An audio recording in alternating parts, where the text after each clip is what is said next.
Harry Potter and the Philosopher's Stone. Chapter 1. The Boy Who Lived.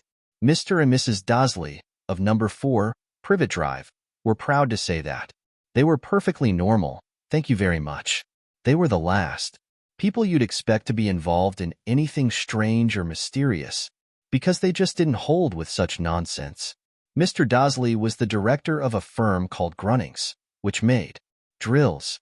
He was a big, beefy man with hardly any neck, although he did have a very large mustache. Mrs. Dawsley was thin and blonde and had nearly twice the usual amount of neck, which came in very useful as she spent so much of her time craning over garden fences, spying on the neighbors. The Dawsleys had a small son called Dudley, and in their opinion there was no finer boy anywhere. The Dawsleys had everything they wanted, but they also had a secret, and their greatest fear was that somebody would discover it. They didn't think they could bear it if anyone found out about the Potters. Mrs. Potter was Mrs. Dawsley's sister, but they hadn't met for several years. In fact, Mrs. Dawsley pretended she didn't have a sister, because her sister and her good-for-nothing husband were as un-Dawsleyish as it was possible to be. The Dawsleys shuddered to think what the neighbors would say if the Potters arrived in the street. The Dawsleys knew that the Potters had a small son, too, but they had never even seen him. This boy was another good reason for keeping the Potters away. They didn't want Dudley mixing with a child like that. When Mr. and Mrs. Dawsley woke up on the dull, gray Tuesday our story starts, there was nothing about the cloudy sky outside to suggest that strange and mysterious things would soon be happening all over the country. Mr. Dawsley hummed as he picked out his most boring tie for work, and Mrs. Dawsley gossiped away happily as she wrestled a screaming Dudley into his high chair. None of them noticed a large tawny owl flutter past the window. At 8:30, Mr. Dawsley picked up his briefcase, pecked Mrs. Dawsley on the cheek, and tried to kiss Dudley goodbye but missed, because Dudley was now having a tantrum and throwing his cereal at the walls. "Little tyke," chortled Mr. Dawsley as he left the house. He got into his car and backed out of number 4's drive. It was on the corner of the street that he noticed the first sign of something peculiar, a cat reading a map. For a second, Mr. Dawsley didn't realize what he had seen. Then he jerked his head around to look again. There was a tabby cat standing on the corner of Privet Drive, but there wasn't a map in sight. What could he have been thinking of? It must have been a trick of the light. Mr. Dawsley blinked and stared at the cat. It stared back. As Mr. Dawsley drove around the corner and up the road, he watched the cat in his mirror. It was now reading the sign that said Privet Drive. No, looking at the sign, cats couldn't read maps or signs. Mr. Dawsley gave himself a little shake and put the cat out of his mind. As he drove towards town, he thought of nothing except a large order of drills he was hoping to get that day. But on the edge of town, drills were driven out of his mind by something else. As he sat in the usual morning traffic jam, he couldn't help noticing that there seemed to be a lot of strangely dressed people about. People in cloaks. Mr. Dawsley couldn't bear people who dressed in funny clothes, the get-ups you saw on young people. He supposed this was some stupid new fashion. He drummed his fingers on the steering wheel, and his eyes fell on a huddle of these weirdos standing quite close by. They were whispering excitedly together. Mr. Dawsley was enraged to see that a couple of them weren't young at all. Why, that man had to be older than he was, and wearing an emerald green cloak. The nerve of him. But then it struck Mr. Dawsley that this was probably some silly stunt. These people were obviously collecting for something. Yes, that would be it. The traffic moved on, and a few minutes later, Mr. Dawsley arrived in the Grunnings car park, his mind back on drills. Mr. Dawsley always sat with his back to the window in his office on the 9th floor. If he hadn't, he might have found it harder to concentrate on drills that morning.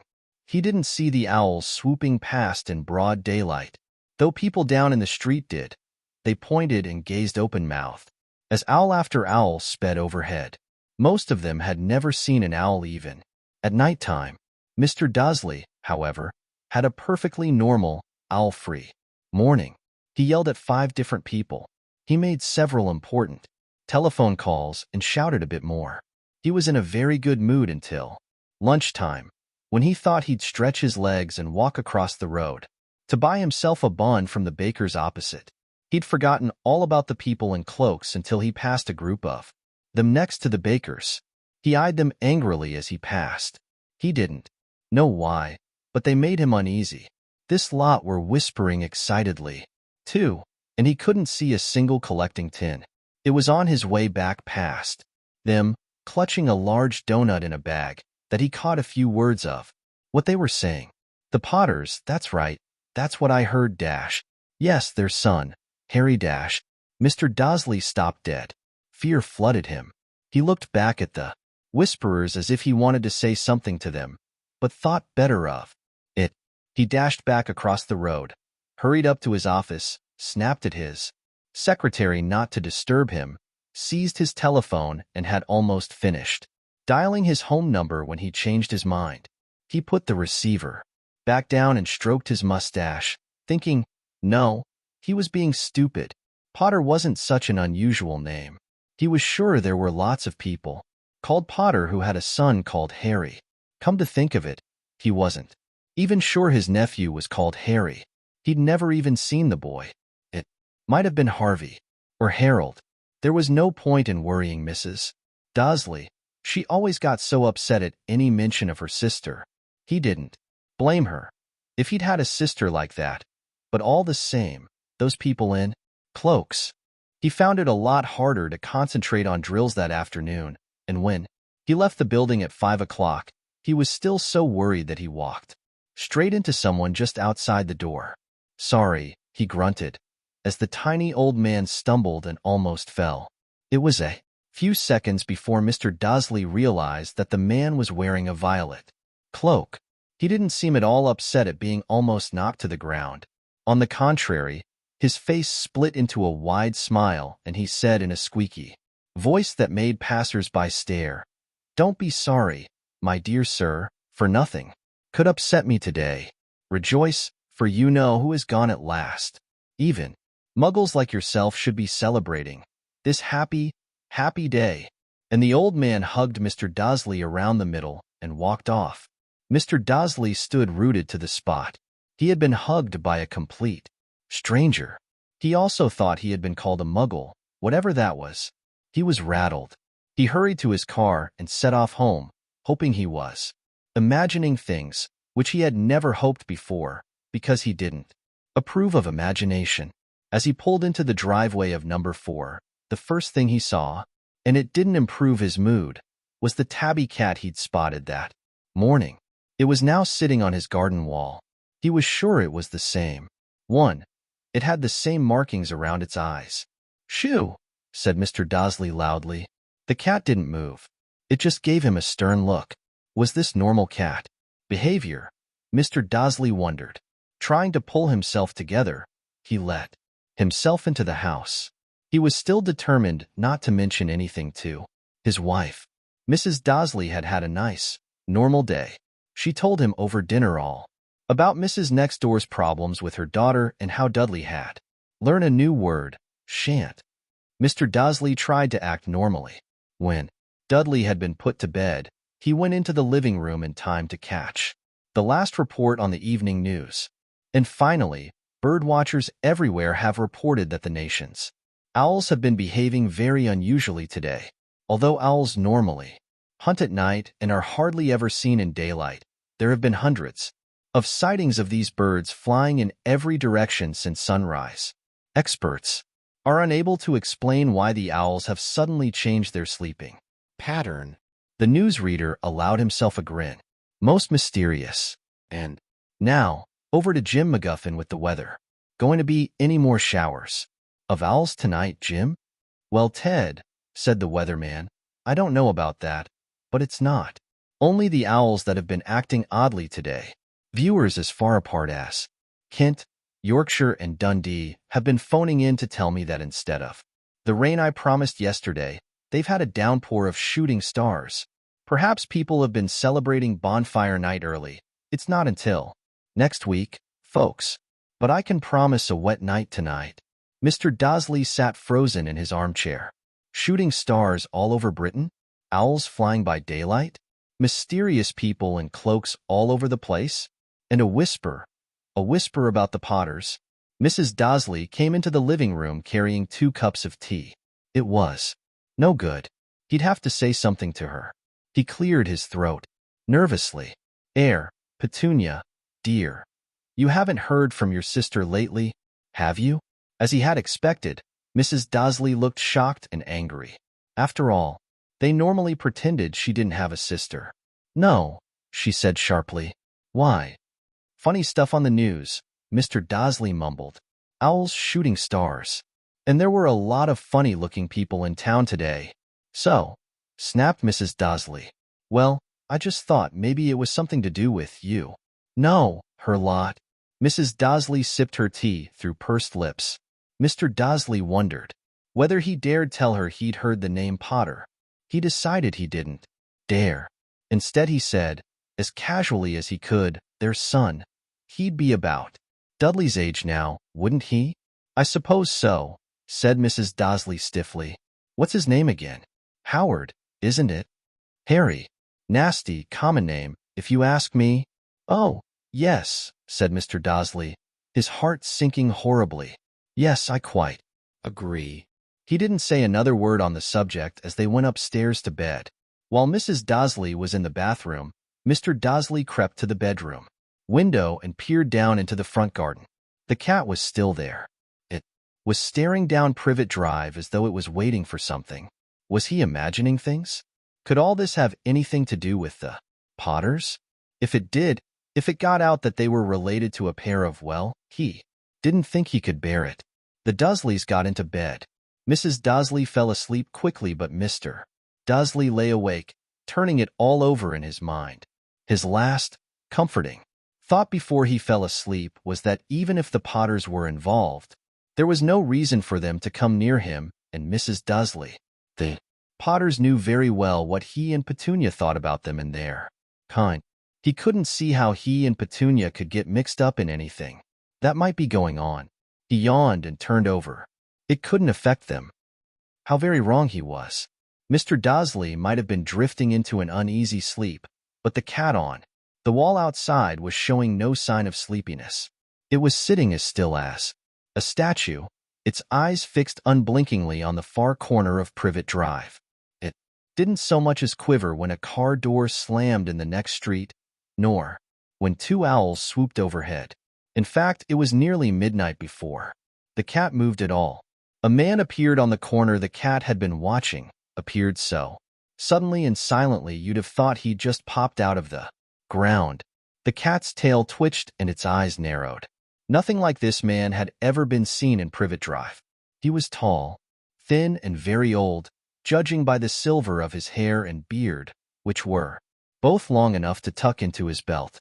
He was wearing long robes, a purple cloak which swept the ground, and high-heeled, buckled boots. His blue eyes were light, bright, and sparkling behind half-moon spectacles, and his nose was very long and crooked, as though it had been broken at least twice. This man's name was Albus Dumbledore. Albus Dumbledore didn't seem to realize that he had just arrived in a street where everything from his name to his boots was unwelcome. He was busy rummaging in his cloak, looking for something. But he did seem to realize he was being watched, because he looked up suddenly at the cat, which was still staring at him from the other end of the street. For some reason, the sight of the cat seemed to amuse him. He chuckled and muttered, "I should have known." He had found what he was looking for in his inside pocket. It seemed to be a silver cigarette lighter. He flicked it open, held it up in the air, and clicked it. The nearest street lamp went out with a little pop. He clicked it again. The next lamp flickered into darkness. 12 times he clicked the put-outer, until the only lights left in the whole street were 2 tiny pinpricks in the distance, which were the eyes of the cat watching him. If anyone looked out of their window now, even beady-eyed Mrs. Dawsley, they wouldn't be able to see anything that was happening down on the pavement. Dumbledore slipped the put-outer back inside his cloak and set off down the street towards number 4, where he sat down on the wall. next to the cat. He didn't look at it, but after a moment he spoke to it. "Fancy seeing you here, Professor McGonagall." He turned to smile at the tabby, but it had gone. Instead, he was smiling at a rather severe-looking woman who was wearing square glasses exactly the shape of the markings the cat had had around its eyes. She, too, was wearing a cloak, an emerald one. Her black hair was drawn into a tight bun. She looked distinctly ruffled. "How did you know it was me?" she asked. "My dear professor, I've never seen a cat sit so stiffly." "You'd be stiff if you'd been sitting on a brick wall all day," said Professor McGonagall. "All day? When you could have been celebrating?" "I must have passed a dozen feasts and parties on my way here." Professor McGonagall sniffed angrily. "Oh yes, everyone's celebrating, all right," she said impatiently. "You'd think they'd be a bit more careful, but no, even the Muggles have noticed. Something's going on. It was on their news." She jerked her head back at the Dursley's dark living room window. "I heard it. Flocks of owls, shooting stars. Well, they're not completely stupid. They were bound to notice something. Shooting stars down in Kent. I'll bet that was Daedalus Diggle. He never had much sense." "You can't blame them," said Dumbledore gently. "We've had precious little to celebrate for 11 years. "I know that," said Professor McGonagall irritably, "but that's no reason to lose our heads. People are being downright careless, out on the streets in broad daylight, not even dressed in Muggle clothes, swapping rumors." She threw a sharp, sideways glance at Dumbledore here, as though hoping he was going to tell her something, but he didn't, so she went on. "Fine thing it would be if, on the very day you know who seems to have disappeared at last, the Muggles found out about us all. I suppose he really has gone, Dumbledore?" "It certainly seems so," said Dumbledore. "We have much to be thankful for. Would you care for a sherbet lemon?" "A what?" "A sherbet lemon. They're a kind of Muggle sweet I'm rather fond of." "No, thank you," said Professor McGonagall coldly, as though she didn't think this was the moment for sherbet lemons. "As I say, even if you know who has gone dash. My dear professor, surely a sensible person like yourself can call him by his name?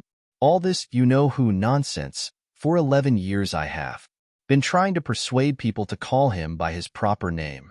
Voldemort." Professor McGonagall flinched, but Dumbledore, who was unsticking too sherbet lemons, seemed not to notice. "It all gets so confusing if we keep saying I have never seen any reason to be frightened of saying Voldemort's name." "I know you haven't," said Professor McGonagall, sounding half exasperated, half admiring. "But you're different. Everyone knows you're the only one you know." "Oh, all right, Voldemort was frightened of." "You flatter me," said Dumbledore calmly. "Voldemort had powers I will never have, only because you're too, well, noble to use them. It's lucky it's dark.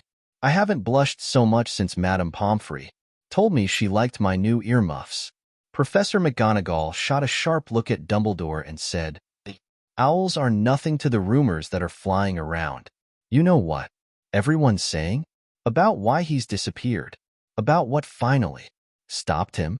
It seemed that Professor McGonagall had reached the point she was most anxious to discuss, the real reason she had been waiting on a cold, hard wall all day, for neither as a cat nor as a woman had she fixed Dumbledore with such a piercing stare as she did now. It was plain that whatever everyone was saying, she was not going to believe it until Dumbledore told her it was true. Dumbledore, however, was choosing another sherbet lemon and did not answer. "What they're saying," she pressed on, "is that last night Voldemort turned up in Godric's Hollow. He went to find the Potters.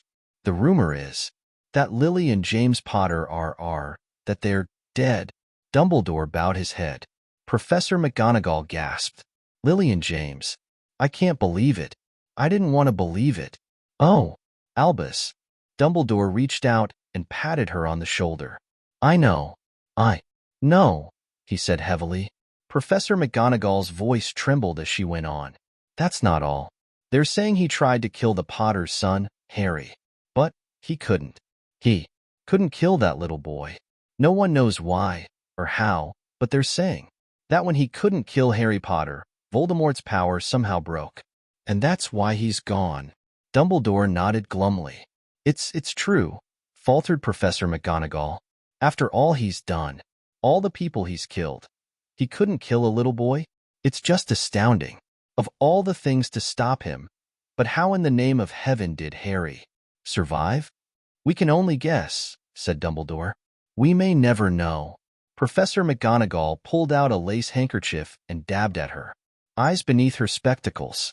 Dumbledore gave a great sniff as he took a golden watch from his pocket and examined it. It was a very odd watch. It had 12 hands but no numbers. Instead, little planets were moving around the edge. It must have made sense to Dumbledore, though, because he put it back in his pocket and said, Hagrid's late. I suppose it was he who told you I'd be here, by the way?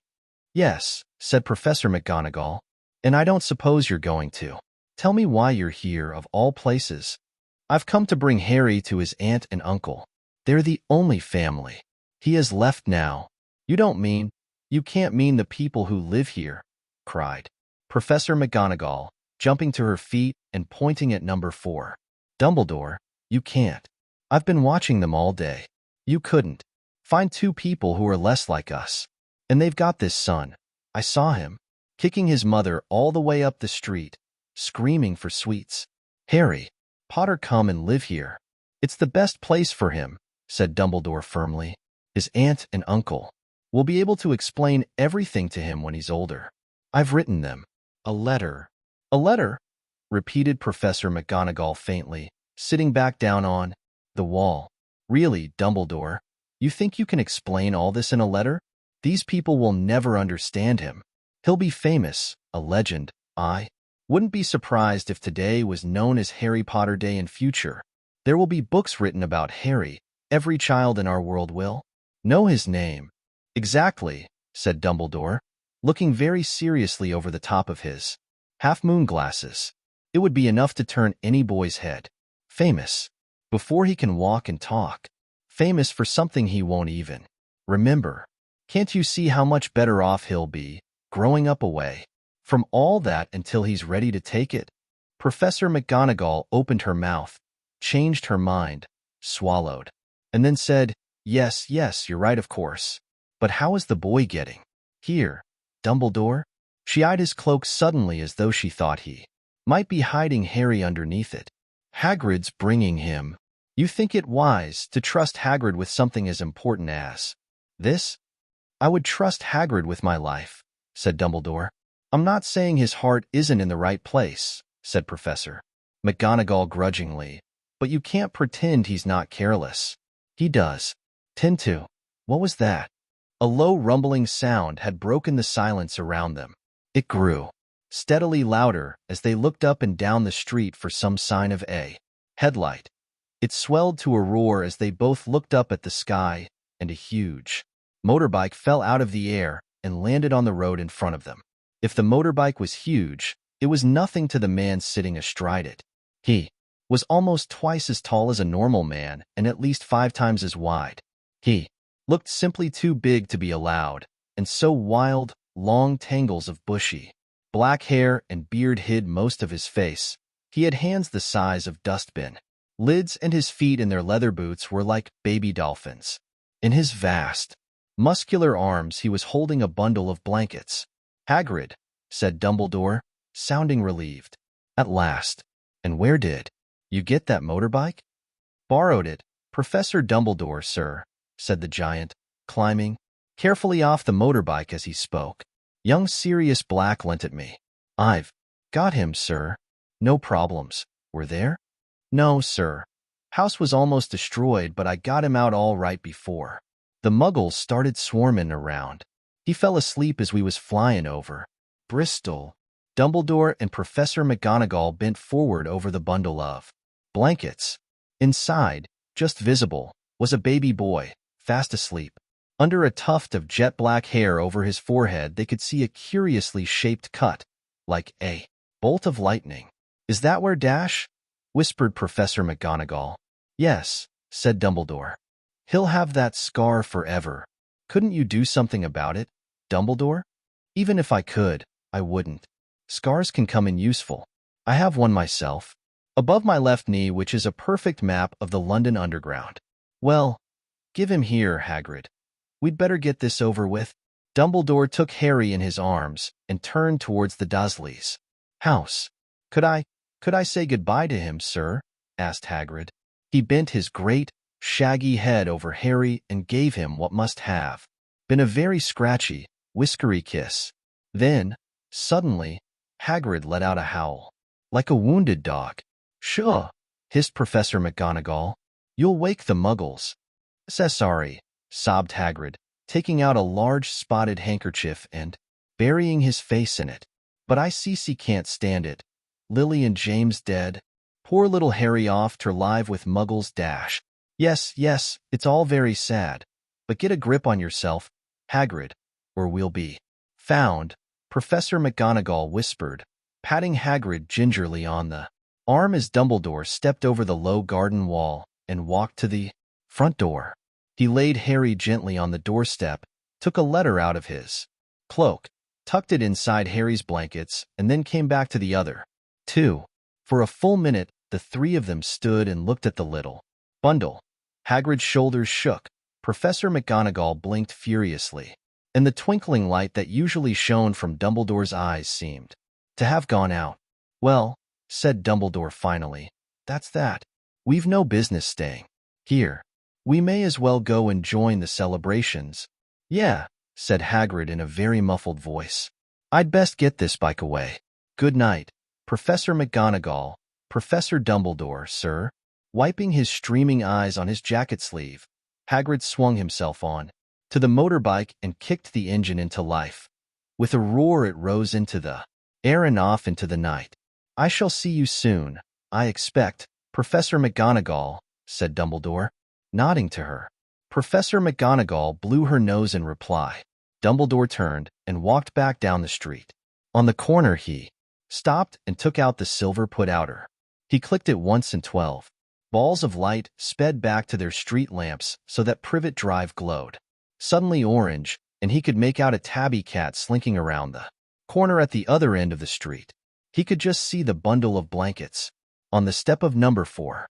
Good luck, Harry, he murmured. He turned on his heel, and with a swish of his cloak he was gone. A breeze ruffled the neat hedges of Privet Drive, which lay silent and tidy under the inky sky, the very last place you would expect astonishing things to happen. Harry Potter rolled over inside his blankets without waking up.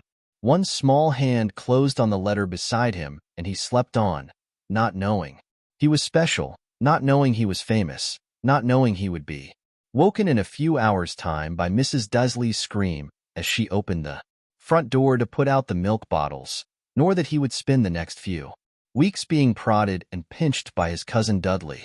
He couldn't know that at this very moment, people meeting in secret all over the country were holding up their glasses and saying in hushed voices to Harry Potter, "The boy who lived." Uncle Vernon chuckled. Little Tyke wants his money's worth, just like his father. Attaboy, Dudley. He ruffled Dudley's hair. At that moment, the telephone rang and Aunt Petunia went to answer it, while Harry and Uncle Vernon watched Dudley unwrap the racing bike, a cine camera, a remote control aeroplane, 16 new computer games, and a video recorder. He was ripping the paper off a gold wristwatch when Aunt Petunia came back from the telephone, looking both angry and worried. Bad news, Vernon, she said. Mrs. Figg's broken her leg. She can't take him. She jerked her head in Harry's direction. Dudley's mouth fell open in horror, but Harry's heart gave a leap. Every year on Dudley's birthday, his parents took him and a friend out for the day, to adventure parks, hamburger bars, or the cinema. Every year, Harry was left behind with Mrs. Figg, a mad old lady who lived 2 streets away. Harry hated it there. The whole house smelled of cabbage, and Mrs. Figg made him look at photographs of all the cats she'd ever owned. Now what? Said Aunt Petunia, looking furiously at Harry as though he'd planned this. Harry knew he ought to feel sorry that Mrs. Figg had broken her leg, but it wasn't easy when he reminded himself it would be a whole year before he had to look at Tibbles, Snowy, Mr. Paws, and Tufty. Again. We could phone Marge, Uncle Vernon suggested. Don't be silly, Vernon. She hates the boy. The Dursleys often spoke about Harry like this, as though he wasn't there. Or rather, as though he was something very nasty that couldn't understand them, like a slug.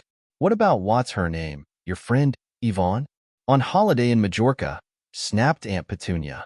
You could just leave me here, Harry put in hopefully. He'd be able to watch what he wanted on television for a change, and maybe even have a go.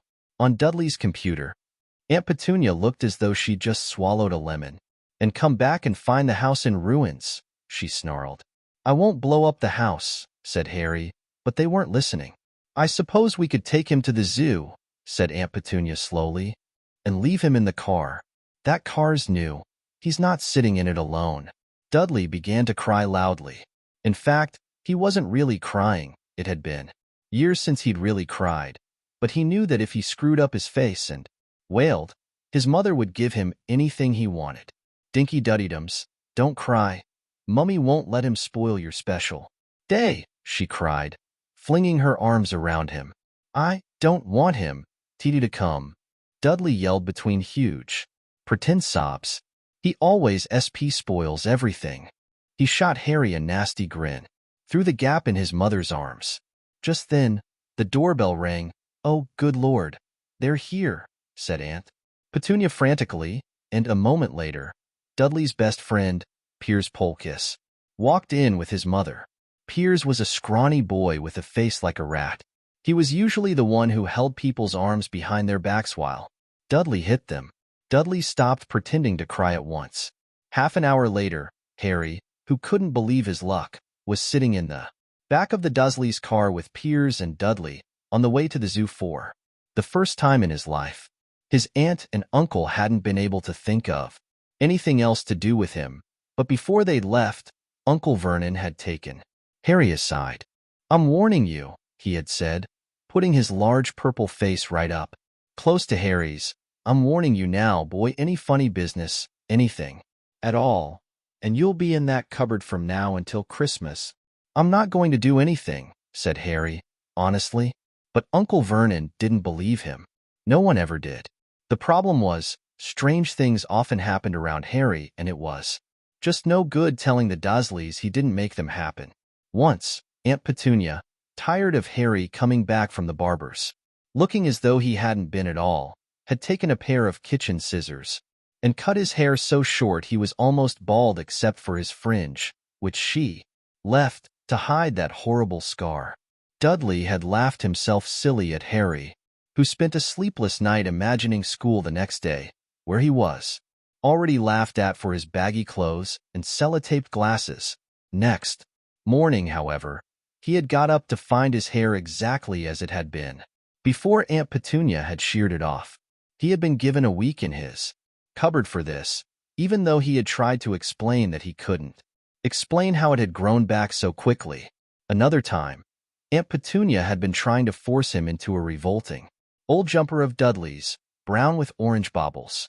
The harder she tried to pull it over his head, the smaller it seemed to become, until finally it might have fitted a glove puppet, but certainly wouldn't fit Harry. Aunt Petunia had decided it must have shrunk in the wash and, to his great relief, Harry wasn't punished. On the other hand, he'd got into terrible trouble for being found on the roof of the school kitchens. Dudley's gang had been chasing him as usual, when, as much to Harry's surprise as anyone else's, there he was sitting on the chimney. The Dursleys had received a very angry letter from Harry's headmistress telling them Harry had been climbing school buildings. But all he tried to do, as he shouted at Uncle Vernon through the locked door of his cupboard, was jump behind the big bins outside the kitchen doors. Harry supposed that the wind must have caught him in mid-jump. But today, nothing was going to go wrong. It was even worth being with Dudley and Piers to be spending the day somewhere that wasn't school, his cupboard, or Mrs. Figg's cabbage-smelling living room. While he drove, Uncle Vernon complained to Aunt Petunia. He liked to complain about things. People at work, Harry, the council, Harry, the bank, and Harry were just a few of his favorite subjects. This morning it was Motorbikes. Roaring along like maniacs, the young hoodlums, he said, as a motorbike overtook them. I had a dream about a motorbike, said Harry, remembering suddenly. It was flying. Uncle Vernon nearly crashed into the car in front. He turned right around in his seat and yelled at Harry, his face like a gigantic beetroot with a mustache. Motorbikes don't fly. Dudley and Piers sniggered. I know they don't, said Harry. It was only a dream. But he wished he hadn't said anything. If there was one thing the Dursleys hated even more than his asking questions, it was his talking about anything acting in a way it shouldn't, no matter if it was in a dream or even a cartoon. They seemed to think he might get dangerous ideas. It was a very sunny Saturday, and the zoo was crowded with families. The Dursleys bought Dudley and Piers large chocolate ice creams at the entrance, and then, because the smiling lady in the van had asked Harry what he wanted before they could hurry him away, they bought him a cheap lemon ice lolly. It wasn't bad either, Harry thought, licking it as they watched a gorilla scratching its head and looking remarkably like Dudley, except that it wasn't blonde. Harry had the best morning he'd had in a long time. He was careful to walk a little way apart from the Dursleys so that Dudley and Piers, who were starting to get bored with the animals by lunchtime, wouldn't fall back on their favorite hobby of hitting him. They ate in the zoo restaurant, and when Dudley had a tantrum because his Knickerbocker glory wasn't big enough, Uncle Vernon bought him another one, and Harry was allowed to finish the first. Harry felt, afterwards, that he should have known it was all too good to last. After lunch, they went to the reptile house. It was cool and dark in here, with lit windows all along the walls. Behind the glass, all sorts of lizards and snakes were crawling and slithering over bits of wood and stone. Dudley and Piers wanted to see huge, poisonous cobras and thick, man-crushing pythons. Dudley quickly found the largest snake in the place. It could have wrapped its body twice around Uncle Vernon's car and crushed it into a dustbin, but at the moment it didn't look in the mood. In fact, it was fast asleep. Dudley stood with his nose pressed against the glass, staring at the glistening brown coils. Make it move, he whined at his father. Uncle Vernon tapped on the glass, but the snake didn't budge. Do it again, Dudley ordered. Uncle Vernon rapped the glass smartly with his knuckles, but the snake just snoozed on. This is boring, Dudley moaned. He shuffled away. Harry moved in front of the tank and looked intently at the snake. He wouldn't have been surprised if it had died of boredom itself. No company, except stupid people drumming their fingers on the glass, trying to disturb it, all day long. It was worse than having a cupboard as a bedroom, where the only visitor was Aunt Petunia hammering on the door to wake you up. At least he got to visit the rest of the house. The snake suddenly opened its beady eyes. Slowly, very slowly, it raised its head until its eyes were on a level with Harry's. It winked. Harry stared. Then he looked quickly around to see if anyone was watching. They weren't. He looked back at the snake and winked, too. The snake jerked its head towards Uncle Vernon and Dudley, then raised its eyes to the ceiling. It gave Harry a look that said quite plainly, I get that. All the time. I know, Harry murmured through the glass, though he wasn't sure the snake could hear him. It must be really annoying. The snake nodded vigorously. Where do you come from, anyway? Harry asked. The snake jabbed its tail at a little sign next to the glass. Harry peered at it. Boa constrictor, Brazil. Was it nice there? The boa constrictor jabbed its tail at the sign again, and Harry read on. This specimen was bred in the zoo. Oh, I see. So you've never been to Brazil? As the snake shook its head, a deafening shout behind Harry made both of them jump. Dudley! Mr. Dursley! Come and look at this snake. You won't believe what it's doing. Dudley came waddling towards them as fast as he could. Out of the way, you, he said, punching Harry in the ribs. Caught by surprise, Harry fell hard on the concrete floor. What came next happened so fast no one saw how it happened. 1 second, Piers and Dudley were leaning right up close to the glass. The next, they had leapt back with howls of horror. Harry sat up and gasped. The glass front of the boa constrictor's tank had vanished. The great snake was uncoiling itself rapidly, slithering out onto the floor. People throughout the reptile house screamed and started running for the exits. As the snake slid swiftly past him, Harry could have sworn a low, hissing voice said, "Brazil, here I come. Thanks, amigo." The keeper of the reptile house was in shock. But the glass, he kept saying, where did the glass go? The zoo director himself made Aunt Petunia a cup of strong sweet tea, while he apologized over and over again. Piers and Dudley could only gibber. As far as Harry had seen, the snake hadn't done anything except snap playfully at their heels as it passed. But by the time they were all back in Uncle Vernon's car, Dudley was telling them how it had nearly bitten off his leg, while Piers was swearing it had tried to squeeze him to death. But worst of all, for Harry at least, was Piers calming down enough to say, "Harry was talking to it, weren't you, Harry?" Uncle Vernon waited until Piers was safely out of the house before starting on Harry. He was so angry he could hardly speak.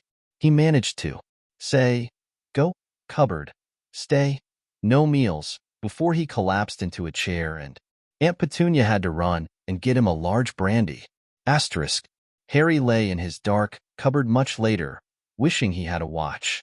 He didn't know what time it was, and he couldn't be sure the Dursleys were asleep yet. Until they were, he couldn't risk sneaking to the kitchen for some food. He'd lived with the Dursleys almost 10 years, 10 miserable years, as long as he could remember, ever since he'd been a baby and his parents had died in that car crash. He couldn't remember being in the car when his parents had died. Sometimes, when he strained his memory during long hours in his cupboard, he came up with a strange vision, a blinding flash of green light and a burning pain on his forehead. This, he supposed, was the crash, though he couldn't imagine where all the green light came from. He couldn't remember his parents at all. His aunt and uncle never spoke about them, and of course he was forbidden to ask questions. There were no photographs of them in the house. When he had been younger, Harry had dreamed and dreamed of some unknown relation coming to take him away, but it had never happened. The Dursleys were his only family. Yet sometimes he thought, or maybe hoped, that strangers in the street seemed to know him. Very strange strangers they were, too. A tiny man in a violet top hat had bowed to him once while out shopping with Aunt Petunia and Dudley. After asking Harry furiously if he knew the man, Aunt Petunia had rushed them out of the shop without buying anything. A wild-looking old woman dressed all in green had waved merrily at him once on a bus. A bald man in a very long purple coat had actually shaken his hand in the street the other day and then walked away without a word. The weirdest thing about all these people was the way they seemed to vanish the second Harry tried to get a closer look. At school, Harry had no one.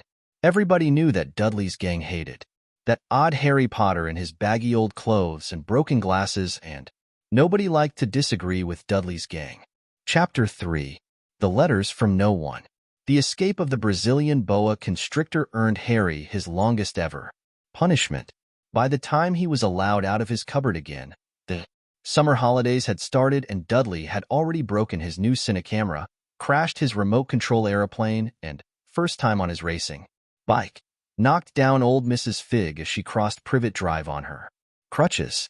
Harry was glad school was over, but there was no escaping Dudley's gang, who visited the house every single day. Piers, Dennis, Malcolm and Gordon were all big and stupid, but as Dudley was the biggest and stupidest of the lot, he was the leader. The rest of them were all quite happy to join in Dudley's favorite sport, Harry hunting. This was why Harry spent as much time as possible out of the house, wandering around and thinking about the end of the holidays, where he could see a tiny ray of hope. When September came, he would be going off to secondary school, and, for the first time in his life, he wouldn't be with Dudley. Dudley had a place at Uncle Vernon's old school, Smeltings. Piers Polkiss was going there, too. Harry, on the other hand, was going to Stonewall High, the local comprehensive. Dudley thought this was very funny. They stuff people's heads down the toilet first day at Stonewall, he told. Harry, want to come upstairs and practice? No thanks, said Harry. The poor toilets never had anything as horrible as your head down it. It might be sick. Then he ran, before Dudley could work out what he'd said. One day in July, Aunt Petunia took Dudley to London to buy his Smelting's uniform, leaving Harry at Mrs. Figg's. Mrs. Figg wasn't as bad as usual. It turned out she'd broken her leg tripping over one of her cats, and she didn't seem quite as fond of them as before. She let Harry watch television and gave him a bit of chocolate cake that tasted as though she'd had it for several years. That evening, Dudley paraded around the living room for the family in his brand-new uniform.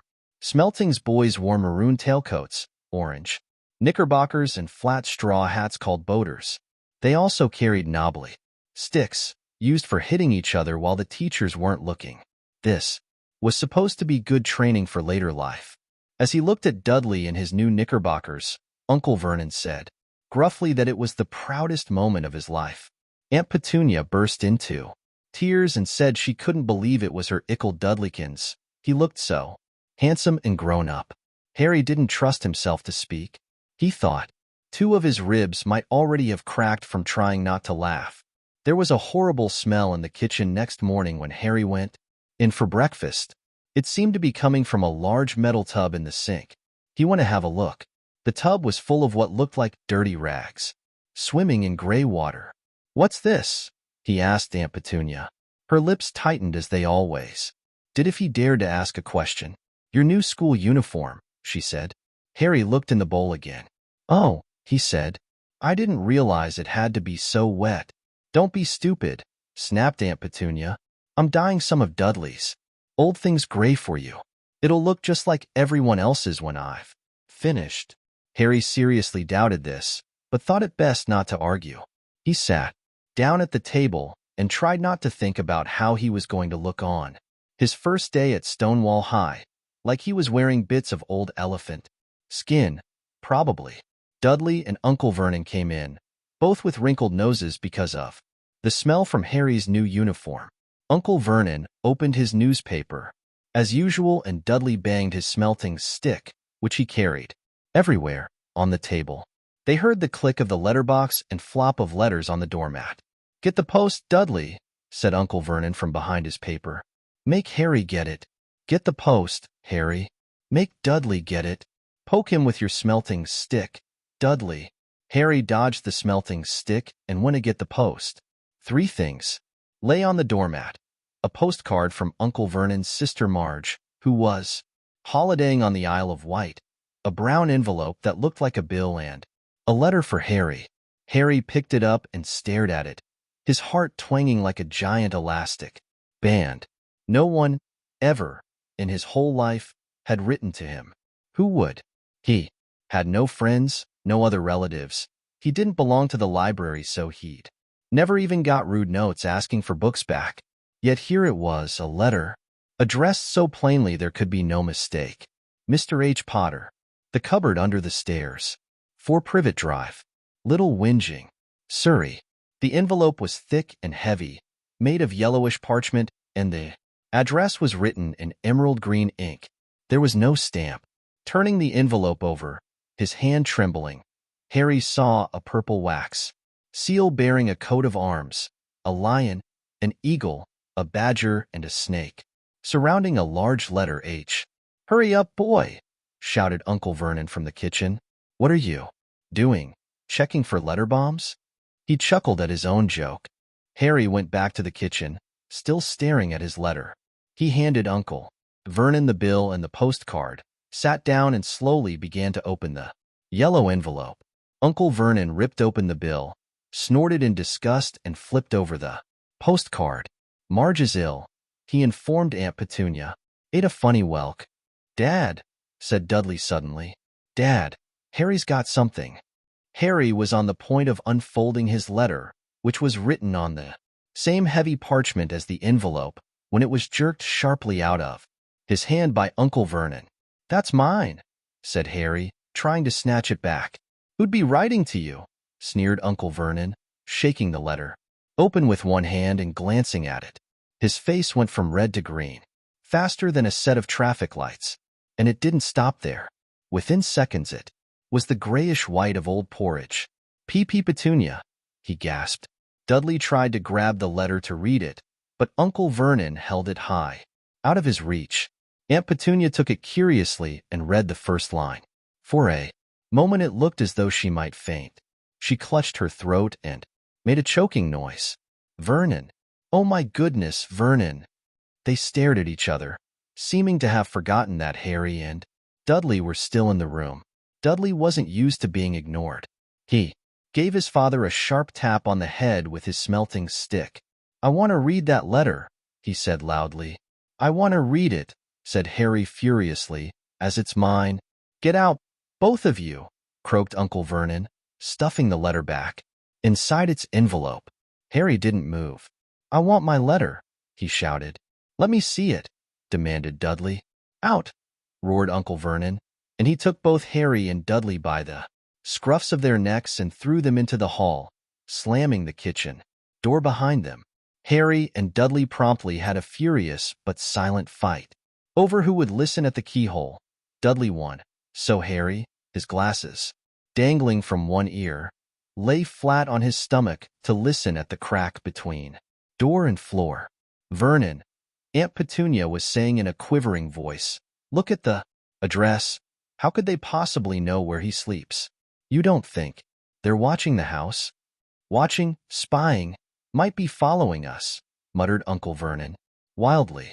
But what should we do, Vernon? Should we write back? Tell them we don't want Dash. Harry could see Uncle Vernon's shiny black shoes pacing up and down the kitchen. No, he said finally. No, we'll ignore it. If they don't get an answer, yes, that's best. We won't do anything. But Dash, I'm not having one in the house, Petunia. Didn't we swear when we took him and we'd stamp out that dangerous nonsense? That evening when he got back from work, Uncle Vernon did something he'd never done before. He visited Harry in his cupboard. Where's my letter? Said Harry, the moment Uncle Vernon had squeezed through the door. Who's writing to me? No one. It was addressed to you by mistake, said Uncle Vernon shortly. I have burned it. It was not a mistake, said Harry angrily. It had my cupboard on it. Silence, yelled Uncle Vernon, and a couple of spiders fell from the ceiling. He took a few deep breaths and then forced his face into a smile, which looked quite painful. Yes, Harry, about this cupboard. Your aunt and I have been thinking you're really getting a bit big for it. We think it might be nice if you moved into Dudley's second bedroom. Why? Said Harry. Don't ask questions, snapped his uncle. Take this stuff upstairs now. The Dudleys' house had 4 bedrooms, one for Uncle Vernon and Aunt Petunia, one for visitors, usually Uncle Vernon's sister, Marge, one where Dudley slept, and one where Dudley kept all the toys and things that wouldn't fit into his first bedroom. It only took Harry one trip upstairs to move everything he owned from the cupboard to this room. He sat down on the bed and stared around him. Nearly everything in here was broken. The month-old Cine camera was lying on top of a small, working tank Dudley had once driven over next door's dock. In the corner was Dudley's first ever television set, which he'd put his foot through when his favorite program had been canceled. There was a large bird cage which had once held a parrot that Dudley had swapped at school for a real air rifle, which was up on a shelf with the end all bent because Dudley had sat on it. Other shelves were full of books. They were the only things in the room that looked as though they'd never been touched. From downstairs came the sound of Dudley bawling at his mother. I don't want him in there. I need that room. Make him get out. Harry sighed and stretched out on the bed. Yesterday he'd have given anything to be up here. Today, he'd rather be back in his cupboard with that letter than up here without it. Next morning at breakfast, everyone was rather quiet. Dudley was in shock. He'd screamed, whacked his father with his smelting stick, been sick on purpose, kicked his mother, and thrown his tortoise through the greenhouse roof, and he still didn't have his room back. Harry was thinking about this time yesterday and bitterly wishing he'd opened the letter in the hall. Uncle Vernon and Aunt Petunia kept looking at each other darkly. When the post arrived, Uncle Vernon, who seemed to be trying to be nice to Harry, made Dudley go and get it. They heard him banging things with his smelting stick all the way down the hall. Then he shouted, "There's another one." Mr. H. Potter, the smallest bedroom, 4 Privet Drive dash. With a strangled cry, Uncle Vernon leapt from his seat and ran down the hall, Harry right behind him.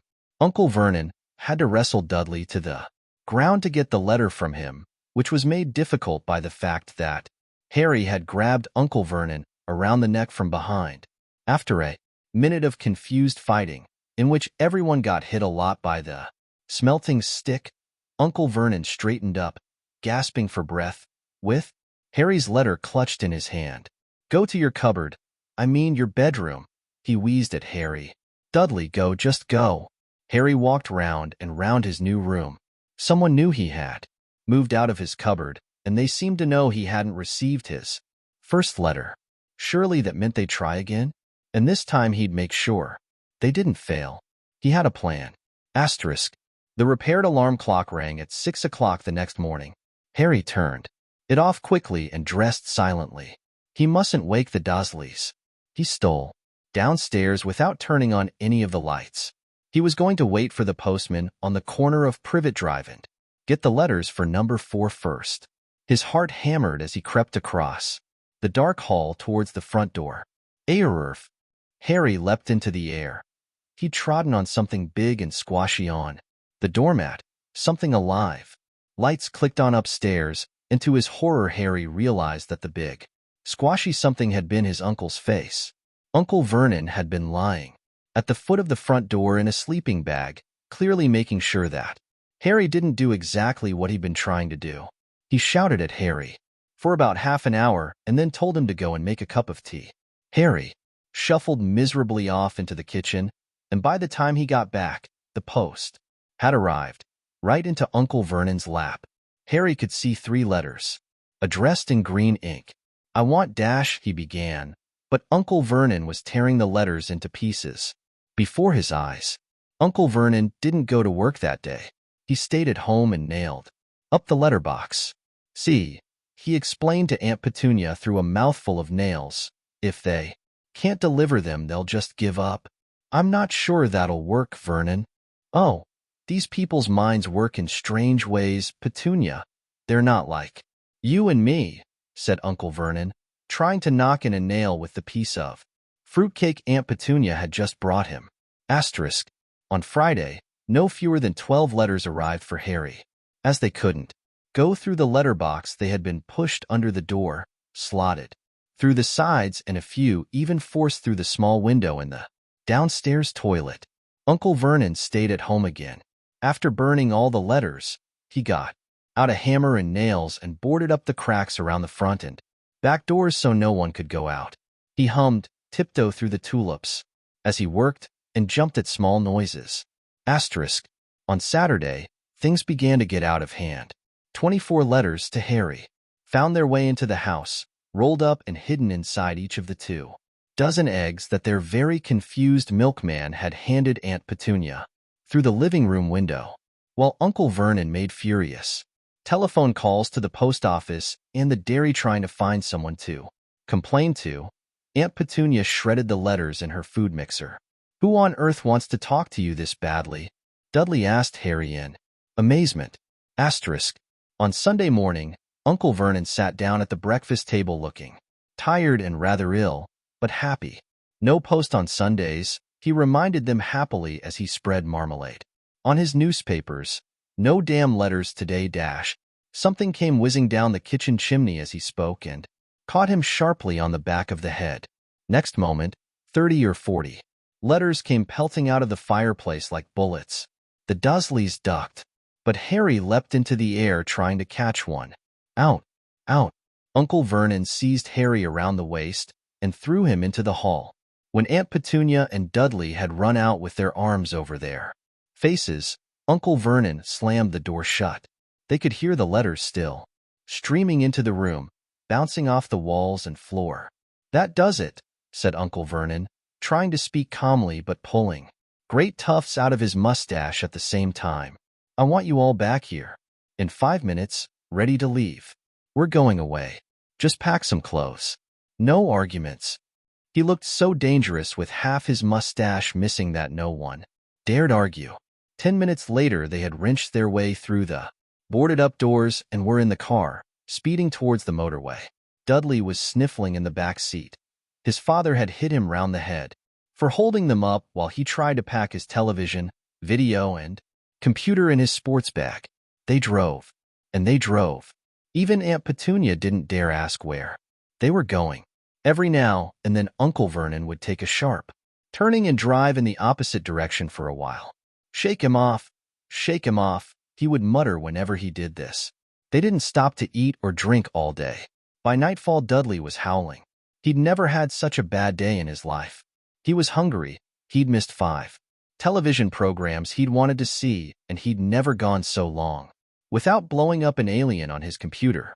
Uncle Vernon stopped at last outside a gloomy-looking hotel on the outskirts of a big city. Dudley and Harry shared a room with twin beds and damp, musty sheets. Dudley snored, but Harry stayed awake, sitting on the windowsill, staring down at the lights of passing cars and wondering. They ate stale cornflakes and cold tinned tomatoes on toast for breakfast. Next day, they had just finished when the owner of the hotel came over to their table. "Excuse me, but is one of you Mr. H. Potter? Only I got about an hundred of these at the front desk." She held up a letter so they could read the green ink address. Mr. H. Potter, room 17, Railview Hotel, Cokeworth. Harry made a grab for the letter, but Uncle Vernon knocked his hand out of the way. The woman stared. "I'll take them," said Uncle Vernon, standing up quickly and following her from the dining room. Wouldn't it be better just to go home, dear?" Aunt Petunia suggested, timidly, hours later, but Uncle Vernon didn't seem to hear her. Exactly what he was looking for, none of them knew. He drove them into the middle of a forest, got out, looked around, shook his head, got back in the car and off. They went again. The same thing happened in the middle of a plowed field, halfway across a suspension bridge, and at the top of a multi-story car park. "Daddy's gone mad, hasn't he?" Dudley asked Aunt Petunia dully late that afternoon. Uncle Vernon had parked at the coast, locked them all inside the car, and disappeared. It started to rain. Great drops beat on the roof of the car. Dudley sniveled. "It's Monday," he told his mother. "The great Umberto's on tonight. I want to stay somewhere with a television." Monday. This reminded Harry of something. If it was Monday, and you could usually count on Dudley to know the days of the week because of television, then tomorrow, Tuesday, was Harry's 11th birthday. Of course, his birthdays were never exactly fun. Last year, the Dursleys had given him a coat hanger and a pair of Uncle Vernon's old socks. Still, you weren't 11 every day. Uncle Vernon was back and he was smiling. He was also carrying a long, thin package and didn't answer Aunt Petunia when she asked what he'd bought. "Found the perfect place," he said. "Come on, everyone out." It was very cold outside the car. Uncle Vernon was pointing at what looked like a large rock way out to sea. Perched on top of the rock was the most miserable little shack you could imagine. One thing was certain, there was no television in there. "Storm forecast for tonight," said Uncle Vernon gleefully, clapping his hands together. "And this gentleman's kindly agreed to lend us his boat." A toothless old man came ambling up to them, pointing, with a rather wicked grin, at an old rowing boat bobbing in the iron-gray water below them. "I've already got us some rations," said Uncle Vernon, "so all aboard." It was freezing in the boat. Icy sea spray and rain crept down their necks, and a chilly wind whipped their faces.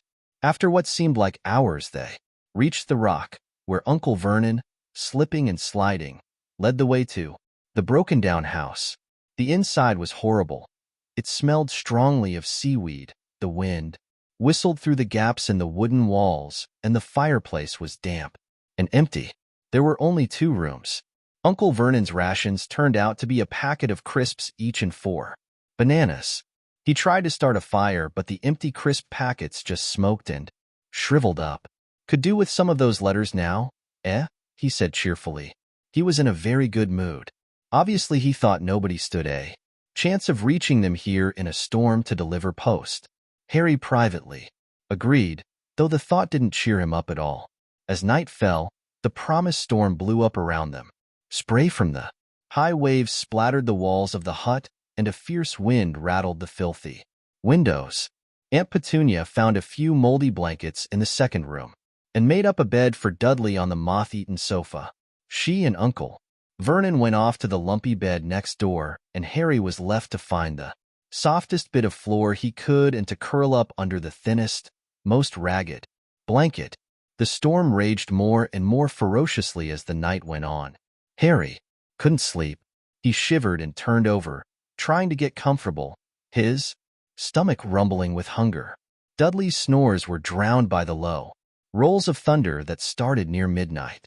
The lighted dial of Dudley's watch, which was dangling over the edge of the sofa on his fat wrist, told Harry he'd be 11 in 10 minutes' time. He lay and watched his birthday tick nearer, wondering if the Dursleys would remember it all, wondering where the letter writer was now. 5 minutes to go. Harry heard something creak outside. He hoped the roof wasn't going to fall in, although he might be warmer if it did. 4 minutes to go. Maybe the house in Privet Drive would be so full of letters when they got back that he'd be able to steal one somehow. 3 minutes to go. Was that the sea slapping hard on the rock like that? And 2 minutes to go. What was that funny crunching noise? Was the rock crumbling into the sea? 1 minute to go and he'd be 11. 30 seconds, 2010. 9. Maybe he'd wake Dudley up, just to annoy him. 3, 2, 1. Boom. The whole shack shivered and Harry sat bolt upright, staring at the door. Someone was outside, knocking to come in. Chapter 4. The Keeper of the Keys. Boom. They knocked again. Dudley jerked awake. Where's the cannon? He said stupidly. There was a crash behind them, and Uncle Vernon came skidding into the room. He was holding a rifle in his hands. Now they knew what had been in the long, thin package he had brought with them. Who's there? He shouted. I warn you. I'm armed. There was a pause. Then, smash. The door was hit with such force that it swung clean off its hinges and, with a deafening crash, landed flat on the floor. A giant of a man was standing in the doorway. His face was almost completely hidden by a long, shaggy mane of hair and a wild, tangled beard, but you could make out his eyes, glinting like black beetles under all the hair. The giant squeezed his way into the hut, stooping so that his head just brushed the ceiling. He bent down, picked up the door and fitted it easily back into its frame. The noise of the storm outside dropped a little. He turned to look at them all. Couldn't make us a cup o' tea, could ya? It's not been an easy journey. He strode over to the sofa where Dudley sat frozen with fear. Budge up, ye great lump, said the stranger. Dudley squeaked and ran to hide behind his mother, who was crouching, terrified, behind Uncle Vernon. And here's Harry, said the giant. Harry looked up into the fierce, wild, shadowy face and saw that the beetle eyes were crinkled in a smile. Last time I saw you, you was only a baby, said the giant. Ya look a lot like your dad, but ye've got your mum's eyes. Uncle Vernon made a funny rasping noise. I demand that you leave at once, sir, he said. You are breaking and entering. Ah, shut up, Dursley, ye great prune, said the giant. He reached over the back of the sofa, jerked the gun out of Uncle Vernon's hands, bent it into a knot as easily as if it had been made of rubber, and threw it into a corner of the room. Uncle Vernon made another funny noise, like a mouse being trodden on. Anyway, Harry, said the giant, turning his back on the Dursleys. Very happy birthday to ye. Got summat fair ye here. I might 'a' sat on it at some point, but it'll taste all right. From an inside pocket of his black overcoat, he pulled a slightly squashed box. Harry opened it with trembling fingers. Inside was a large, sticky chocolate cake with Happy Birthday Harry written on it in green icing. Harry looked up at the giant. He meant to say thank you, but the words got lost on the way to his mouth, and what he said instead was, "Who are you?" The giant chuckled. "True, I haven't introduced myself. Rubius Hagrid, keeper of keys and grounds at Hogwarts." He held out an enormous hand and shook Harry's whole arm. "What about that tea, then, eh?" he said, rubbing his hands together. "I'd not say no ter summit stronger if ye've got it, mind." His eyes fell on the empty grate with the shriveled, crisp packets in it, and he snorted. He bent down over the fireplace. They couldn't see what he was doing, but when he drew back a second later, there was a roaring fire there. It filled the whole damp hut with flickering light, and Harry felt the warmth wash over him as though he'd sunk into a hot bath. The giant sat back down on the sofa, which sagged under his weight, and began taking all sorts of things out of the pockets of his coat. A copper kettle, a squashy package of sausages, a poker, a teapot, several chipped mugs, and a bottle of some amber liquid which he took a swig from before starting to make tea. Soon the hut was full of the sound and smell of sizzling sausage. Nobody said a thing while the giant was working, but as he slid the first 6 fat, juicy, slightly burnt sausages from the poker, Dudley fidgeted a little. Uncle Vernon said sharply, "Don't touch anything he gives." "You, Dudley." The giant chuckled darkly. "Your great puddin' of a son don't need fattenin' any more, Dudley, don't worry." He passed the sausages to Harry, who was so hungry he had never tasted anything so wonderful, but he still couldn't take his eyes off the giant. Finally, as nobody seemed about to explain anything, he said, "I'm sorry, but I still don't really know who you are." The giant took a gulp of tea and wiped his mouth with the back of his hand. "Call me Hagrid," he said. "Everyone does. Unlike I told ya, I'm keeper of keys at Hogwarts. You'll know all about Hogwarts, o' course." No," said Harry. Hagrid looked shocked. "Sorry," Harry said quickly. "Sorry," barked Hagrid, turning to stare at the Dursleys, who shrank back into the shadows. "It's them as should be sorry. I knew ya weren't gettin' your letters, but I never thought ya wouldn't even know a boo Hogwarts fair. Cryin' out loud. Did ya never wonder where your parents learn it all?" "All what?" asked Harry. "All what?" Hagrid thundered. "Now wait just 1 second." He had leapt to his feet. In his anger, he seemed to fill the whole hut. The Dursleys were cowering against the wall. "Do you mean to tell me," he growled at the Dursleys, "that this boy knows nothing about anything?" Harry thought this was going a bit far. He had been to school, after all, and his marks weren't bad. "I know some things," he said. "I can, do maths and stuff."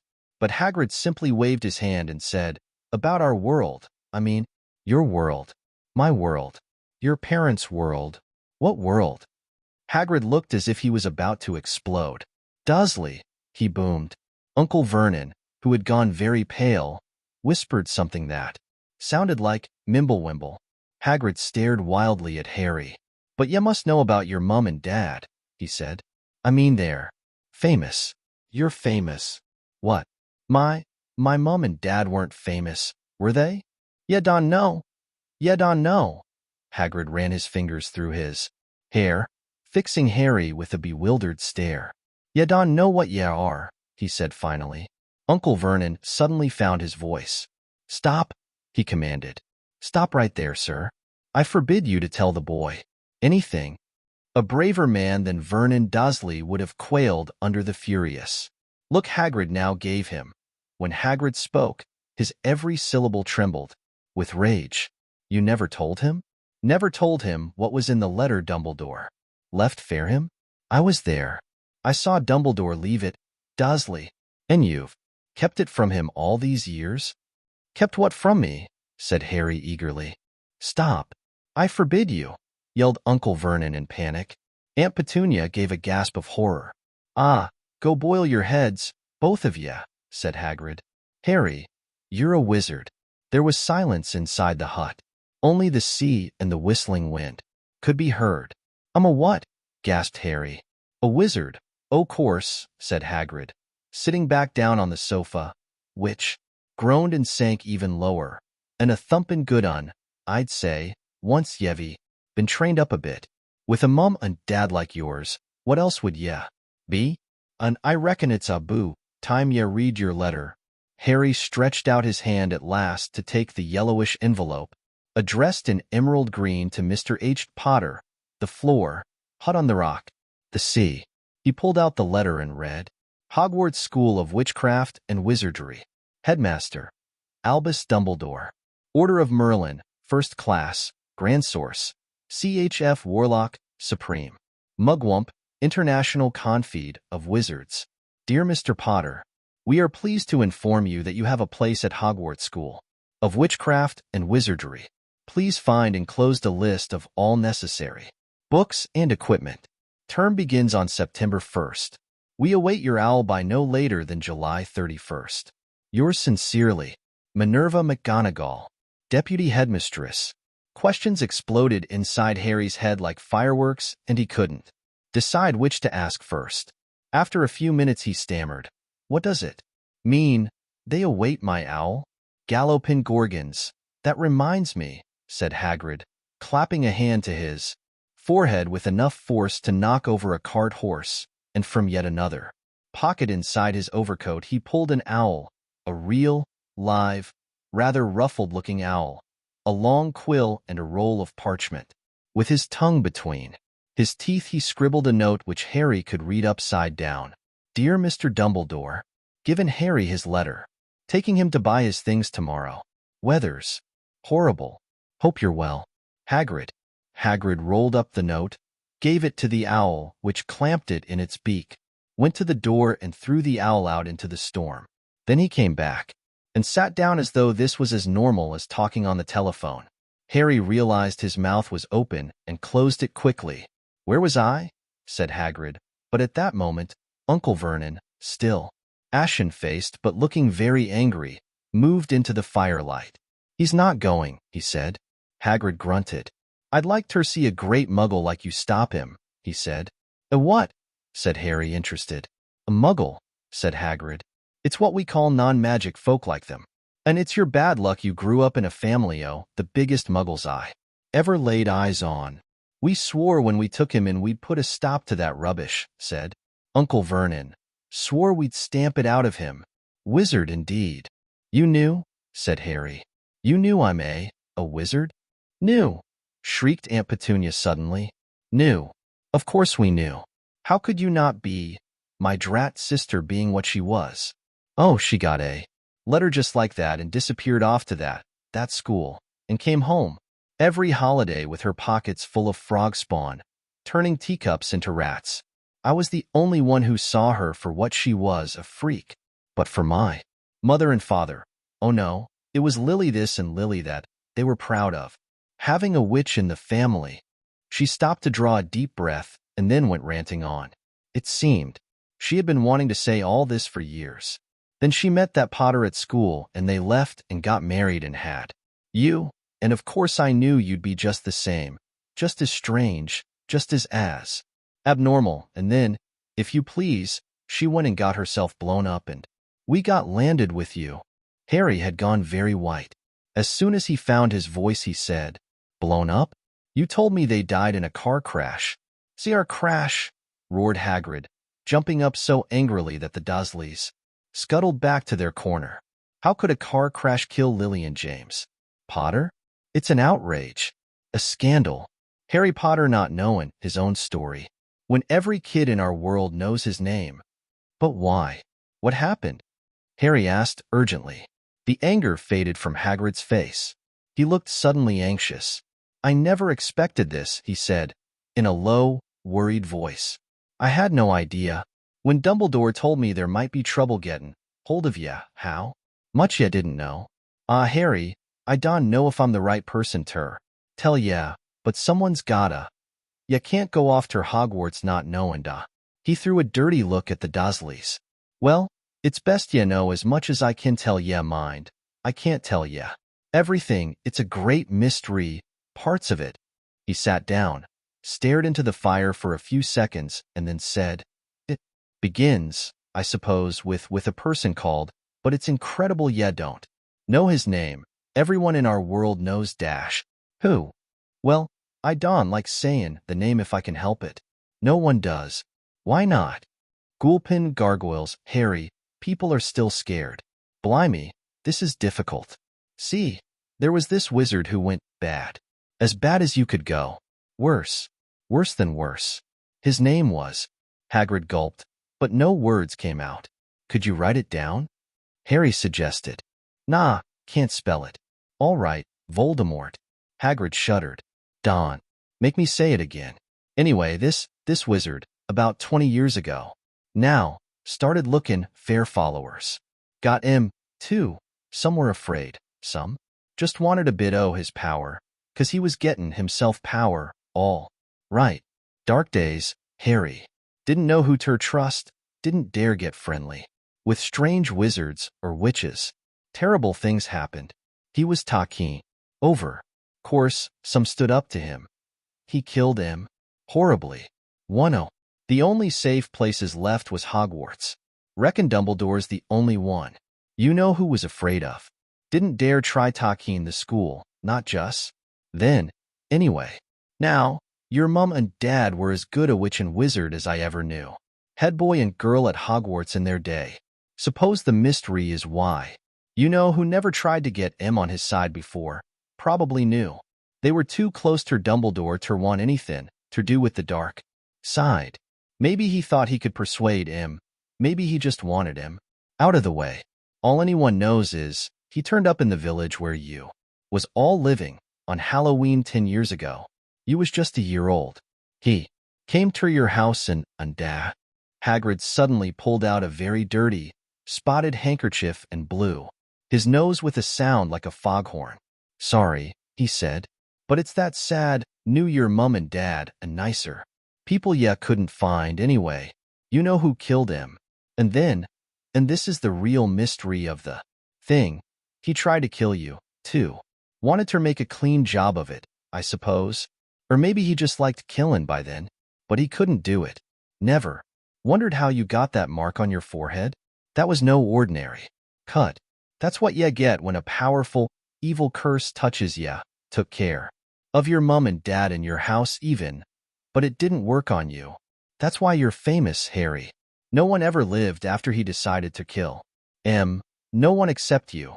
And he'd killed some o' the best witches and wizards of the age. The McKinnons, the Bones, the Pruitts, and you was only a baby. You lived. Something very painful was going on in Harry's mind. As Hagrid's story came to a close, he saw again the blinding flash of green light, more clearly than he had ever remembered it before, and he remembered something else for the first time in his life. A high, cold, cruel laugh. Hagrid was watching him sadly. Took ye from the ruined house myself, on Dumbledore's orders. Brought ye ter this lot. Load of old tosh, said Uncle Vernon. Harry jumped. He had almost forgotten that the Dursleys were there. Uncle Vernon certainly seemed to have got back his courage. He was glaring at Hagrid and his fists were clenched. Now, you listen here, boy, he snarled. I accept there's something strange about you, probably nothing a good beating wouldn't have cured. And as for all this about your parents, well, they were weirdos, no denying it, and the world's better off without them in my opinion. Asked for all they got, getting mixed up with these wizarding types. Just what I expected. Always knew they'd come to a sticky end dash. But at that moment, Hagrid leapt from the sofa and drew a battered pink umbrella from inside his coat. Pointing this at Uncle Vernon like a sword, he said, I'm warning you, Dursley.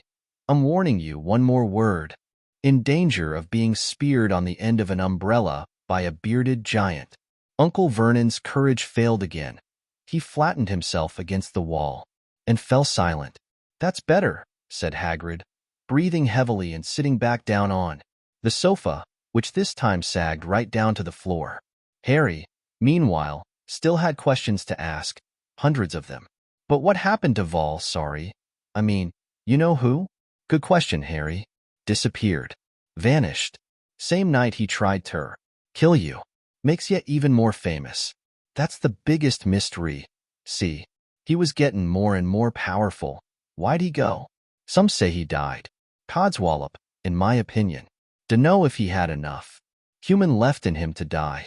Some say he's still out there, bidden his time, but I don't believe it. People who was on his side came back to ours. Some of 'em came out of kinda trances. Don reckon they could have done if he was comin' back. Most of us reckon he's still out there somewhere but lost his powers. Too weak to carry on. 'Cause something about you finished him, Harry. There was something going on that night he hadn't counted on. I dunno what it was, no one does. But something about you stumped him, all right. Hagrid looked at Harry with warmth and respect blazing in his eyes. But Harry, instead of feeling pleased and proud, felt quite sure there had been a horrible mistake. A wizard? Him? How could he possibly be? He'd spent his life being clowed by Dudley and bullied by Aunt Petunia and Uncle Vernon. If he was really a wizard, why hadn't they been turned into warty toads every time they tried to lock him in his cupboard? If he'd once defeated the greatest sorcerer in the world, how come Dudley had always been able to kick him around like a football? Hagrid, he said quietly, I think you must have made a mistake. I don't think I can be a wizard. To his surprise, Hagrid chuckled. Not a wizard, eh? Never made things happen when you was scared or angry? Harry looked into the fire. Now he came to think about it, every odd thing that had ever made his aunt and uncle furious with him had happened. When he, Harry, had been upset or angry, chased by Dudley's gang, he had somehow found himself out of their reach, dreading going to school. With that ridiculous haircut, he'd managed to make it grow back, and the very last time Dudley had hit him, hadn't he got his revenge, without even realizing he was doing it? Hadn't he set a boa constrictor on him? Harry looked back at Hagrid, smiling, and saw that Hagrid was positively beaming at him. See, said Hagrid. Harry Potter, not a wizard. You wait, you'll be right. Famous at Hogwarts. But Uncle Vernon wasn't going to give in without a fight. Haven't I told you he's not going? He hissed. He's going to Stonewall High, and he'll be grateful for it. I've read those letters, and he needs all sorts of rubbish, spell books and wands and dash. If he wants to go, a great muggle like you won't stop him, growled Hagrid.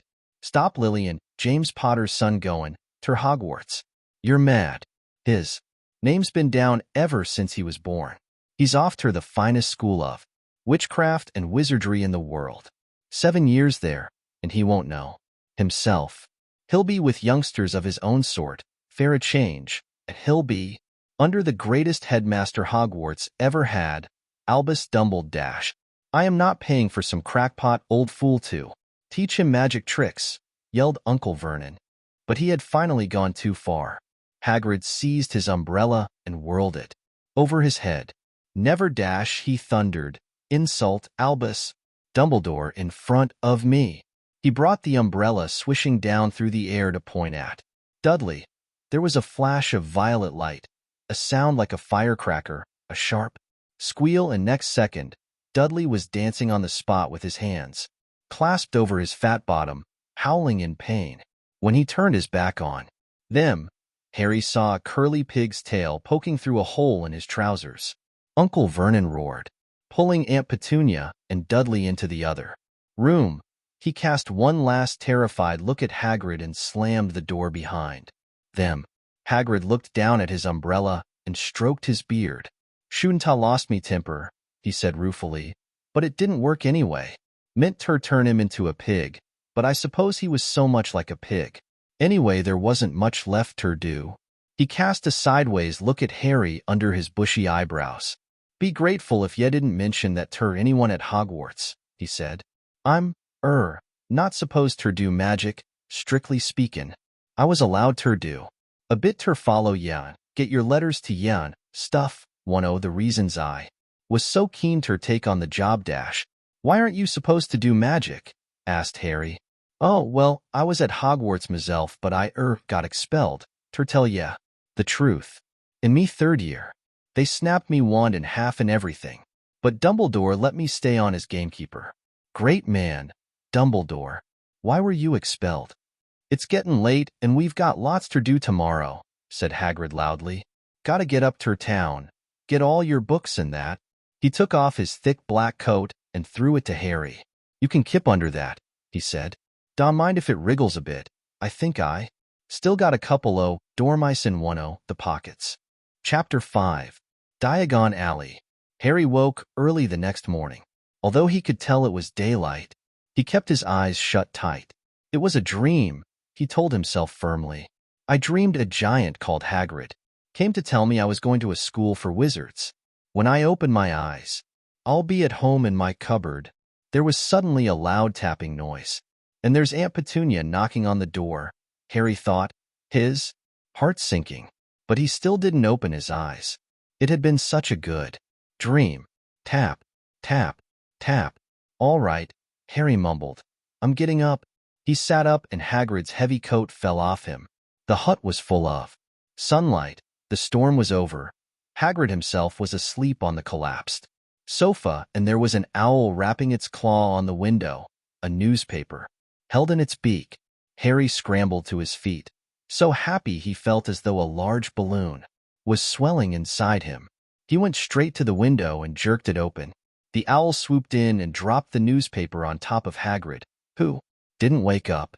The owl then fluttered onto the floor and began to attack Hagrid's coat. "Don't do that."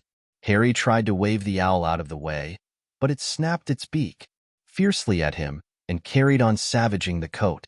"Hagrid," said Harry loudly, "there's an owl daft." "Pay him," Hagrid grunted into the sofa. "What?" "He wants payin' fair deliverin' the paper. Look in the pockets." Hagrid's coat seemed to be made of nothing but pockets, bunches of keys, slug pellets, balls of string, mint humbugs, tea bags. Finally, Harry pulled out a handful of strange-looking coins. "Give him 5 nuts," said Hagrid sleepily. "Nuts?" "The little bronze ones." Harry counted out 5 little bronze coins, and the owl held out its legs so he could put the money into a small leather pouch tied to it. Then it flew off through the open window. Hagrid yawned loudly, sat up, and stretched. "Best be off, Harry. Lots ter do today. Gotta get up ter London and buy all your stuff fair school." Harry was turning over the wizard coins and looking at them. He had just thought of something which made him feel as though the happy balloon inside him had got a puncture. Hagrid?" Said Hagrid, who was pulling on his huge boots. "I haven't got any money, and you heard Uncle Vernon last night. He won't pay for me to go and learn magic." "Don't worry about that," said Hagrid, standing up and scratching his head. "D'ya think your parents didn't leave you anything? But if their house was destroyed, they didn't keep their gold in the house, boy. Nah, first stop for us is Gringotts, Wizard's Bank. Have a sausage. They're not bad cold, and I would say no to a bit o' your birthday cake neither. Wizards have banks?" "Just the one. Gringotts. Run by goblins." Harry dropped the bit of sausage he was holding. "Goblins? Yeah, so yet be mad ter try and rob it. I'll tell ye that. Never mess with goblins, Harry. Gringotts is the safest place in the world for anything you want to keep safe, 'cept maybe Hogwarts. As a matter o' fact, I gotta visit Gringotts anyway. Fair Dumbledore.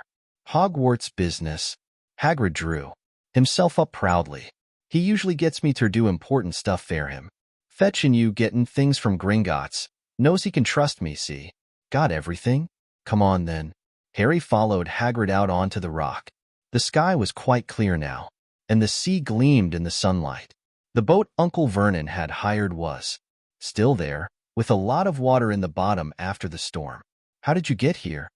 Harry asked, looking around for another boat. "Flew," said Hagrid. "Flew? Yeah, but we'll go back in this.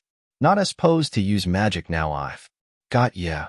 They settled down in the boat, Harry still staring at Hagrid, trying to imagine him flying.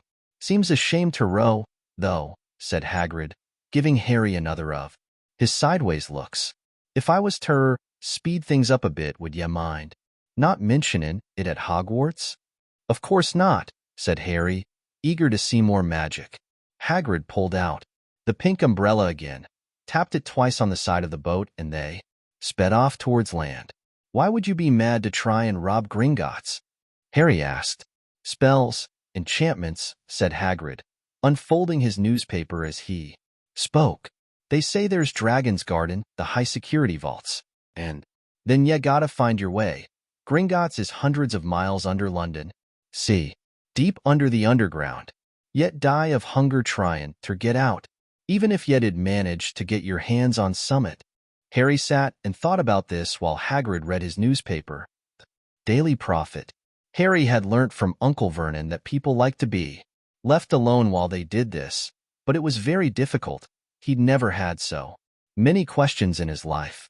Ministry o' Magic messin', things up as usual, Hagrid muttered, turning the page. There's a Ministry of Magic? Harry asked, before he could stop himself. Course, said Hagrid. They wanted Dumbledore Fair Minister, o' course, but he'd never leave Hogwarts, so old Cornelius Fudge got the job. Bungler, if ever there was one. So he pelts Dumbledore with owls every morning. A skinned fair advice. But what does a Ministry of Magic do? Well, their main job is to keep it from the muggles that there's still witches and wizards up and down the country. Why? Blimey, Harry, everyone be wantin' magic solutions to their problems. Nah, we're best left alone. At this moment, the boat bumped gently into the harbor wall. Hagrid folded up his newspaper, and they clambered up the stone steps onto the street. Passers-by stared a lot at Hagrid as they walked through the little town to the station. Harry couldn't blame them. Not only was Hagrid twice as tall as anyone else, he kept pointing at perfectly ordinary things like parking meters and saying loudly, "See that, Harry? Things these muggles dream up."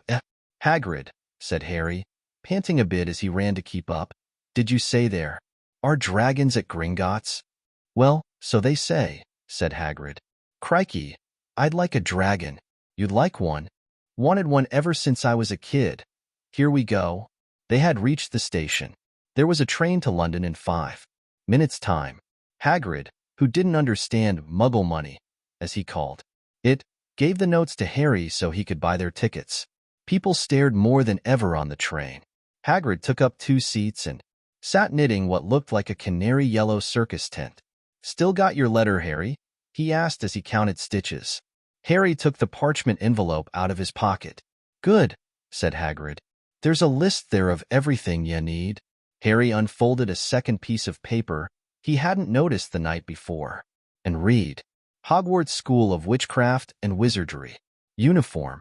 First-year students will require 1. 3 sets of plain work robes, black. 2. 1 plain pointed hat, black, for day wear. 3. 1 pair of protective gloves, dragon hide or similar. 4. 1 winter cloak, black, silver fastenings. Please note that all pupils' clothes should carry name tags. Set books. All students should have a copy of each of the following. The Standard Book of Spells, Grade 1, by Miranda Goshawk. A History of Magic, by Bathilda Bagshot. Magical Theory, by Adalbert Waffling. A Beginner's Guide to Transfiguration, by Emmerich Switch. 1000 Magical Herbs and Fungi, by Phillida Spore. Magical Drafts and Potions, by Arsenius Jigger. Fantastic Beasts and Where to Find Them, by Newt Scamander. The Dark Forces, A Guide to Self-Protection, by Quentin Trimble. Other Equipment. 1 wand. 1 cauldron, pewter, standard size 2. 1 set glass or crystal phials. 1 telescope. 1 set brass scales. Students may also bring an owl or a cat or a toad. Parents are reminded that first years are not allowed their own broomsticks. Can we buy all this in London? Harry wondered aloud. If you know where to go, said Hagrid. Asterisk. Harry had never been to London before. Although Hagrid seemed to know where he was going, he was obviously not used to getting there in an ordinary way. He got stuck in the ticket barrier on the underground and complained loudly that the seats were too small and the trains too slow. I don't know how the muggles manage without magic, he said, as they climbed a broken-down escalator which led up to a bustling road lined with shops. Hagrid was so huge that he parted the crowd easily. All Harry had to do was keep close behind him. They passed bookshops and music stores, hamburger bars and cinemas, but nowhere that looked as if it could sell you A magic wand. This was just an ordinary street full of ordinary people. Could there really be piles of wizard gold buried miles beneath them? Were there really shops that sold spellbooks and broomsticks? Might this not all be some huge joke that the Dursleys had cooked up? If Harry hadn't known that the Dursleys had no sense of humor, he might have thought so. Yet, somehow, even though everything Hagrid had told him so far was unbelievable, Harry couldn't help trusting him. "This is it," said Hagrid, coming to a halt, "the Leaky Cauldron. It's a famous place."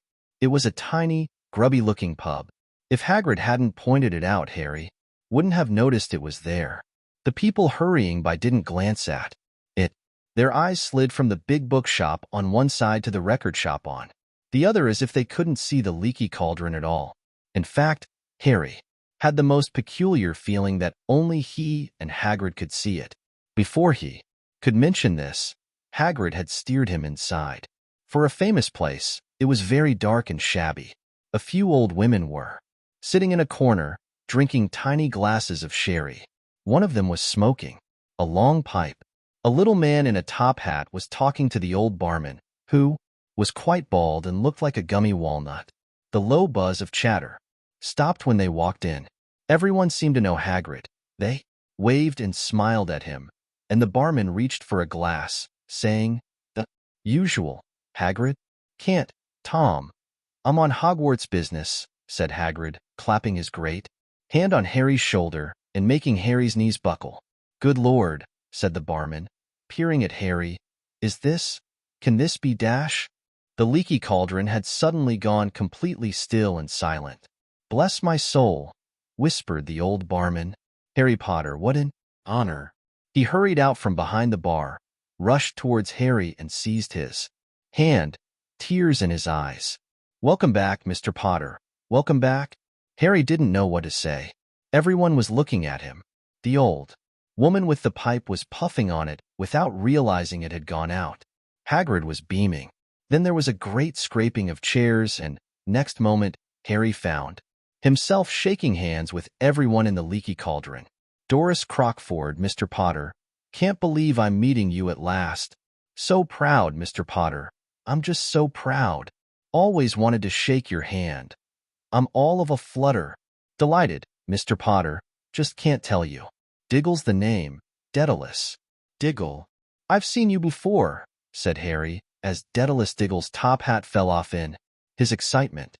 "You bowed to me once in a shop." "He remembers," cried Daedalus Diggle, looking around at everyone. "Did you hear that? He remembers me." Harry shook hands again and again. Doris Crockford kept coming back for more. A pale young man made his way forward, very nervously. One of his eyes was twitching. "Professor Quirrell," said Hagrid. "Harry, Professor Quirrell will be one of your teachers at Hogwarts." "P.P. Potter," stammered Professor Quirrell, grasping Harry's hand. "Can't he tell you how pleased I am to meet you?" "What sort of magic do you teach, Professor Quirrell?" "Defense against the dark arts," muttered Professor Quirrell, as though he'd rather not think about it. "And not that you need it, P.P. Potter?" He laughed nervously. "You'll be getting all your equipment, I suppose? I've got to pick up a new book on vampires and myself." He looked terrified at the very thought. But the others wouldn't let Professor Quirrell keep Harry to himself. It took almost 10 minutes to get away from them all. At last, Hagrid managed to make himself heard over the babble. "Must get on, lots ter by." "Come on, Harry." Doris Crockford shook Harry's hand one last time, and Hagrid led them through the bar and out into a small, walled courtyard, where there was nothing but a dustbin and a few weeds. Hagrid grinned at Harry. "Told ya, didn't I? Told ya you was famous." Even Professor Quirrell was trembling ter meet ya, mind you. He's usually trembling, Is he always that nervous? "Oh, yeah. Poor bloke. Brilliant mind. He was fine while he was studying out of books, but then he took a year off to get some first-hand experience. They say he met vampires in the Black Forest, and there was a nasty bit o' trouble with a hag. Never been the same since. Scared of the students. Scared of his own subject now. Where's me umbrella?" Vampires? Hags? Harry's head was swimming. Hagrid, meanwhile, was counting bricks in the wall above the dustbin. 3 up, 2 across, he muttered. Right. Stand back, Harry. He tapped the wall 3 times with the point of his umbrella. The brick he had touched quivered.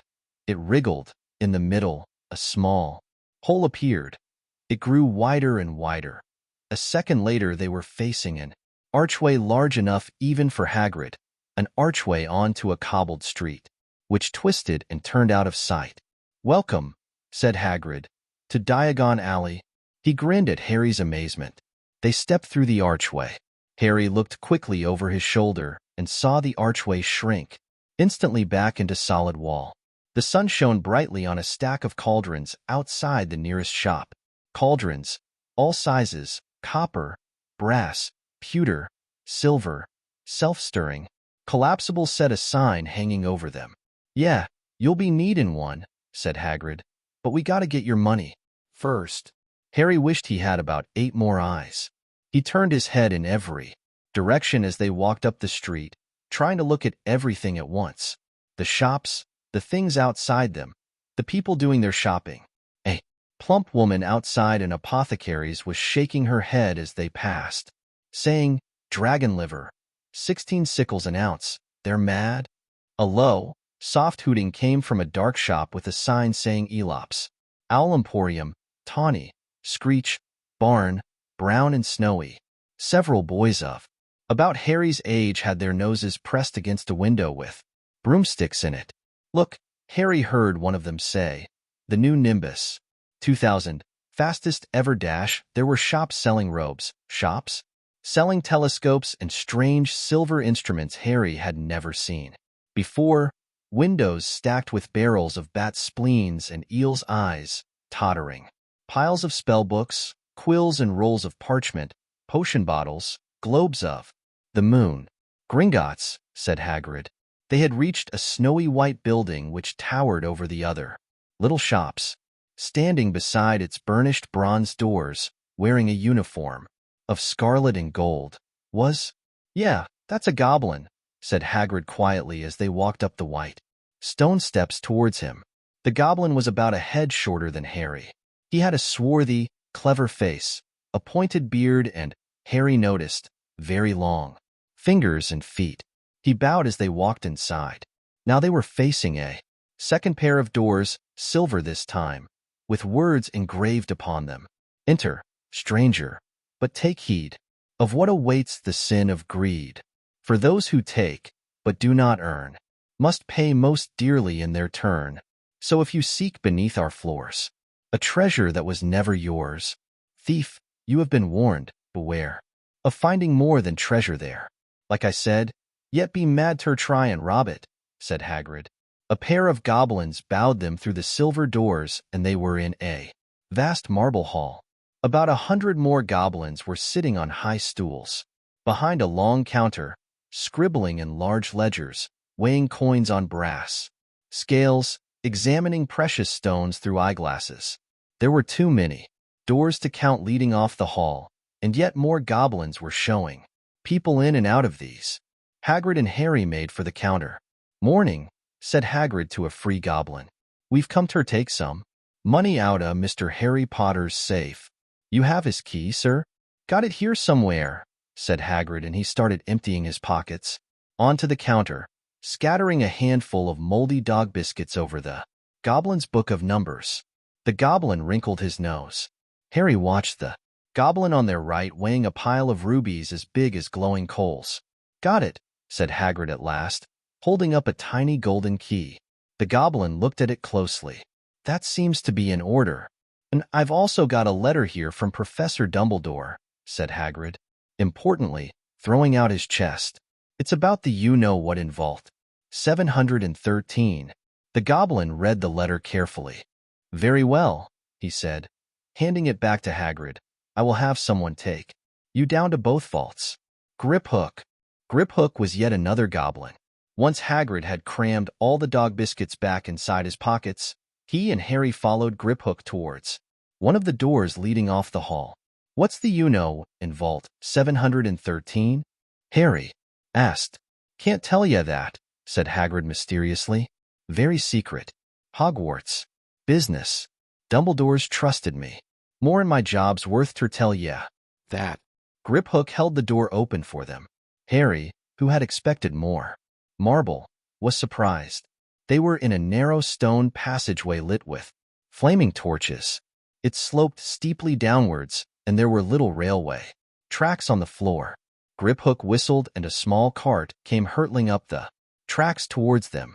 They climbed in, Hagrid with some difficulty, and were off. At first they just hurtled through a maze of twisting passages.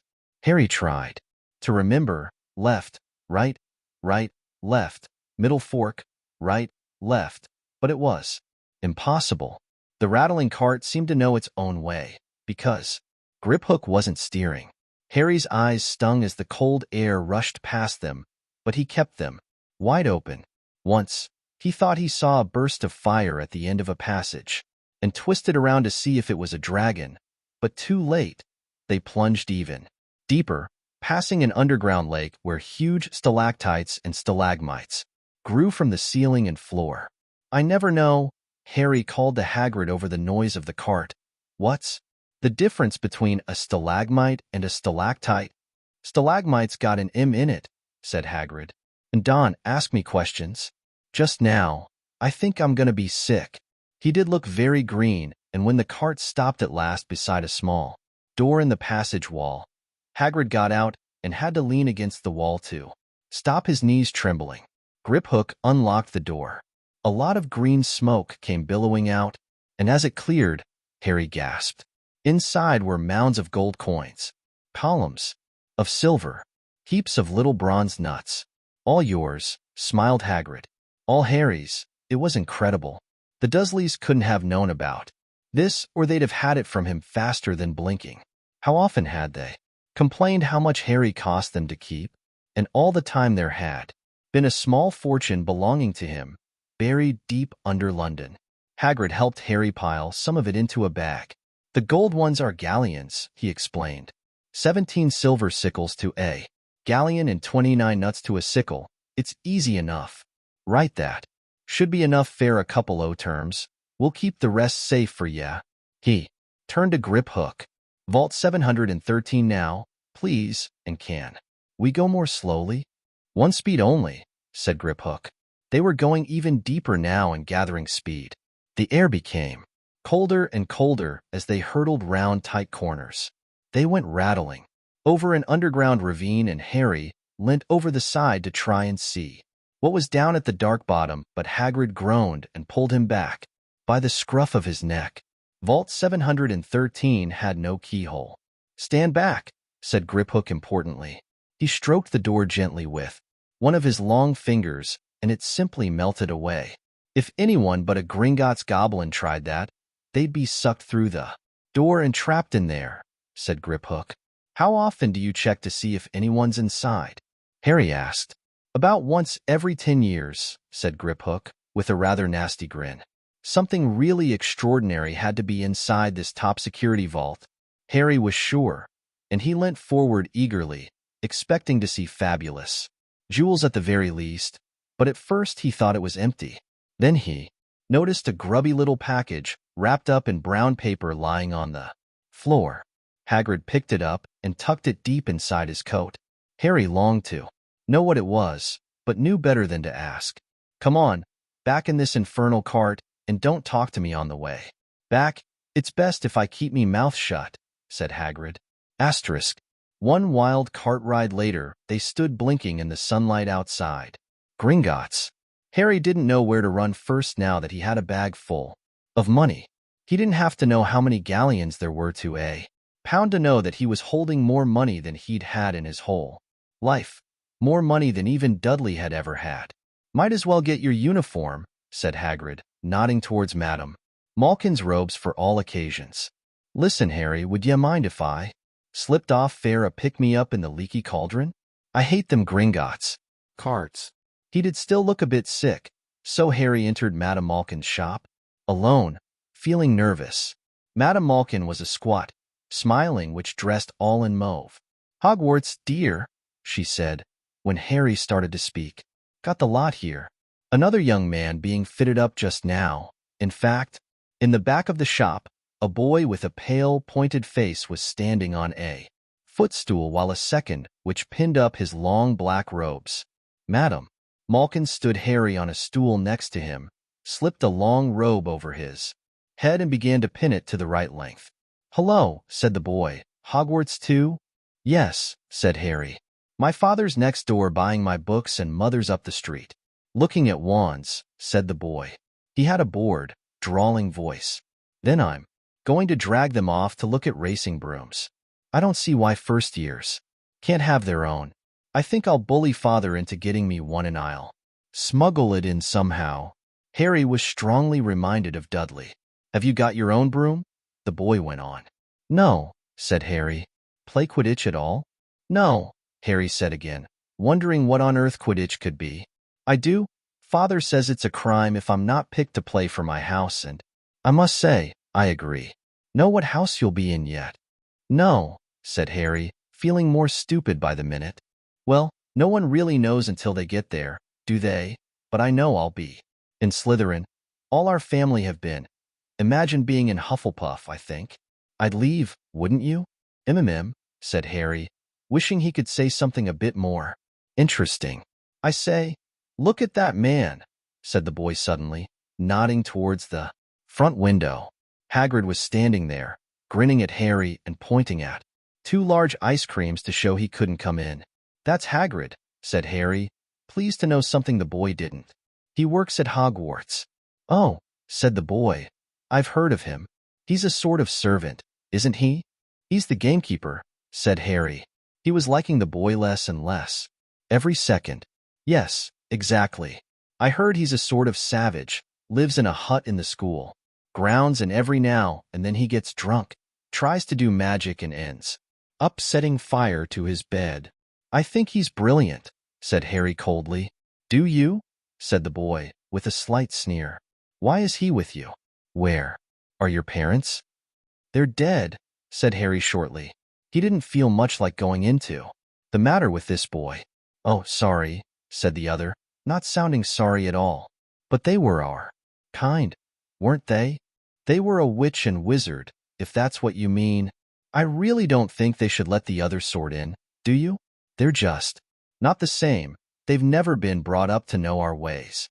Some of them have never even heard of Hogwarts until they get the letter. Imagine. I think they should keep it in the old wizarding families. What's your surname, anyway?" But before Harry could answer, Madame Malkin said, "That's you done, my dear," and Harry, not sorry for an excuse to stop talking to the boy, hopped down from the footstool. "Well, I'll see you at Hogwarts, I suppose," said the drawling boy.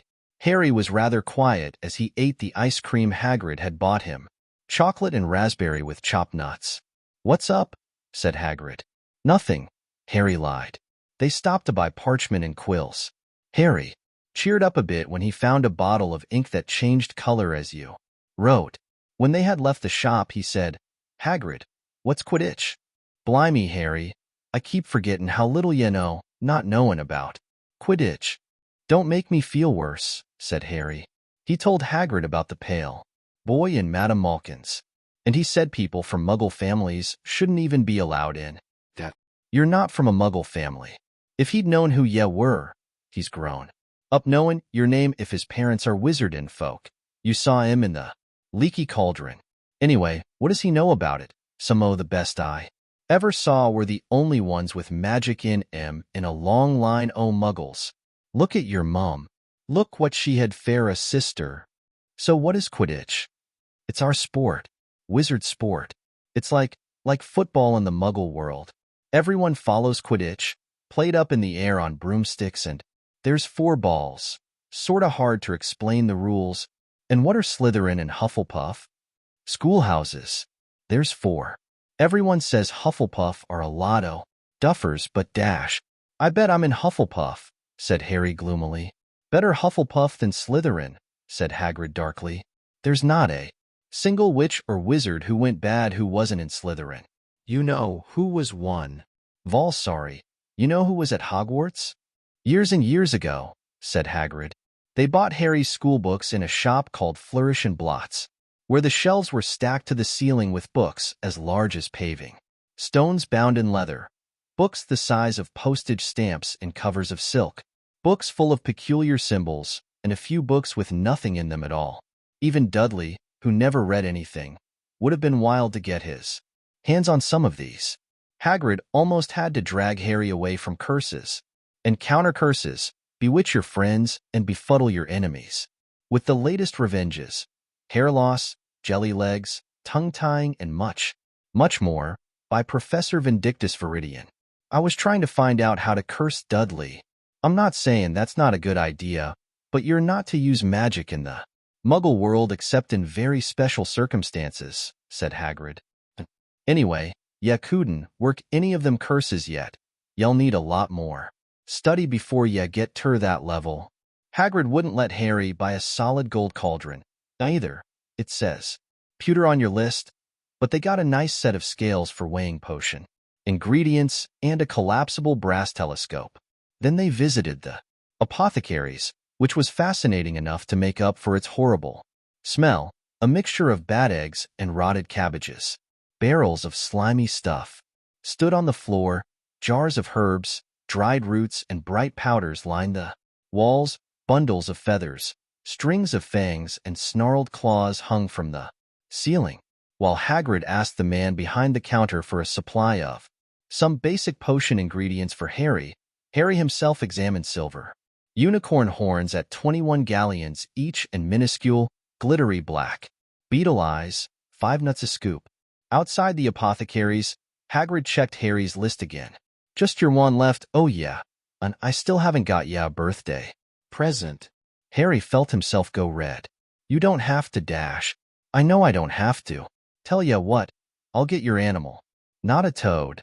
Toads went out of fashion years ago, yet be laughed at and I don't like. Cats, they make me sneeze. I'll get you an owl. All the kids want owls. They're dead useful, carry your post and everything. 20 minutes later, they left Elop's Owl Emporium, which had been dark and full of rustling and flickering, jewel-bright eyes. Harry now carried a large cage which held a beautiful snowy owl, fast asleep with her head under her wing. He couldn't stop stammering his thanks, sounding just like Professor Quirrell.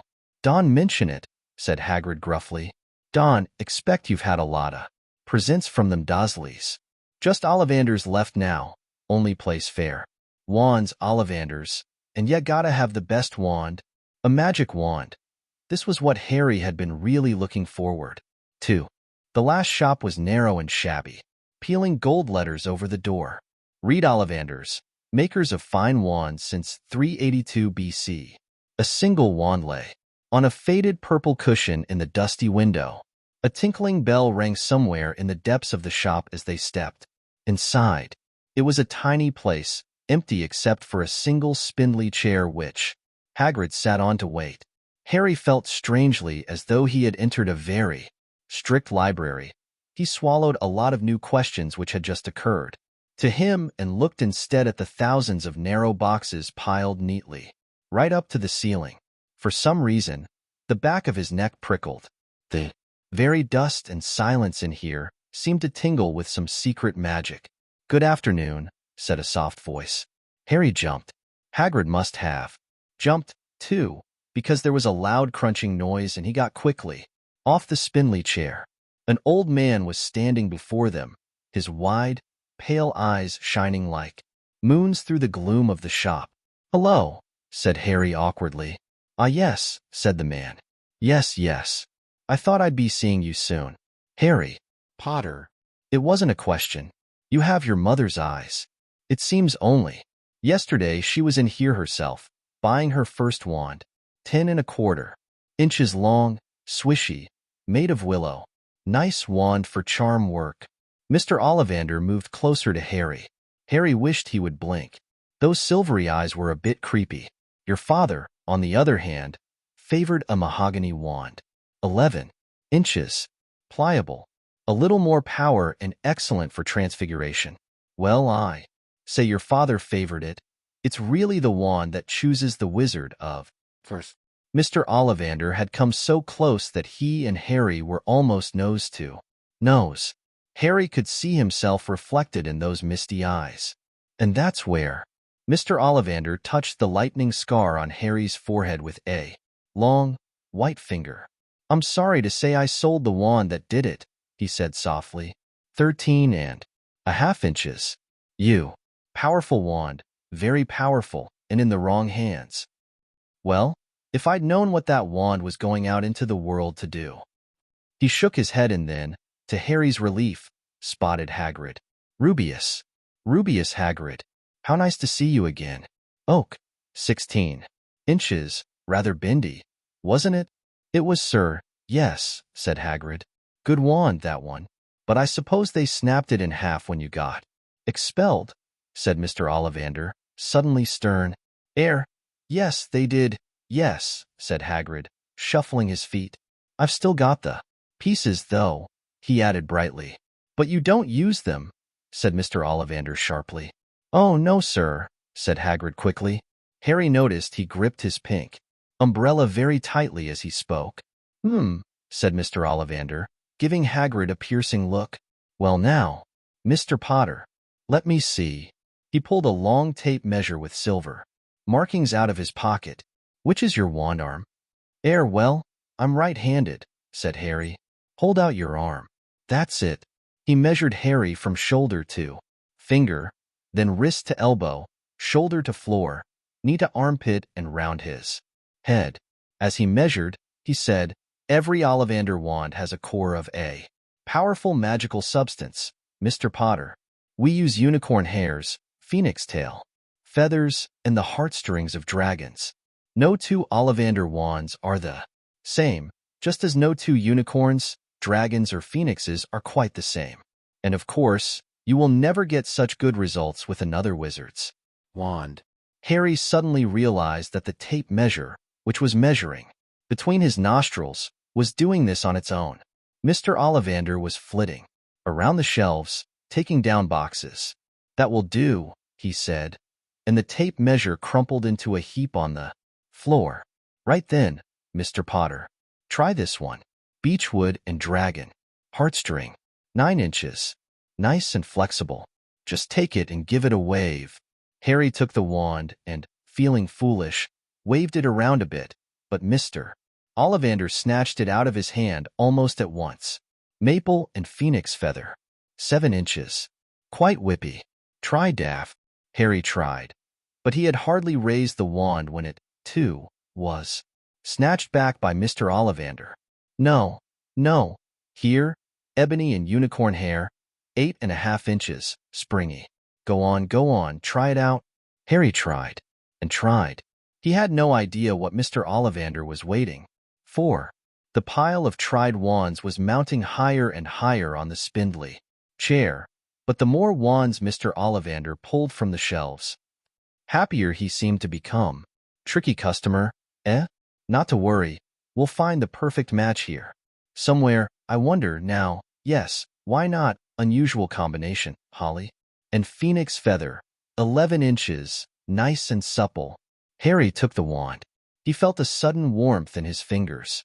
He raised the wand above his head, brought it swishing down through the dusty air, and a stream of red and gold sparks shot from the end like a firework, throwing dancing spots of light onto the walls. Hagrid whooped and clapped, and Mr. Ollivander cried, "Oh, bravo! Yes, indeed. Oh, very good.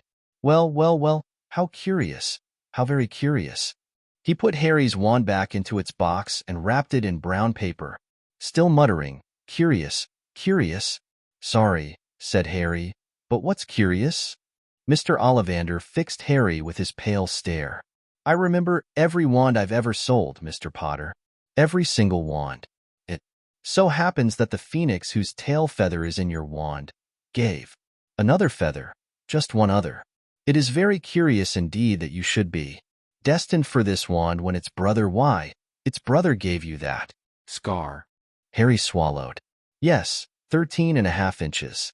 You. Curious indeed how these things happen. The wand chooses the wizard, remember? I think we must expect great things from you, Mr. Potter." After all, he who must not be named did great things. Terrible, yes, but great. Harry shivered. He wasn't sure he liked Mr. Ollivander too much. He paid 7 gold galleons for his wand, and Mr. Ollivander bowed them from his shop. Asterisk. The late afternoon sun hung low in the sky as Harry and Hagrid made their way back down Diagon Alley, back through the wall, back through the leaky cauldron, now empty. Harry didn't speak at all as they walked down the road. He didn't even notice how much people were gawping at them on the underground, laden as they were with all their funny-shaped packages, with the sleeping snowy owl on Harry's lap, up another escalator, out into Paddington Station. Harry only realized where they were when Hagrid tapped him on the shoulder. "Got time for a bite to eat before your train leaves," he said. He bought Harry a hamburger, and they sat down on plastic seats to eat them. Harry kept looking around. Everything looked so strange, somehow. "You all right, Harry? You're very quiet," said Hagrid. Harry wasn't sure he could explain. He just had the best birthday of his life, and yet he chewed his hamburger, trying to find the words. "Everyone thinks I'm special," he said at last. "All those people in the leaky cauldron, Professor Quirrell, Mr. Ollivander. But I don't know anything about magic at all. How can they expect great things? I'm famous, and I can't even remember what I'm famous for. I don't know what happened when the night my parents died." Hagrid leant across the table. Behind the wild beard and eyebrows he wore a very kind smile. "Don't you worry, Harry. You'll learn fast enough. Everyone starts at the beginning at Hogwarts. You'll be just fine. Just be yourself. I know it's hard. You've been singled out, and that's always hard. But you'll have a great time. At Hogwarts I did. Still do. Smatter of fact." Hagrid helped Harry onto the train that would take him back to the Dursleys, then handed him an envelope. "Your ticket fare Hogwarts," he said. "1st o' September, King's Cross. It's all on your ticket. Any problems with the Dursleys, send me a letter with your owl. She'll know where to find me. See ya soon, Harry." The train pulled out of the station. Harry wanted to watch Hagrid until he was out of sight. He rose in his seat and pressed his nose against the window, but he blinked and Hagrid had gone. Chapter 6. The Journey from Platform 9 3/4. Harry's last month with the Dursleys wasn't fun. True, Dudley was now so scared of Harry he wouldn't stay in the same room, while Aunt Petunia and Uncle Vernon didn't shut Harry in his cupboard, force him to do anything, or shout at him. In fact, they didn't speak to him at all. Half terrified, half furious, they acted as though any chair with Harry in it was empty. Although this was an improvement in many ways, it did become a bit depressing after a while. Harry kept to his room, with his new owl for company. He had decided to call her Hedwig, a name he had found in a history of magic. His school books were very interesting. He lay on his bed reading late into the night, Hedwig swooping in and out of the open window as she pleased. It was lucky that Aunt Petunia didn't come in to hoover anymore, because Hedwig kept bringing back dead mice. Every night before he went to sleep, Harry ticked off another day on the piece of paper he had pinned to the wall, counting down to September the 1st. On the last day of August, he thought he'd better speak to his aunt and uncle about getting to King's Cross Station next day, so he went down to the living room, where they were watching a quiz show on television. He cleared his throat to let them know he was there, and Dudley screamed and ran from the room. Uncle Vernon?" Uncle Vernon grunted to show he was listening. I need to be at King's Cross tomorrow to go to Hogwarts." Uncle Vernon grunted again. "Would it be all right if you gave me a lift?" Grunt. Harry supposed that meant yes. "Thank you." He was about to go back upstairs when Uncle Vernon actually spoke. "Funny way to get to a wizard school, the train. Magic carpets all got punctures, have they?" Harry didn't say anything. "Where is this school, anyway?" "I don't know," said Harry, realizing this for the first time. He pulled the ticket Hagrid had given him out of his pocket. "I just take the train from platform 9 3/4 at 11 o'clock, he read. His aunt and uncle stared. "Platform what? 9 3/4? Don't talk rubbish, said Uncle Vernon. There is no platform 9 3/4. It's on my ticket. Barking, said Uncle Vernon. Howling mad, the lot of them. You'll see. You just wait. All right, we'll take you to King's Cross. We're going up to London tomorrow anyway, or I wouldn't bother. Why are you going to London? Harry asked, trying to keep things friendly. Taking Dudley to hospital, growled Uncle Vernon. Got to have that ruddy tail removed before he goes to Smeltings. Asterisk. Harry woke at 5 o'clock the next morning and was too excited and nervous to go back to sleep. He got up and pulled on his jeans because he didn't want to walk into the station in his wizard's robes. He'd change on the train. He checked his Hogwarts list yet again to make sure he had everything he needed, saw that Hedwig was shut safely in her cage, and then paced the room, waiting for the Dursleys to get up. 2 hours later, Harry's huge, heavy trunk had been loaded into the Dursleys' car. Aunt Petunia had talked Dudley into sitting next to Harry, and they had set off. They reached King's Cross at 10:30. Uncle Vernon dumped Harry's trunk onto a trolley and wheeled it into the station for him. Harry thought this was strangely kind until Uncle Vernon stopped dead, facing the platforms with a nasty grin on his face. Well, there you are, boy. Platform 9, Platform 10. Your platform should be somewhere in the middle, but they don't seem to have built it yet, do they? He was quite right, of course.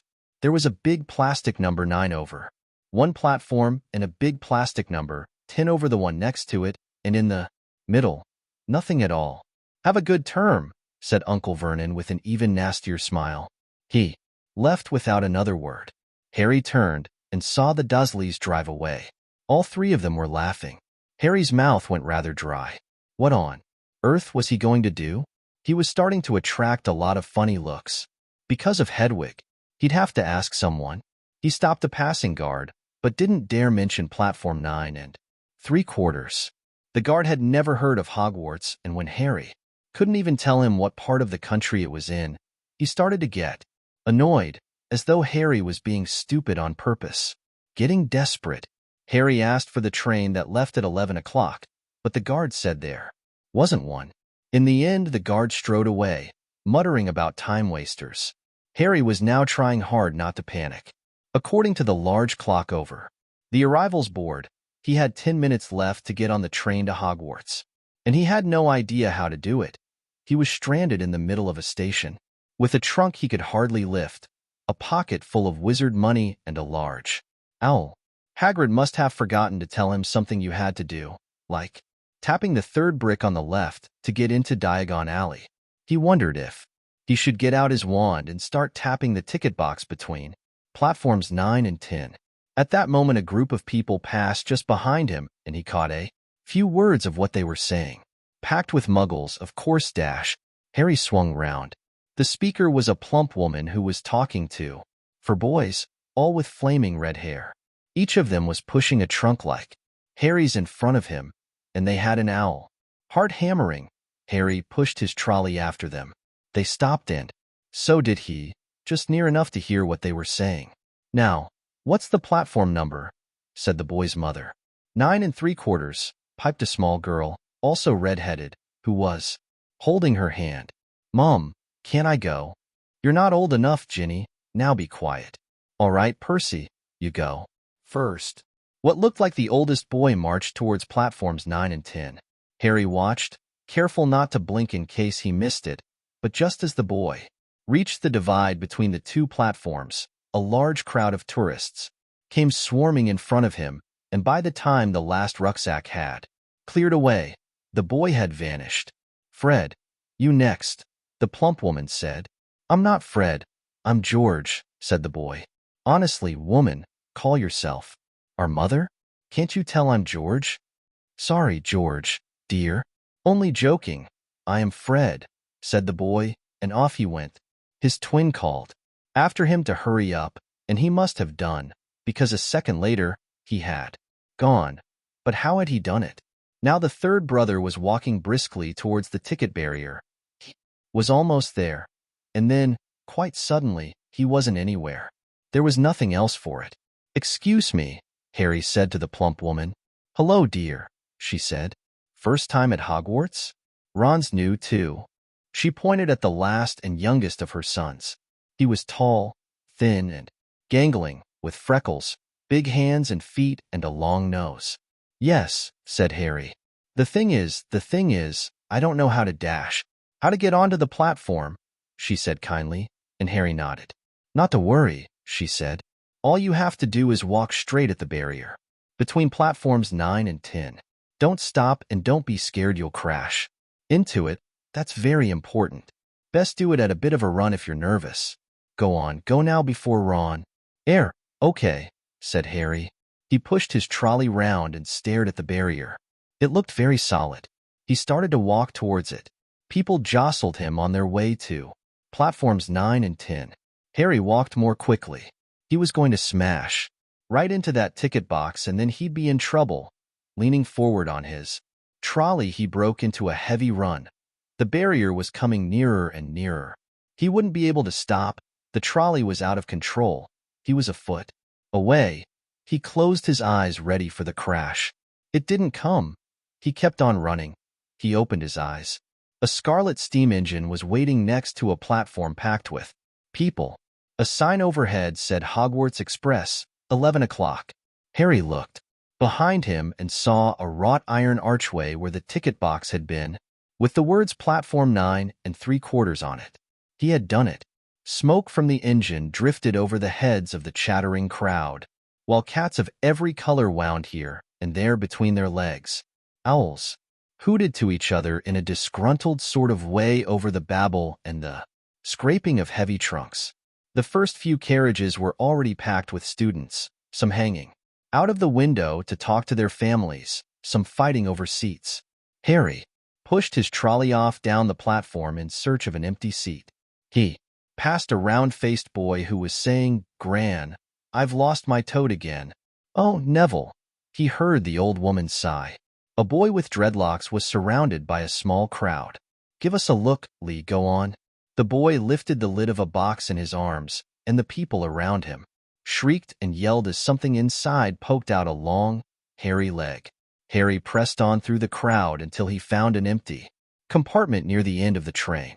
He put Hedwig inside first and then started to shove and heave his trunk towards the train door. He tried to lift it up the steps but could hardly raise one end, and twice he dropped it painfully on his foot. Want a hand? It was one of the red-haired twins he'd followed through the ticket box. "Yes, please," Harry panted. "Oi, Fred, come here and help." With the twins' help, Harry's trunk was at last tucked away in a corner of the compartment. "Thanks," said Harry, pushing his sweaty hair out of his eyes. "What's that?" said one of the twins suddenly, pointing at Harry's lightning scar. "Blimey," said the other twin. "Are you Dash?" "He is," said the first twin. "Aren't you?" he added to Harry. "What?" said Harry. "Harry Potter," chorused the twins. "Oh, him," said Harry. "I mean, yes, I am." The two boys gawped at him, and Harry felt himself going red. Then, to his relief, a voice came floating in through the train's open door. "Fred? George? Are you there?" "Coming, Mum." With a last look at Harry, the twins hopped off the train. Harry sat down next to the window where, half hidden, he could watch the red-haired family on the platform and hear what they were saying. Their mother had just taken out her handkerchief. "Ron, you've got something on your nose." The youngest boy tried to jerk out of the way, but she grabbed him and began rubbing the end of his nose. "Mum, jar off." He wriggled free. "Ah, has Ickle Ronnie got some fink on his nosy?" said one of the twins. "Shut up," said Ron. "Where's Percy?" said their mother. "He's coming now." The oldest boy came striding into sight. He had already changed into his billowing black Hogwarts robes, and Harry noticed a shiny red and gold badge on his chest with the letter P on it. "Can't stay long, Mother," he said. "I'm up front. The prefects have got 2 compartments to themselves. Dash." "Oh, are you a prefect, Percy?" said one of the twins, with an air of great surprise. "You should have said something. We had no idea." "Hang on. I think I remember him saying something about it," said the other twin. "Once, Dash, or twice dash, a minute dash, all summer dash. Oh, shut up, said Percy the prefect. How come Percy gets new robes anyway? Said one of the twins. Because he's a prefect, said their mother fondly. All right, dear, well, have a good term. Send me an owl when you get there. She kissed Percy on the cheek and he left. Then she turned to the twins. Now, you two, this year, you behave yourselves. If I get one more owl, telling me you've blown up a toilet or dash. Blown up a toilet? We've never blown up a toilet. Great idea though, thanks, Mom. It's not funny. And look after Ron. Don't worry, Ickle Ronikins is safe with us. Shut up, said Ron again. He was almost as tall as the twins already and his nose was still pink where his mother had rubbed it. Hey, Mom, guess what? Guess who we just met on the train? Harry leant back quickly so they couldn't see him looking. You know that black-haired boy who was near us in the station? No. Who he is? Who? Harry Potter. Harry heard the little girl's voice. Oh, Mom, can I go on the train and see him, Mom? Oh, please? You've already seen him, Ginny, and the poor boy isn't something you goggle at in a zoo. Is he really, Fred? How do you know? Asked him. Saw his scar. It's really there, like lightning. Poor dear. No wonder he was alone. I wondered. He was ever so polite. When he asked how to get onto the platform. Never mind that. Do you think he remembers what you know who looks like? Their mother suddenly became very stern. I forbid you to ask him, Fred. No, don't you dare. As though he needs reminding of that on his first day at school. All right, keep your hair on.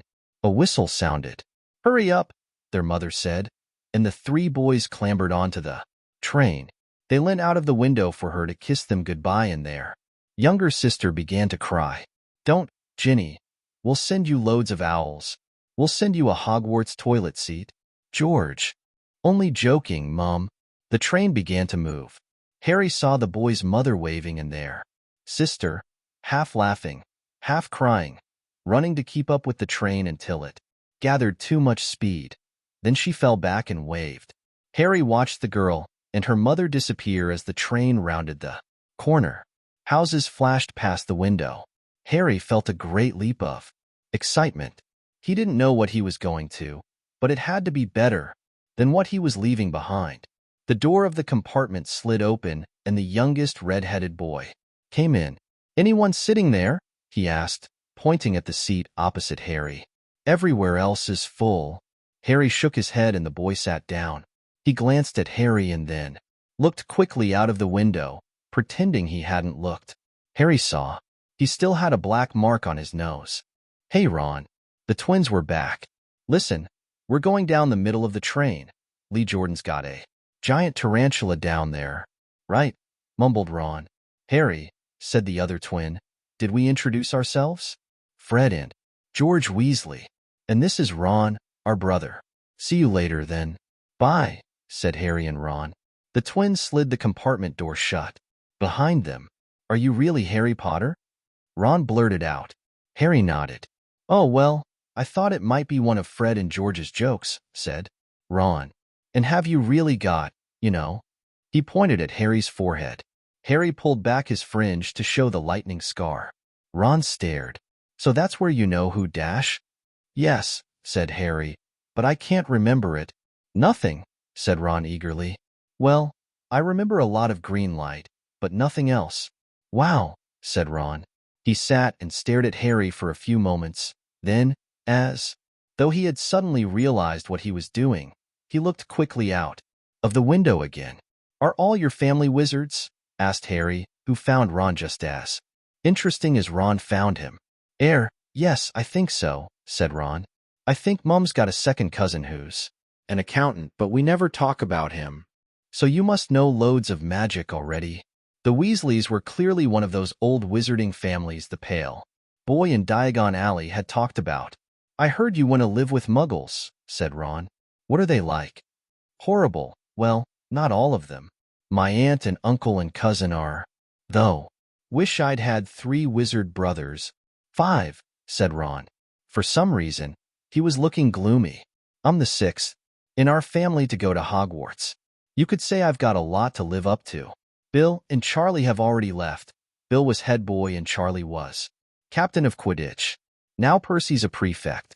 Fred and George mess around a lot, but they still get really good marks and everyone thinks they're really funny. Everyone expects me to do as well as the others, but if I do, it's no big deal because they did it first. You never get anything new, either, with 5 brothers. I've got Bill's old robes, Charlie's old wand and Percy's old rat. Ron reached inside his jacket and pulled out a fat gray rat, which was asleep. His name's Scabbers and he's useless. He hardly ever wakes up. Percy got an owl from my dad for being made a prefect, but they couldn't I got Scabbers instead. Ron's ears went pink. He seemed to think he'd said too much, because he went back to staring out of the window.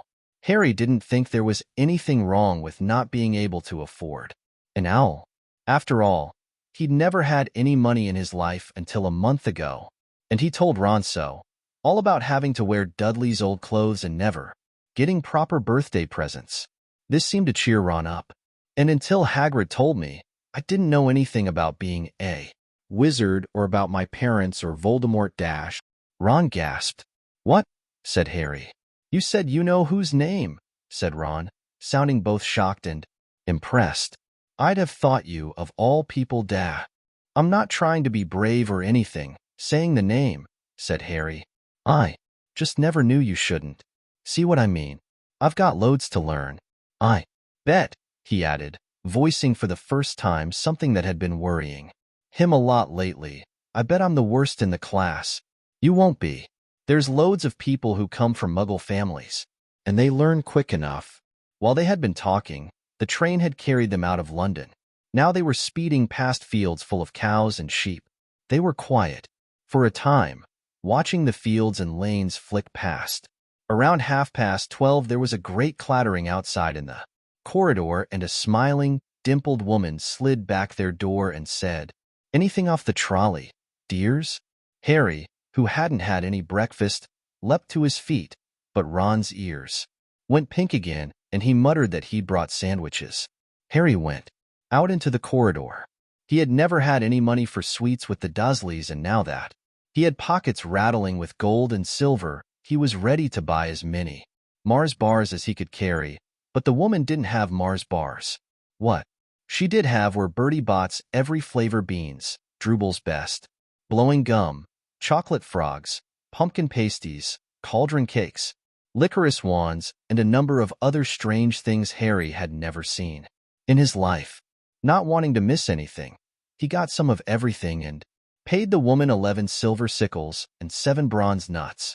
Ron stared as Harry brought it all back into the compartment and tipped it onto an empty seat. "Hungry, are you?" "Starving," said Harry, taking a large bite out of a pumpkin pasty. Ron had taken out a lumpy package and unwrapped it. There were 4 sandwiches in there. He pulled one of them apart and said, "She always forgets I don't like corned beef." "Swap you for one of these," said Harry, holding up a pasty. "Go on, Dash. You don't want this, it's all dry," said Ron. "She hasn't got much time." He added quickly, with 5 of us. "Go on, have a pasty," said Harry, who had never had anything to share before, or indeed, anyone to share it with. It was a nice feeling, sitting there, with Ron, eating their way through all Harry's pasties and cakes. The sandwiches lay forgotten. "What are these?" Harry asked Ron, holding up a pack of chocolate. "Frogs.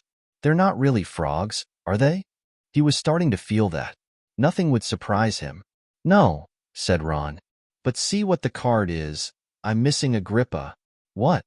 "Oh, of course, you wouldn't know. Chocolate frogs have cards inside them, to collect famous witches and wizards. I've got about 500, but I haven't got Agrippa or Ptolemy." Harry unwrapped his chocolate frog and picked up the card. It showed a man's face. He wore half-moon glasses, had a long, crooked nose, and flowing silver hair, beard, and mustache. Underneath the picture was the name Albus Dumbledore. "So this is Dumbledore," said Harry. "Don't tell me you'd never heard of Dumbledore," said Ron. "Can I have a frog? I might get Agrippa Thanks, Dash. Harry turned over his card and read, Albus Dumbledore, currently headmaster of Hogwarts. Considered by many the greatest wizard of modern times, Professor Dumbledore is particularly famous for his defeat of the Dark Wizard, Grindelwald in 1945, for the discovery of the 12 uses of dragon's blood, and his work on alchemy with his partner, Nicholas Flamel. Professor Dumbledore enjoys chamber music and tin-pin bowling. Harry turned the card back over and saw, to his astonishment, that Dumbledore's face had disappeared. He's gone. Well, you can't expect him to hang around all day, said Ron. He'll be back. No, I've got Morgana again, and I've got about 6 of her, do you want it? You can start collecting. Ron's eyes strayed to the pile of chocolate frogs waiting to be unwrapped. Help yourself, said Harry. But in, the Muggle world, people just stay put in photos. Do they? What? They don't move at all. Ron sounded amazed. Weird. Harry stared as Dumbledore sidled back into the picture on his card and gave him a small smile. Ron was more interested in eating the frogs than looking at the famous witches and wizards cards, but Harry couldn't keep his eyes off them. Soon he had not only Dumbledore and Morgana, but Hengist of Woodcroft, Alberic Grunion, Circe, Paracelsus, and Merlin. He finally tore his eyes away from the druidess Cleodna, who was scratching her nose to open a bag of Bertie Bott's every flavor beans. You want to be careful with those, Ron warned Harry. When they say every flavor, they mean every flavor, you get all the ordinary ones like chocolate and peppermint and marmalade, but then you can get spinach and liver and tripe. George reckons he had a bogey-flavored one once. Ron picked up a green bean, looked at it carefully, and bit into a corner. Blearg, see? Sprouts. They had a good time eating the every-flavor beans. Harry got toast, coconut, baked bean, strawberry, curry, grass, coffee, sardine, and was even brave enough to nibble the end off a funny gray one Ron wouldn't touch, which turned out to be pepper. The countryside now flying past the window was becoming wilder. The neat fields had gone. Now there were woods, twisting rivers, and dark green hills. There was a knock on the door of their compartment, and the round-faced boy Harry had passed on platform 9 3/4 came in. He looked tearful. Sorry, he said, but have you seen a toad at all? When they shook their heads, he wailed, I've lost him. He keeps getting away from me. He'll turn up, said Harry. Yes, said the boy miserably. Well, if you see him. He left. Don't know why he's so bothered, said Ron. If I'd brought a toad, I'd lose it as quick as I could. Mind you, I brought Scabbers, so I can't talk. The rat was still snoozing on Ron's lap. He might have died, and you wouldn't know the difference, said Ron in disgust. I tried to turn him yellow yesterday to make him more interesting, but the spell didn't work. I'll show you, look. He rummaged around in his trunk and pulled out a very battered-looking wand. It was chipped in places, and something white was glinting at the end. Unicorn hairs nearly poking out. Anyway, Dash, he had just raised his wand when the compartment door slid open again. The toadless boy was back, but this time he had a girl with him. She was already wearing her new Hogwarts robes. Has anyone seen a toad? Neville's lost one, she said. She had a bossy sort of voice, lots of bushy brown hair, and rather large front teeth. We've already told him we haven't seen it, said Ron, but the girl wasn't listening. She was looking at the wand in his hand. Oh, are you doing magic? Let's see it then. She sat down. Ron looked taken aback. All right. He cleared his throat. Sunshine, daisies, buttermellow. Turn this stupid, fat rat yellow. He waved his wand, but nothing happened. Scabbers stayed gray and fast asleep. Are you sure that's a real spell? Said the girl. Well, it's not very good, is it? I've tried a few simple spells just for practice, and it's all worked for me. Nobody in my family's magic at all. It was ever such a surprise when I got my letter, but I was ever so pleased. Of course, I mean, it's the very best school of witchcraft there is, I've heard. I've learnt all our set books off by heart. Of course, I just hope it will be enough. I'm Hermione Granger. By the way, who are you? She said all this very fast. Harry looked at Ron and was relieved to see by his stunned face that he hadn't learned all the set books off by heart either. I'm Ron Weasley, Ron muttered. Harry Potter, said Harry. Are you really? Said Hermione. I know all about you, of course. I got a few extra books for background reading, and you're in modern magical history and the rise and fall of the dark arts and great wizarding events of the 20th century. Am I? Said Harry, feeling dazed. Goodness, didn't you know? I'd have found out everything I could if it was me, said Hermione. Do either of you know what house you'll be in? I've been asking around and I hope I'm in Gryffindor. It sounds by far the best. I hear Dumbledore himself was one, but I suppose Ravenclaw wouldn't be too bad. Anyway, we'd better go and look for Neville's toad. You two had better change, you know. I expect we'll be there soon. And she left, taking the toadless boy with her. Whatever house I'm in, I hope she's not in it, said Ron. He threw his wand back into his trunk. Stupid spell. George gave it to me. Bet he knew. It was a dud. What house are your brothers in? Asked Harry. Gryffindor, said Ron. Gloom seemed to be settling on him again. Mum and Dad were in it, too. I don't know what they'll say if I'm not. I don't. Suppose Ravenclaw would be too bad, but imagine if they put me in Slytherin. That's the housefall, I mean. You know who was in? Yeah, said Ron. He flopped back into his seat, looking depressed. You know, I think the ends of Scabbers' whiskers are a bit lighter, said Harry, trying to take Ron's mind off houses. So what do your oldest brothers do now they've left, anyway? Harry was wondering what a wizard did once he'd finished school.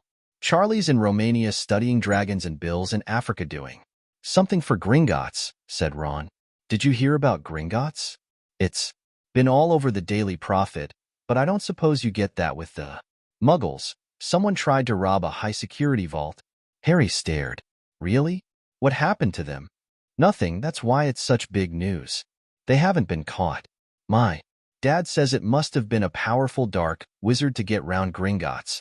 But they don't think they took anything. That's what's odd. Course, everyone gets scared when something like this happens in case you know who's behind it. Harry turned this news over in his mind. He was starting to get a prickle of fear every time you know who was mentioned. He supposed this was all part of entering the magical world, but it had been a lot more comfortable saying Voldemort without worrying. What's your Quidditch team? Ron asked. I don't know any, Harry confessed. What? Ron looked dumbfounded. Oh, you wait. It's the best game in the world dash, and he was off, explaining all about the 4 balls and the positions of the 7 players, describing famous games he'd been to with his brothers and the broomstick he'd like to get if he had the money. He was just taking Harry through the finer points of the game when the compartment door slid open yet again. But it wasn't Neville the toadless boy, or Hermione Granger this time. 3 boys entered and Harry recognized the middle one at once. It was the pale boy from Madame Malkin's robe shop. He was looking at Harry with a lot more interest than he'd shown back in Diagon Alley. Is it true? He said. They're saying all down the train that Harry Potter's in this compartment. So it's you, is it? Yes, said Harry. He was looking at the other boys.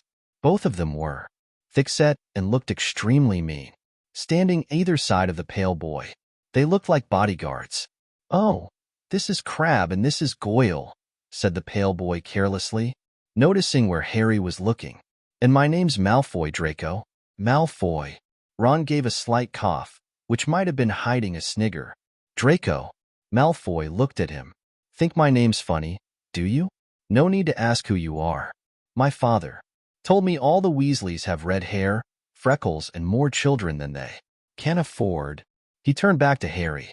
You'll soon find out some wizarding families are much better than others, Potter. You don't want to go making friends with the wrong sort. I can help you there. He held out his hand to shake Harry's, but Harry didn't take it. I think I can tell who the wrong sort are for myself. Thanks, he said. Coolly. Draco Malfoy didn't go red, but a pink tinge appeared in his pale cheeks. I'd be careful if I were you, Potter, he said slowly. Unless you're a bit Polita, you'll go the same way as your parents. They didn't know what was good for them, either. You hang around with riffraff like the Weasleys and that Hagrid, and it'll rub off on you. Both Harry and Ron stood up. Ron's face was as red as his hair. Say that again, he said. Oh, you're going to fight us, are you? Malfoy sneered. Unless you get out now, said Harry, more bravely than he felt, because Crabbe and Goyle were a lot bigger than him or Ron. But we don't feel like leaving, do we, boys? We've eaten all our food. And you still seem to have some. Goyle reached towards the chocolate frogs next to Ron. Ron leapt forward, but before he'd so much as touched Goyle, Goyle let out a horrible yell. Scabbers the rat was hanging off his finger. Sharp little teeth sunk deep into Goyle's knuckle. Crabbe and Malfoy backed away as Goyle swung Scabbers round and round, howling, and when Scabbers finally flew off and hit the window, all three of them disappeared at once. Perhaps they thought there were more rats lurking among the sweets, or perhaps they'd heard footsteps, because a second later, Hermione Granger had come in. What has been going on? She said, looking at the sweets all over the floor and Ron picking up Scabbers by his tail. I think he's been knocked out, Ron said to Harry. He looked closer at Scabbers. No, I don't believe it. He's gone back to sleep. And so he had. You've met Malfoy before? Harry explained about their meeting in Diagon Alley. I've heard of his family, said Ron darkly. They were some of the first to come back to our side after you-know-who disappeared. Said they'd been bewitched. My dad doesn't believe it. He says Malfoy's father didn't need an excuse to go over to the dark side. He turned to Hermione. Can we help you with something? You'd better hurry up and put your robes on. I've just been up the front to ask the driver, and he says we're nearly there. You haven't been fighting, have you? You'll be in trouble before we even get there. Scabbers has been fighting, not us, said Ron, scowling at her. Would you mind leaving while we change? All right. I only came in here because people outside are behaving very childishly, racing up and down the corridors, said Hermione in a sniffy voice. And you've got dirt on your nose, by the way. Did you know? Ron glared at her as she left. Harry peered out of the window. It was getting dark. He could see mountains and forests under a deep purple sky. The train did seem to be slowing down. He and Ron took off their jackets and pulled on their long black robes. Ron's were a bit short for him. You could see his trainers underneath them. A voice echoed through the train. We will be reaching Hogwarts in 5 minutes' time. Please leave your luggage on the train. It will be taken to the school separately. Harry's stomach lurched with nerves and Ron, he saw, looked pale under his freckles. They crammed their pockets with the last of the sweets and joined the crowd thronging the corridor. The train slowed right down and finally stopped. People pushed their way towards the door and out onto a tiny, dark platform. Harry shivered in the cold night air. Then a lamp came bobbing over the heads of the students, and Harry heard a familiar voice. Fur's years over here. All right there, Harry. Hagrid's big hairy face beamed over the sea of heads. Come on, follow me. Any more Fur's years? Mind your step now. Fur's years follow me. Slipping and stumbling, they followed Hagrid down what seemed to be a steep, narrow path. It was so dark either side of them that Harry thought, there must be thick trees there. Nobody spoke much. Neville, the boy who kept losing his toad, sniffed once or twice. You'll get your first sight o' Hogwarts in a sec, Hagrid called over his shoulder. Just round this bend here. There was a loud ooh-hoo. The narrow path had opened suddenly onto the edge of a great black lake, perched atop a high mountain on the other side, its windows sparkling. In the starry sky was a vast castle with many turrets and towers. No more in 4 to a boat, Hagrid called, pointing to a fleet of little boats sitting in the water by the shore. Harry and Ron were followed into their boat by Neville and Hermione. Everyone in, shouted Hagrid, who had a boat to himself. Right then, forward, and the fleet of little boats moved off all at once, gliding across the lake, which was as smooth as glass. Everyone was silent, staring up at the great castle overhead. It towered over them as they sailed nearer and nearer to the cliff on which it stood. "Heads down!" yelled Hagrid as the first boats reached the cliff. They all bent their heads, and the little boats carried them through a curtain of ivy, which hid a wide opening in the cliff face. They were carried along a dark tunnel, which seemed to be taking them right underneath the castle, until they reached a kind of underground harbor where they clambered out on to rocks and pebbles. "Oi, you there! Is this your toad?" said Hagrid, who was checking the boats as people climbed out of them. "Trevor!" cried Neville blissfully, holding out his hands.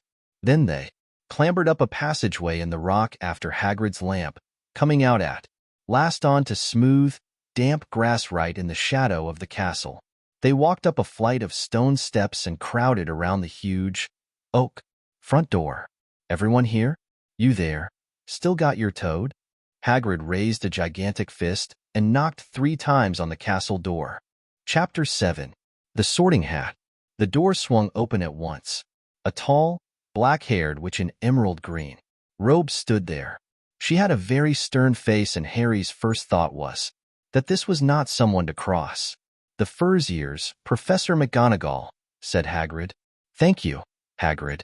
I will take them from here." She pulled the door wide. The entrance hall was so big you could have fitted the whole of the Dursleys' house in it. The stone walls were lit with flaming torches like the ones at Gringotts. The ceiling was too high to make out, and a magnificent marble staircase facing them led to the upper floors. They followed Professor McGonagall across the flagged stone floor. Harry could hear the drone of hundreds of voices from a doorway to the right. The rest of the school must already be here, but Professor McGonagall showed the first years into a small, empty chamber off the hall. They crowded in, standing rather closer together than they would usually have done, peering about nervously. "Welcome to Hogwarts," said Professor McGonagall. "The start of term banquet will begin shortly, but before you take your seats in the Great Hall, you will be sorted into your houses. The sorting is a very important ceremony because, while you are here, your house will be something like your family within Hogwarts. You will have classes with the rest of your house, sleep in your house dormitory, and spend free time in your house common room. The 4 houses are called Gryffindor, Hufflepuff, Ravenclaw, and Slytherin. Each house has its own noble history, and each has produced outstanding witches and wizards.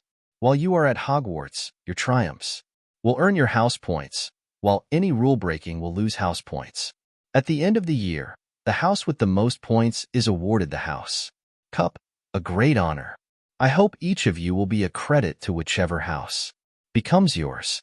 The sorting ceremony will take place in a few minutes in front of the rest of the school.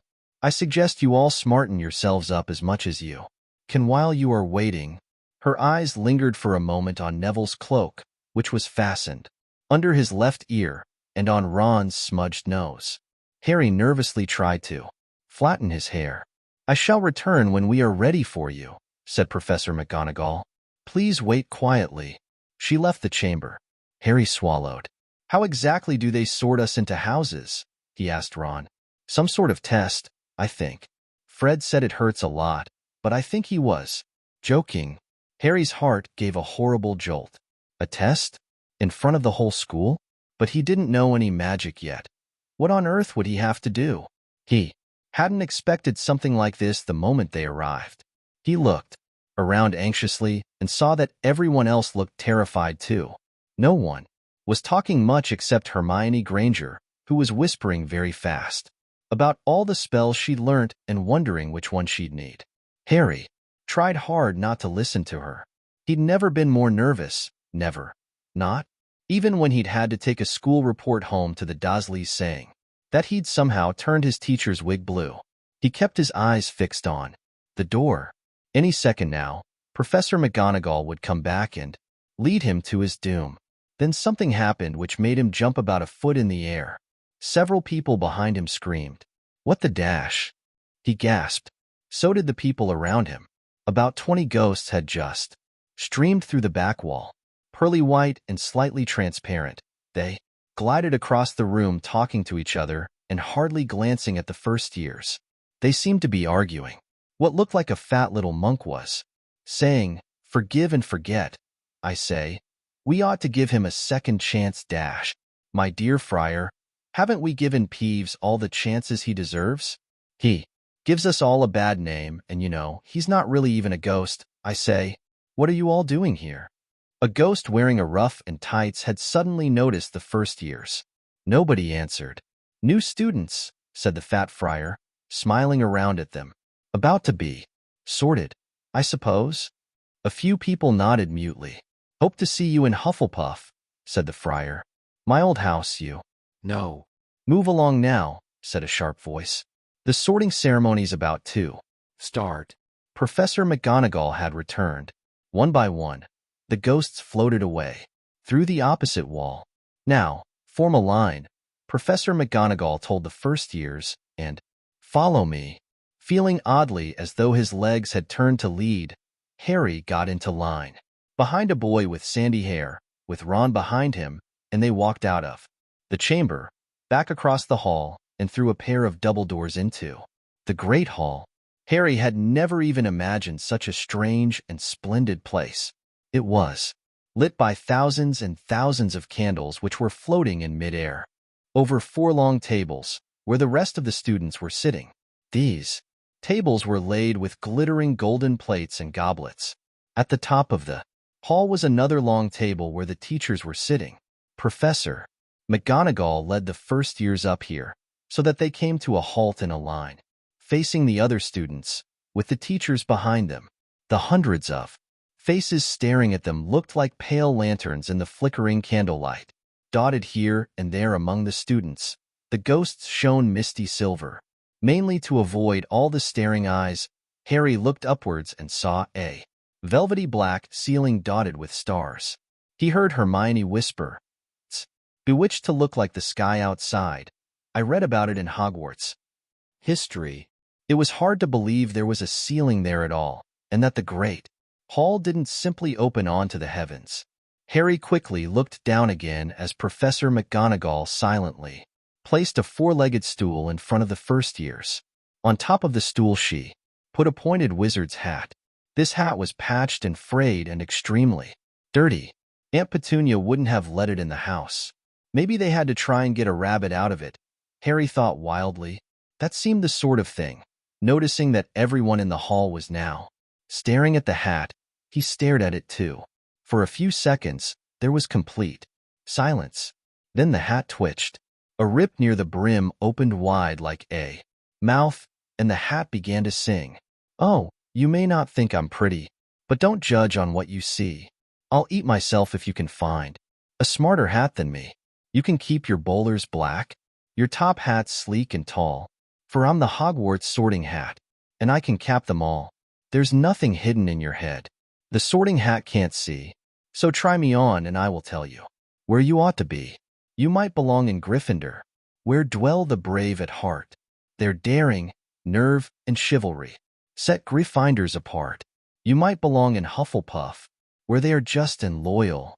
Those patient Hufflepuffs are true and unafraid of toil. Or yet in wise old Ravenclaw, if you've a ready mind, where those of wit and learning will always find their kind. Or perhaps in Slytherin, you'll make your real friends. Those cunning folk use any means to achieve their ends. So put me on. Don't be afraid, and don't get in a flap. You're in safe hands, though I have none, for I'm a thinking cap." The whole hall burst into applause as the hat finished its song. It bowed to each of the 4 tables and then became quite still again. "So we've just got to try on the hat," Ron whispered to Harry. "I'll kill Fred. He was going on about wrestling a troll." Harry smiled weakly. Yes, trying on the hat was a lot better than having to do a spell, but he did wish they could have tried it on without everyone watching. The hat seemed to be asking rather a lot. Harry didn't feel brave, or quick-witted, or any of it at the moment. If only the hat had mentioned a house for people who felt a bit queasy, that would have been the one for him. Professor McGonagall now stepped forward holding a long roll of parchment. "When I call your name, You will put on the hat and sit on the stool to be sorted, she said. Abbott, Hannah, a pink-faced girl with blonde pigtails, stumbled out of line, put on the hat, which fell right down over her eyes, and sat down. A moment's pause. Hufflepuff, shouted the hat. The table on the right cheered and clapped as Hannah went to sit down at the Hufflepuff table. Harry saw the ghost of the fat friar waving merrily at her. Bones, Susan. Hufflepuff, shouted the hat again, and Susan scuttled off to sit next to Hannah. Boot, Terry. Ravenclaw.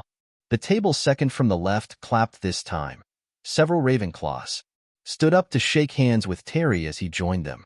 Brocklehurst, Mandy, went to Ravenclaw too, but Brown, Lavender, became the first new Gryffindor, and the table on the far left exploded with cheers. Harry could see Ron's twin brothers catcalling. Bulstrode, Millicent, then became a Slytherin. Perhaps it was Harry's imagination, after all he'd heard about Slytherin, but he thought they looked an unpleasant lot. He was starting to feel definitely sick now. He remembered being picked 4 teams during sports lessons at his old school. He had always been last to be chosen, not because he was no good, but because no one wanted Dudley to think they liked him. Finch, Fletchley, Justin, Hufflepuff. Sometimes, Harry noticed, the hat shouted out the house at once, but at others it took a little while to decide. Finnegan, Seamus, the sandy-haired boy next to Harry in the line, sat on the stool for almost a whole minute before the hat declared him a Gryffindor. Granger, Hermione. Hermione almost ran to the stool and jammed the hat eagerly on her head. Gryffindor, shouted the hat. Ron groaned. A horrible thought struck Harry, as horrible thoughts always do when you're very nervous. What if he wasn't chosen at all? What if he just sat there with the hat over his eyes for ages, until Professor McGonagall jerked it off his head and said there had obviously been a mistake and he'd better get back on the train? When Neville Longbottom, the boy who kept losing his toad, was called, he fell over on his way to the stool. The hat took a long time to decide with Neville. When it finally shouted Gryffindor, Neville ran off still wearing it, and had to jog back amid gales of laughter to give it to McDougal, Morag. Malfoy swaggered forward when his name was called and got his wish at once. The hat had barely touched his head when it screamed, Slytherin. Malfoy went to join his friends Crabbe and Goyle, looking pleased with himself. There weren't many people left now. Moon, Not, Parkinson, then a pair of twin girls, Patil, then Perks, Salian, and then, at last, Potter. Harry. As Harry stepped forward, whispers suddenly broke out like little hissing fires all over the hall. Potter, did she say? The Harry Potter? The last thing Harry saw before the hat dropped over his eyes was the hall full of people craning to get a good look at him. Next second he was looking at the black inside of the hat. He waited. Said a small voice in his ear. Difficult. Very difficult. Plenty of courage, I see. Not a bad mind, either. There's talent. Oh my goodness, yes. And a nice thirst to prove yourself. Now that's interesting. So where shall I put you? Harry gripped the edges of the stool and thought. Not Slytherin. Not Slytherin. Not Slytherin, eh? Said the small voice. Are you sure? You could be. Great, you know. It's all here in your head, and Slytherin will help you on the way to greatness. No doubt about that. No? Well, if you're sure, better be Gryffindor. Harry heard the hat shout the last word to the whole hall. He took off the hat and walked shakily towards the Gryffindor table. He was so relieved to have been chosen and not put in Slytherin, he hardly noticed that he was getting the loudest cheer yet. Percy the prefect got up and shook his hand vigorously, while the Weasley twins yelled, "We got Potter! We got Potter!" Harry sat down opposite the ghost in the rough he'd seen earlier. The ghost patted his arm, giving Harry the sudden, horrible feeling he'd just plunged it into a bucket of ice-cold water. He could see the high table properly now. At the end nearest him sat Hagrid, who caught his eye and gave him the thumbs up. Harry grinned back, and there, In the center of the high table, in a large gold chair, sat Albus Dumbledore. Harry recognized him at once from the card he'd got out of the chocolate frog on the train. Dumbledore's silver hair was the only thing in the whole hall that shone as brightly as the ghost's. Harry spotted Professor Quirrell, too, the nervous young man from the leaky cauldron. He was looking very peculiar in a large purple turban, and now there were only 3 people left to be sorted. Turpin, Lisa, became a Ravenclaw, and then it was Ron's turn. He was pale green by now. Harry crossed his fingers under the table, and a second later the hat had shouted, "Gryffindor." Harry clapped loudly with the rest as Ron collapsed into the chair next to him. "Well done, Ron. Excellent," said Percy Weasley pompously across Harry. As Zabini Blaze was made a Slytherin, Professor McGonagall rolled up her scroll and took the sorting hat away. Harry looked down at his empty gold plate. He had only just realized how hungry he was. The pumpkin pasties seemed ages ago. Albus Dumbledore had got to his feet. He was beaming at the students. His arms opened wide, as if nothing could have pleased him more than to see them all there. "Welcome," he said. "Welcome to a new year at Hogwarts. Before we begin our banquet, I would like to say a few words. And here they are. Nitwit, Blubber, Oddment, Tweak. Thank you." He sat back down. Everybody clapped and cheered. Harry didn't know whether to laugh or not. "Is he a bit mad?" he asked Percy uncertainly. "Mad?" said Percy airily. "He's a genius, best wizard in the world. But he is a bit mad, yes." "Potatoes, Harry?" Harry's mouth fell open. The dishes in front of him were now piled with food. He had never seen so many things he liked to eat on one table. Roast beef, roast chicken, pork chops and lamb chops, sausages, bacon and steak, boiled potatoes, roast potatoes, chips, Yorkshire pudding, peas, carrots, gravy, ketchup, and, for some strange reason, mint humbugs. The Dursleys had never exactly starved Harry, but he'd never been allowed to eat as much as he liked. Dudley had always taken anything that Harry really wanted, even if it made him sick. Harry piled his plate with a bit of everything except the humbugs and began to eat. It was all delicious. "That does look good," said the ghost in the ruff sadly, watching Harry cut up his steak. "Can't you dash?" "I haven't eaten for nearly 500 years, said the ghost. "I don't need to, of course, but one does miss it. I don't think I've introduced myself. Sir Nicholas de Mimsy Porpington at your service, resident ghost of Gryffindor Tower." "I know who you are," said Ron suddenly. "My brothers told me about you. You're nearly headless, Nick." "I would prefer you to call me Sir Nicholas de Mimsy Dash," the ghost began stiffly, but sandy-haired Seamus Finnegan interrupted. "Nearly headless? How can you be nearly headless?" Sir Nicholas looked extremely miffed, as if their little chat wasn't going at all the way he wanted. "Like this," he said irritably. He seized his left ear and pulled. His whole head swung off his neck and fell onto his shoulder as if it was on a hinge. Someone had obviously tried to behead him, but not done it properly. Looking pleased at the stunned looks on their faces, nearly headless Nick flipped his head back onto his neck, coughed, and said, "So new. Gryffindors, I hope you're going to help us win the house championship this year. Gryffindor have never gone so long without winning. Slytherin have got the cup 6 years in a row. The Bloody Baron's becoming almost unbearable. He's the Slytherin ghost." Harry looked over at the Slytherin table and saw a horrible ghost sitting there, with blank staring eyes, a gaunt face and robes stained with silver blood. He was right next to Malfoy, who, Harry was pleased to see, didn't look too pleased with the seating arrangements. "How did he get covered in blood?" asked Seamus with great interest. "I've never asked," said nearly headless Nick delicately. When everyone had eaten as much as they could, the remains of the food faded from the plates, leaving them sparkling clean as before. A moment later the puddings appeared, blocks of ice cream in every flavor you could think of: apple pies, treacle tarts, chocolate eclairs, and jam donuts, trifle, strawberries, jelly, rice pudding. As Harry helped himself to a treacle tart, the talk turned to their families. I'm half and half, said Seamus.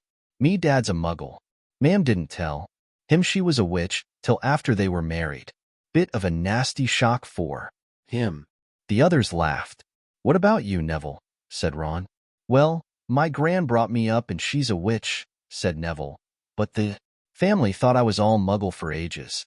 My great-uncle Algie kept trying to catch me off my guard and force some magic out of me. He pushed me off the end of Blackpool Pier once. I nearly drowned, but nothing happened. Until I was 8. Great-uncle Algie came round for tea and he was hanging me out of an upstairs window by the ankles when my great-auntie Enid offered him a meringue and he accidentally let go. But I bounced all the way down the garden and into the road. They were all really pleased. Gran was crying. She was so happy. And you should have seen their faces when I got in here. They thought I might not be magic enough to come, you see. Great-uncle Algie was so pleased he bought me my toad. On Harry's other side, Percy Weasley and Hermione were talking about lessons. I do hope they start straight away. There's so much to learn. I'm particularly interested in transfiguration, you know, turning something into something else. Of course, it's supposed to be very difficult. You'll be starting small, just matches into needles and that sort of thing. Harry, who was starting to feel warm and sleepy, looked up at the high table again. Hagrid was drinking deeply from his goblet. Professor McGonagall was talking to Professor Dumbledore. Professor Quirrell, in his absurd turban, was talking to a teacher with greasy black hair, a hooked nose and sallow skin. It happened very suddenly. The hook-nosed teacher looked past Quirrell's turban straight into Harry's eyes, and a sharp, hot pain shot across the scar on Harry's forehead. Ouch! Harry clapped a hand to his head. What is it? Asked Percy. And nothing. The pain had gone as quickly as it had come. Harder to shake off was the feeling Harry had got from the teacher's look, a feeling that he didn't like Harry at all. Who's that teacher talking to Professor Quirrell? He asked Percy. Oh, you know Quirrell already, do you? No wonder he's looking so nervous. That's Professor Snape. He teaches potions, but he doesn't want to. Everyone knows he's after Quirrell's job. Knows an awful lot about the dark arts. Snape? Harry watched Snape for a while, but Snape didn't look at him again. At last, the puddings too disappeared and Professor Dumbledore got to his feet again. The hall fell silent. Ahem, just a few more words now we are all fed and watered. I have few start-of-term notices to give you.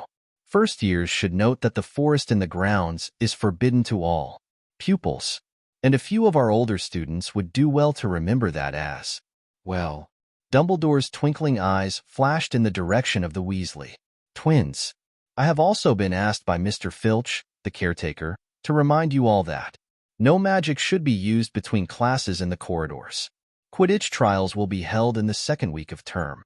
Anyone interested in playing for their house teams should contact Madam Hooch. And finally, I must tell you that this year, the third-floor corridor on the right-hand side is out of bounds to everyone who does not wish to die a very painful death. Harry laughed, but he was one of the few who did. He's not serious? He muttered to Percy. Must be, said Percy, frowning at Dumbledore. It's odd, because he usually gives us a reason why we're not allowed to go somewhere. Forests full of dangerous beasts, everyone knows that. I do think he might have told us prefects at least. And now, before we go to bed, let us sing the school song, cried Dumbledore. Harry noticed that the other teachers' smiles had become rather fixed. Dumbledore gave his wand a little flick, as if he was trying to get a fly off the end, and a long golden ribbon flew out of it, which rose high above the tables and twisted itself snake-like into words. Everyone pick their favorite tune, said Dumbledore, and off we go. And the school bellowed, Hogwarts, Hogwarts, Hoggy-Warty Hogwarts. Teach us something, please. Whether we be old and bald, or young with scabby knees, our heads could do with filling with some interesting stuff. For now they're bare and full of air, dead flies and bits of fluff. So teach us things worth knowing. Bring back what we've forgot. Just do your best. we'll do the rest, and learn until our brains all rot. Everybody finished the song at different times. At last, only the Weasley twins were left singing along to a very slow funeral march. Dumbledore conducted their last few lines with his wand, and when they had finished, he was one of those who clapped loudest. "Ah, music," he said, wiping his eyes. "A magic beyond all we do here. And now, bedtime. Off you trot." The Gryffindor first years followed Percy through the chattering crowds, out of the great hall and up the marble staircase. Harry's legs were like lead again, but only because he was so tired and full of food. He was too sleepy even to be surprised that the people in the portraits along the corridors whispered and pointed as they passed, or that twice Percy led them through doorways hidden behind sliding panels and hanging tapestries. They climbed more staircases, yawning and dragging their feet, and Harry was just wondering how much further they had to go when they came to a sudden halt.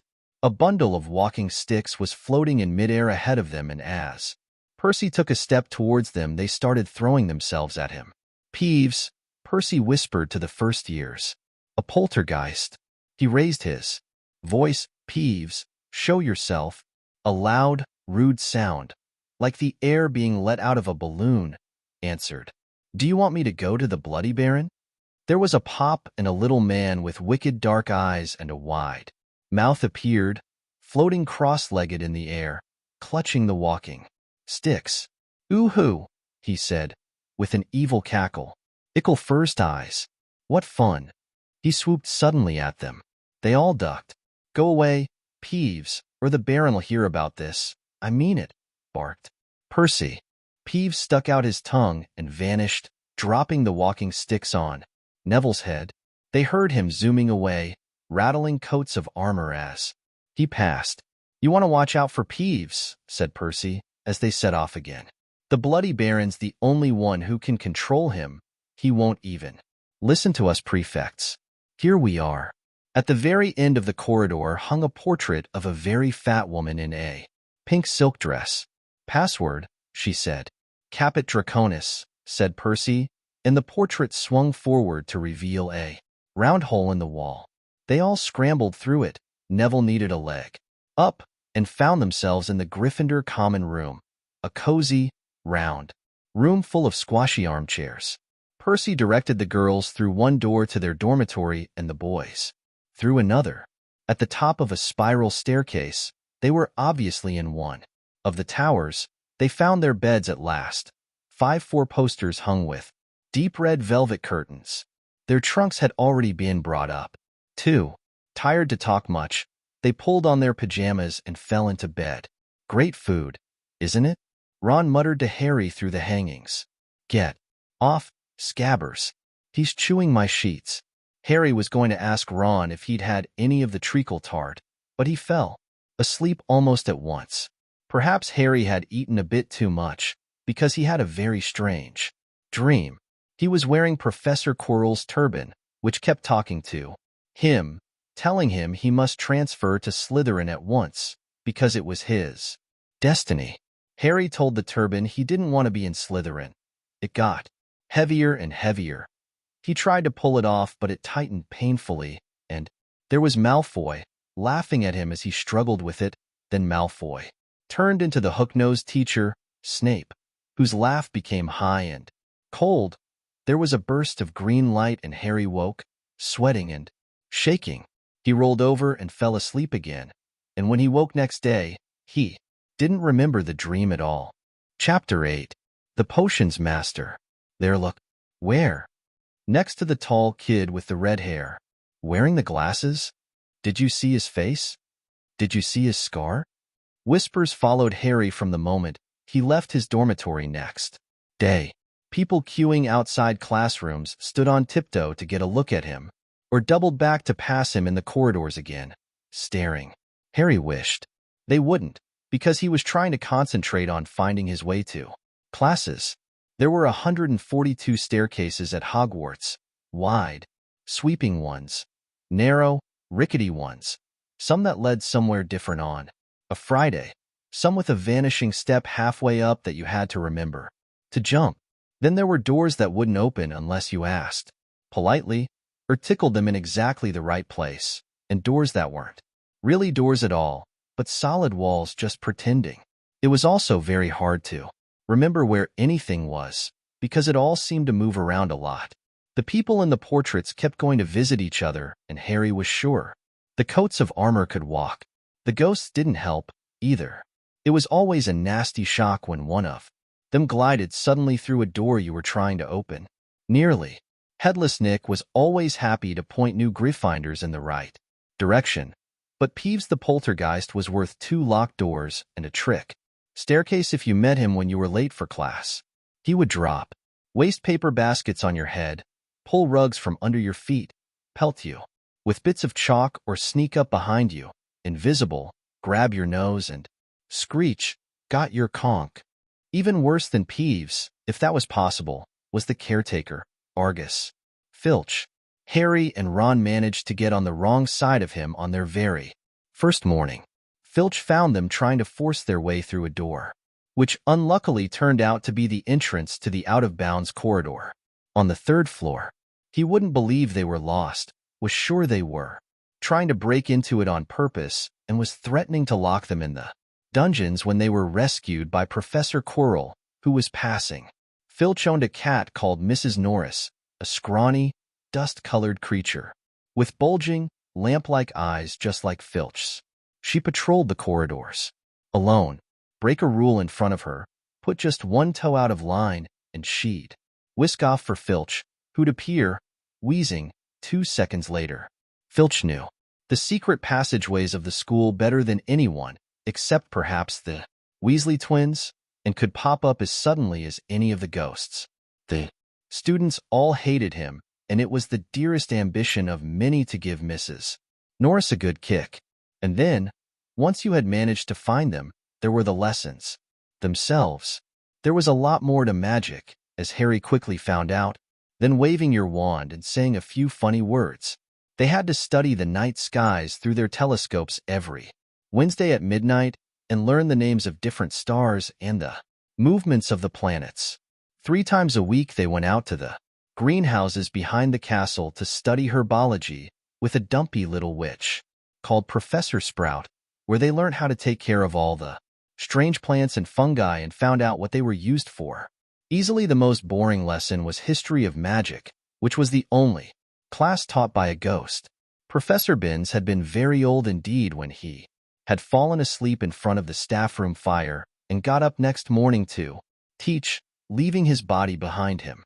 Binns droned on and on while they scribbled down names and dates and got Emmerich the Evil and Uric the Oddball mixed up. Professor Flitwick, the charms teacher, was a tiny little wizard who had to stand on a pile of books to see over his desk. At the start of their first lesson he took the register, and when he reached Harry's name he gave an excited squeak and toppled out of sight. Professor McGonagall was again different. Harry had been quite right to think she wasn't a teacher to cross. Strict and clever, she gave them a talking to the moment they had sat down in her first class. Transfiguration is some of the most complex and dangerous magic you will learn at Hogwarts, she said. Anyone messing around in my class will leave and not come back. You have been warned. Then she changed her desk into a pig and back again. They were all very impressed and couldn't wait to get started, but soon realized they weren't going to be changing the furniture into animals for a long time. After making a lot of complicated notes, they were each given a match and started trying to turn it into a needle. By the end of the lesson, only Hermione Granger had made any difference to her match. Professor McGonagall showed the class how it had gone all silver and pointy and gave Hermione a rare smile. The class everyone had really been looking forward to was Defense against the Dark Arts, but Quirrell's lessons turned out to be a bit of a joke. His classroom smelled strongly of garlic, which everyone said was to ward off a vampire he'd met in Romania and was afraid would be coming back to get him one of these days. His turban, he told them, had been given to him by an African prince as a thank you for getting rid of a troublesome zombie, but they weren't sure they believed this story. For one thing, when Seamus Finnegan asked eagerly to hear how Quirrell had fought off the Zombie. Quirrell went pink and started talking about the weather. 4. Another. They had noticed that a funny smell hung around the turban, and the Weasley twins insisted that it was stuffed full of garlic as well, so that Quirrell was protected wherever he went. Harry was very relieved to find out that he wasn't miles behind everyone else. Lots of people had come from Muggle families and, like him, hadn't had any idea that they were witches and wizards. There was so much to learn that even people like Ron didn't have much of a head start. Friday was an important day for Harry and Ron. They finally managed to find their way down to the Great Hall for breakfast without getting lost. Once, "What have we got today?" Harry asked Ron as he poured sugar on his porridge. "Double potions with the Slytherins," said Ron. "Snape's head of Slytherin House. They say he always favors them. We'll be able to see if it's true." "Wish McGonagall favored us," said Harry. Professor McGonagall was head of Gryffindor House, but it hadn't stopped her giving them a huge pile of homework the day before. Just then, the post arrived. Harry had got used to this by now, but it had given him a bit of a shock on the first morning, when about 100 owls had suddenly streamed into the Great Hall during breakfast, circling the tables until they saw their owners and dropping letters and packages onto their laps. Hedwig hadn't brought Harry anything so far. She sometimes flew in to nibble his ear and have a bit of toast before going off to sleep in the Ollery with the other school owls. This morning, however, she fluttered down between the marmalade and the sugar bowl and dropped a note onto Harry's plate. Harry tore it open at once. "Dear Harry," it said, in a very untidy scrawl, "I know you get Friday afternoons off, so would you like to come and have a cup of tea with me around 3? I want to hear all about your first week. Send us an answer back with Hedwig. Hagrid." Harry borrowed Ron's quill, scribbled, "Yes, please, see you later" on the back of the note, and sent Hedwig off again. It was lucky that Harry had tea with Hagrid to look forward to, because the potions lesson turned out to be the worst thing that had happened to him so far. At the start of term banquet, Harry had got the idea that Professor Snape disliked him. By the end of the first potions lesson, he knew he'd been wrong. Snape didn't dislike Harry, he hated him. Potions lessons took place down in one of the dungeons. It was colder here than up in the main castle, and would have been quite creepy enough without the pickled animals floating in glass jars all around the walls. Snape, like Flitwick, started the class by taking the register, and like Flitwick, he paused at Harry's name. "Ah, yes," he said softly, "Harry Potter. Our new celebrity." Draco Malfoy and his friends Crabbe and Goyle sniggered behind their hands. Snape finished calling the names and looked up at the class. His eyes were black like Hagrid's, but they had none of Hagrid's warmth. They were cold and empty and made you think of dark tunnels. "You are here to learn the subtle science and exact art of potion making," he began. He spoke in barely more than a whisper, but they caught every word. Like Professor McGonagall, Snape had the gift of keeping a class silent without effort. "As there is little foolish wand-waving here, many of you will hardly believe this is magic. I don't expect you will really understand the beauty of the softly simmering cauldron with its shimmering fumes, the delicate power of liquids that creep through human veins, bewitching the mind, ensnaring the senses. I can teach you how to bottle fame, brew glory, even stopper death, if you aren't as big a bunch of dunderheads as I usually have to teach." More silence followed this little speech. Harry and Ron exchanged looks with raised eyebrows. Hermione Granger was on the edge of her seat and looked desperate to start proving that she wasn't a dunderhead. "Potter," said Snape suddenly, "what would I get if I added powdered root of asphodel to an infusion of wormwood?" "Powdered root of what to an infusion of what?" Harry glanced at Ron, who looked as stumped as he was. Hermione's hand had shot into the air. "I don't know, sir," said Harry. Snape's lips curled into a sneer. "Tut, tut. Fame clearly isn't everything." He ignored Hermione's hand. "Let's try again. Potter, where would you look if I told you to find me a bezoar?" Hermione stretched her hand as high into the air as it would go without her leaving her seat, but Harry didn't have the faintest idea what a bezoar was. He tried not to look at Malfoy, Crabbe, and Goyle, who were shaking with laughter. "I don't know, sir. Thought you wouldn't open a book before coming, Potter?" Harry forced himself to keep looking straight into those cold eyes. He had looked through his books at the Dursleys, but did Snape expect him to remember everything in 1,000 magical herbs and fungi? Snape was still ignoring Hermione's quivering hand. "What is the difference, Potter, between monkshood and wolfsbane?" At this, Hermione stood up, her hand stretching towards the dungeon ceiling. "I don't know," said Harry quietly. "I think Hermione does, though. Why? Don't you try her?" A few people laughed. Harry caught Seamus's eye and Seamus winked. Snape, however, was not pleased. "Sit down," he snapped at Hermione. "For your information, Potter, asphodel and wormwood make a sleeping potion so powerful it is known as the Draught of Living Death. A bezoar is a stone taken from the stomach of a goat, and it will save you from most poisons. As for monkshood and wolfsbane, they are the same plant, which also goes by the name of aconite." "Well, why aren't you all copying that down?" There was a sudden rummaging for quills and parchment over the noise. Snape said, "And a point will be taken from Gryffindor House for your cheek, Potter." Things didn't improve for the Gryffindors as the potions lesson continued. Snape put them all into pairs and set them to mixing up a simple potion to cure boils.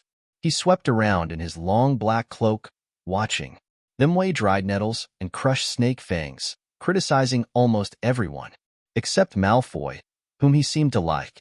He was just telling everyone to look at the perfect way Malfoy had stewed his horned slugs when clouds of acid green smoke and a loud hissing filled the dungeon. Neville had somehow managed to melt Seamus's cauldron into a twisted blob, and their potion was seeping across the stone floor, burning holes in people's shoes. Within seconds, the whole class were standing on their stools while Neville, who had been drenched in the potion when the cauldron collapsed, moaned in pain as angry red boils sprang up all over his arms and legs. "Idiot boy!" snarled Snape, clearing the spilled potion away with one wave of his wand. "I suppose you added the porcupine quills before taking the cauldron off the fire?" Neville whimpered as boils started to pop up all over his nose. "Take him up to the hospital wing," Snape spat at Seamus. Then he rounded on Harry and Ron, who had been working next to Neville. "You, Potter, why didn't you tell him not to add the quills? Thought he'd make you look good if he got it wrong, did you? That's another point. You've lost for Gryffindor." This was so unfair that Harry opened his mouth to argue, but Ron kicked him behind their cauldron. "Don't push it," he muttered. "I've heard Snape can turn very nasty." As they climbed the steps out of the dungeon an hour later, Harry's mind was racing and his spirits were low. He'd lost 2 points for Gryffindor in his very first week. Why did Snape hate him so much? "Cheer up," said Ron. "Snape's always taking points off Fred and George. Can I come and meet Hagrid with you?" At 5-3 they left the castle and made their way across the grounds. Hagrid lived in a small wooden house on the edge of the Forbidden Forest. A crossbow and a pair of galoshes were outside the front door. When Harry knocked, they heard a frantic scrabbling from inside and several booming barks. Then Hagrid's voice rang out, saying, "Back, Fong, back." Hagrid's big hairy face appeared in the crack as he pulled the door open. "Hang on," he said. "Back, Fong." He let them in, struggling to keep a hold on the collar of an enormous black boarhound. There was only one room inside. Hams and pheasants were hanging from the ceiling. A copper kettle was boiling on the open fire, and in a corner stood a massive bed with a patchwork quilt over it. "Make yourselves at home," said Hagrid, letting go of Fong, who bounded straight at Ron and started licking his ears. Like Hagrid, Fong was clearly not as fierce as he looked. "This is Ron," Harry told Hagrid, who was pouring boiling water into a large teapot and putting rock cakes onto a plate. "Another Weasley, said Hagrid, glancing at Ron's freckles. "I spent half me life chasing your twin brothers away from the forest, The rock cakes almost broke their teeth, but Harry and Ron pretended to be enjoying them as they told Hagrid all about their first lessons. Fong rested his head on Harry's knee and drooled all over his robes. Harry and Ron were delighted to hear Hagrid call Filch that old git. And as fair that cat, Mrs. Norris, I'd like to introduce her to Fong some time. Dino, every time I go up to the school, she follows me. Everywhere? Can't get rid of her. Filch puts her up to it. Harry told Hagrid about Snape's lesson.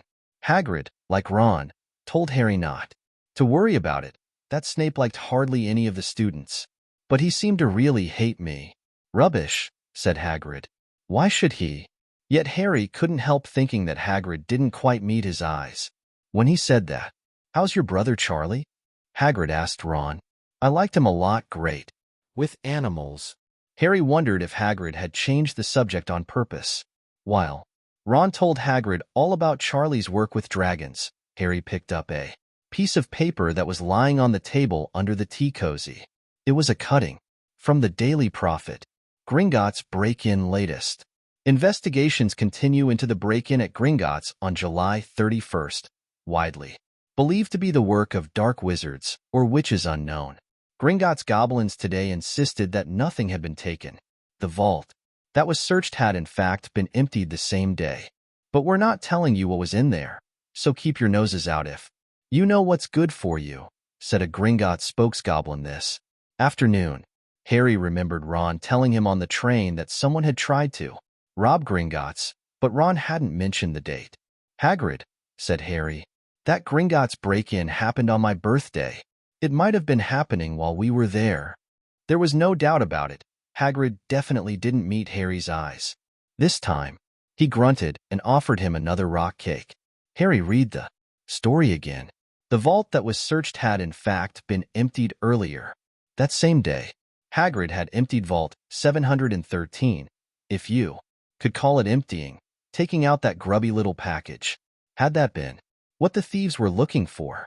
As Harry and Ron walked back to the castle for dinner, their pockets weighed down with rock cakes they'd been too polite to refuse, Harry thought that none of the lessons he'd had so far had given him as much to think about his tea with Hagrid. Had Hagrid collected that package just in time? Where was it now? And did Hagrid know something about Snape that he didn't want to tell Harry? Chapter 9. The Midnight Duel. Harry had never believed he would meet a boy he hated more than Dudley, but that was before he met Draco Malfoy. Still, first-year Gryffindors only had potions with the Slytherins, so they didn't have to put up with Malfoy much, or at least, they didn't until they spotted a notice pinned up in the Gryffindor common room which made them all groan. Flying lessons would be starting on Thursday, and Gryffindor and Slytherin would be learning together. Typical, said Harry darkly. Just what I always wanted. To make a fool of myself on a broomstick in front of Malfoy. He had been looking forward to learning to fly more than anything else. You don't know you'll make a fool of yourself, said Ron reasonably. Anyway, I know Malfoy's always going on about how good he is at Quidditch, but I bet that's all talk. Malfoy certainly did talk about flying a lot. He complained loudly about first years never getting in the house Quidditch teams and told long, boastful stories which always seemed to end with him narrowly escaping Muggles and helicopters. He wasn't the only one, though. The way Seamus Finnegan told it, he'd spent most of his childhood zooming around the countryside on his broomstick. Even Ron would tell anyone who'd listen about the time he'd almost hit a hang glider on Charlie's old broom.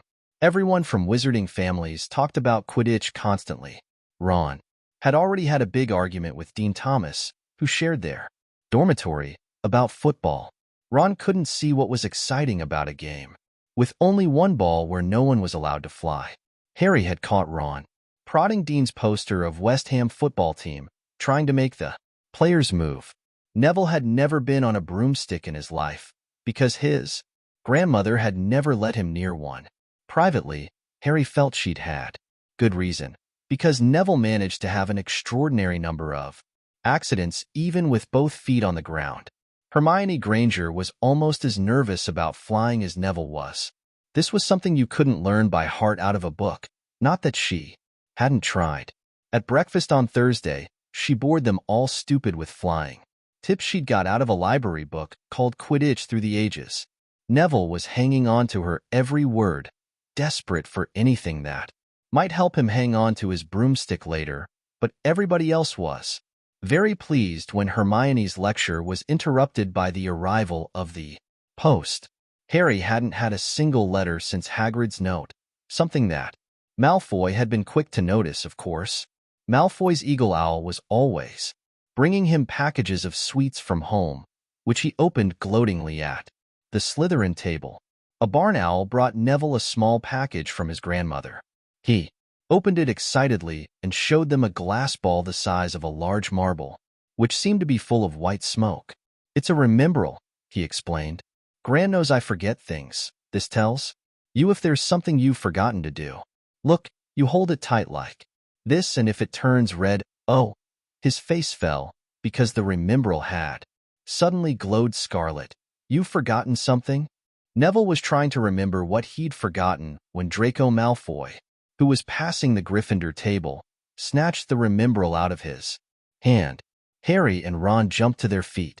They were half hoping for a reason to fight Malfoy, but Professor McGonagall, who could spot trouble quicker than any teacher in the school, was there in a flash. "What's going on?" "Malfoy's got my remembrall, Professor." Scowling, Malfoy quickly dropped the remembrall back on the table. "Just looking," he said, and he sloped away with Crabbe and Goyle behind him. Asterisk. At 3:30 that afternoon, Harry, Ron, and the other Gryffindors hurried down the front steps into the grounds for their first flying lesson. It was a clear, breezy day, and the grass rippled under their feet as they marched down the sloping lawns towards a smooth lawn on the opposite side of the grounds to the Forbidden Forest, whose trees were swaying darkly in the distance. The Slytherins were already there, and so were 20 broomsticks lying in neat lines on the ground. Harry had heard Fred and George Weasley complain about the school brooms, saying that some of them started to vibrate if you flew too high, or always flew slightly to the left. Their teacher, Madame Hooch, arrived. She had short, gray hair and yellow eyes like a hawk. "Well, what are you all waiting for?" she barked. "Everyone stand by a broomstick. Come on, hurry up." Harry glanced down at his broom. It was old and some of the twigs stuck out at odd angles. "Stick out your right hand over your broom," called Madame Hooch at the front, "and say, 'Up, up,'" everyone shouted. Harry's broom jumped into his hand at once, but it was one of the few that did. Hermione Granger's had simply rolled over on the ground and Neville's hadn't moved at all. Perhaps brooms, like horses, could tell when you were afraid, thought Harry. There was a quaver in Neville's voice that said only too clearly that he wanted to keep his feet on the ground. Madame Hooch then showed them how to mount their brooms without sliding off the end, and walked up and down the rows, correcting their grips. Harry and Ron were delighted when she told Malfoy he'd been doing it wrong for years. "Now, when I blow my whistle, you kick off from the ground, hard," said Madame Hooch. "Keep your brooms steady, rise a few feet, and then come straight back down by leaning forward slightly. On my whistle, 3, 2 daft." But Neville, nervous and jumpy and frightened of being left on the ground, pushed off hard before the whistle had touched Madame Hooch's lips. "Come back, boy," she shouted. But Neville was rising straight up like a cork shot out of a bottle, 12 feet, 20 feet. Harry saw his scared white face, looked down at the ground falling away, saw him gasp, slip sideways off the broom, and wham! A thud and a nasty crack, and Neville lay face down on the grass in a heap. His broomstick was still rising higher and higher and started to drift lazily towards the Forbidden Forest and out of sight.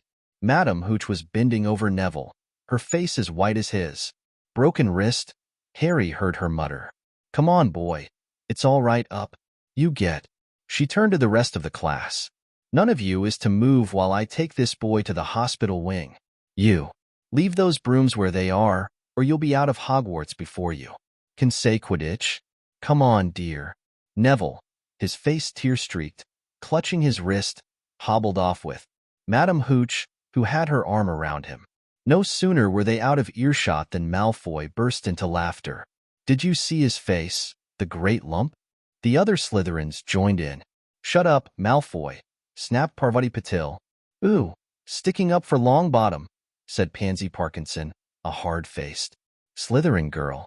Never thought you'd like fat little cry-babies, Parvati. Look, said Malfoy, darting forward and snatching something out of the grass. It's that stupid thing Longbottom's Gran sent him. The remembrall glittered in the sun as he held it up. Give that here, Malfoy, said Harry quietly. Everyone stopped talking to watch. Malfoy smiled nastily. I think I'll leave it somewhere for Longbottom to collect. How about up a tree? Give it here, Harry yelled. But Malfoy had leapt onto his broomstick and taken off. He hadn't been lying. He could fly well, hovering level with the topmost branches of an oak. He called, Come and get it, Potter. Harry grabbed his broom. No, shouted Hermione Granger. Madam Hooch told us not to move. You'll get us all into trouble. Harry ignored her. Blood was pounding in his ears. He mounted the broom and kicked hard against the ground, and up he soared. Air rushed through his hair and his robes whipped out behind him, and in a rush of fierce joy he realized he'd found something he could do without being taught. This was easy. This was wonderful. He pulled his broomstick up a little to take it even higher and heard screams and gasps of girls back on the ground and an admiring whoop from Ron. He turned his broomstick sharply to face Malfoy in midair. Malfoy looked stunned. Give it here, Harry called, or I'll knock you off that broom. Oh, yeah, said Malfoy, trying to sneer, but looking worried. Harry knew, somehow, what to do. He leant forward and grasped the broom tightly in both hands, and it shot towards Malfoy like a javelin. Malfoy only just got out of the way in time. Harry made a sharp about turn and held the broom steady. A few people below were clapping. No Crab and Goyle up here to save your neck, Malfoy, Harry called. The same thought seemed to have struck Malfoy. Catch it if you can, then, he shouted, and he threw the glass ball high into the air and streaked back towards the ground. Harry saw, as though in slow motion, the ball rise up in the air and then start to fall. He leant forward and pointed his broom handle down. Next second, he was gathering speed in a steep dive, racing the ball. Wind whistled in his ears, mingled with the screams of people watching. He stretched out his hand. A foot from the ground, he caught it, just in time to pull his broom straight, and he toppled gently onto the grass with the remembrall clutched safely in his fist. Harry Potter. His heart sank faster than he'd just dived. Professor McGonagall was running towards them. He got to his feet, trembling. Never, in all my time at Hogwarts, Professor McGonagall was almost speechless with shock, and her glasses flashed furiously. How dare you? Might have broken your neck, It wasn't his fault, Professor Be quiet, Miss Patil, But Malfoy, That's enough, Mr. Weasley. Potter, follow me now. Harry caught sight of Malfoy, Crabbe, and Goyle's triumphant faces as he left, walking numbly in Professor McGonagall's wake as she strode towards the castle. He was going to be expelled. He just knew it. He wanted to say something to defend himself, but there seemed to be something wrong with his voice. Professor McGonagall was sweeping along without even looking at him. He had to jog to keep up. Now he'd done it. He hadn't even lasted 2 weeks. He'd be packing his bags in 10 minutes. What would the Dursleys say when he turned up on the doorstep? Up the front steps, up the marble staircase inside, and still Professor McGonagall didn't say a word to him. She wrenched open doors and marched along corridors with Harry trotting miserably behind her. Maybe she was taking him to Dumbledore. He thought of Hagrid, expelled but allowed to stay on as gamekeeper. Perhaps he could be Hagrid's assistant. His stomach twisted as he imagined it, watching Ron and the others becoming wizards while he stumped around the grounds, carrying Hagrid's bag. Professor McGonagall stopped outside a classroom. She opened the door and poked her head inside. Excuse me, Professor Flitwick, could I borrow wood for a moment? Wood? Thought Harry, bewildered. Was Wood a cane she was going to use on him? But Wood turned out to be a person, a burly fifth-year boy who came out of Flitwick's class looking confused. "Follow me, you too," said Professor McGonagall, and they marched on. Up the corridor, Wood looking curiously at Harry. In here, Professor McGonagall pointed them into a classroom which was empty, except for Peeves, who was busy writing rude words on the blackboard. "Out, Peeves!" she barked. Peeves threw the chalk into a bin, which clanged loudly, and he swooped out cursing. Professor McGonagall slammed the door behind him and turned to face the two boys. "Potter, this is Oliver Wood. Wood, I've found you a seeker." Wood's expression changed from puzzlement to delight. "Are you serious, Professor?" "Absolutely," said Professor McGonagall crisply. "The boy's a natural. I've never seen anything like it. Was that your first time on a broomstick, Potter?" Harry nodded silently. He didn't have a clue what was going on, but he didn't seem to be being expelled, and some of the feeling started coming back to his legs. He caught that thing in his hand after a 50-foot dive. "Professor," McGonagall told Wood. "Didn't even scratch himself. Charlie Weasley couldn't have done it." Wood was now looking as though all his dreams had come true at once. "Ever seen a game of Quidditch, Potter?" he asked excitedly. Wood's captain of the Gryffindor team, Professor McGonagall, explained. "He's just the build for a seeker, too," said Wood, now walking around Harry and staring at him. "Light, speedy. We'll have to get him a decent broom, Professor. A Nimbus 2000 or a Clean Sweep 7, I'd say. I shall speak to Professor Dumbledore and see if we can't bend the first-year rule. Heaven knows, we need a better team than last year." Flattened in that last match by Slytherin, I couldn't look Severus Snape in the face for weeks. Professor McGonagall peered sternly over her glasses at Harry. "I want to hear you're training hard, Potter, or I may change my mind about punishing you." Then she suddenly smiled. "Your father would have been proud," she said. "He was an excellent Quidditch player himself." Asterisk. "You're joking." It was dinner time. Harry had just finished telling Ron what had happened when he'd left the grounds with Professor McGonagall. Ron had a piece of steak and kidney pie halfway to his mouth, but he'd forgotten all about it. "Seeker," he said, "but first years never. You must be the youngest house player in about a century," said Harry, shoveling pie into his mouth. He felt particularly hungry after the excitement of the afternoon. "Wood told me." Ron was so amazed, so impressed, he just sat and gaped at Harry. "I start training next week," said Harry. "Only don't tell anyone. Wood wants to keep it a secret." Fred and George Weasley now came into the hall, spotted Harry, and hurried over. "Well done," said George in a low voice. "Wood told us we're on the Team 2 beaters. I tell you, we're going to win that Quidditch Cup for sure this year," said Fred.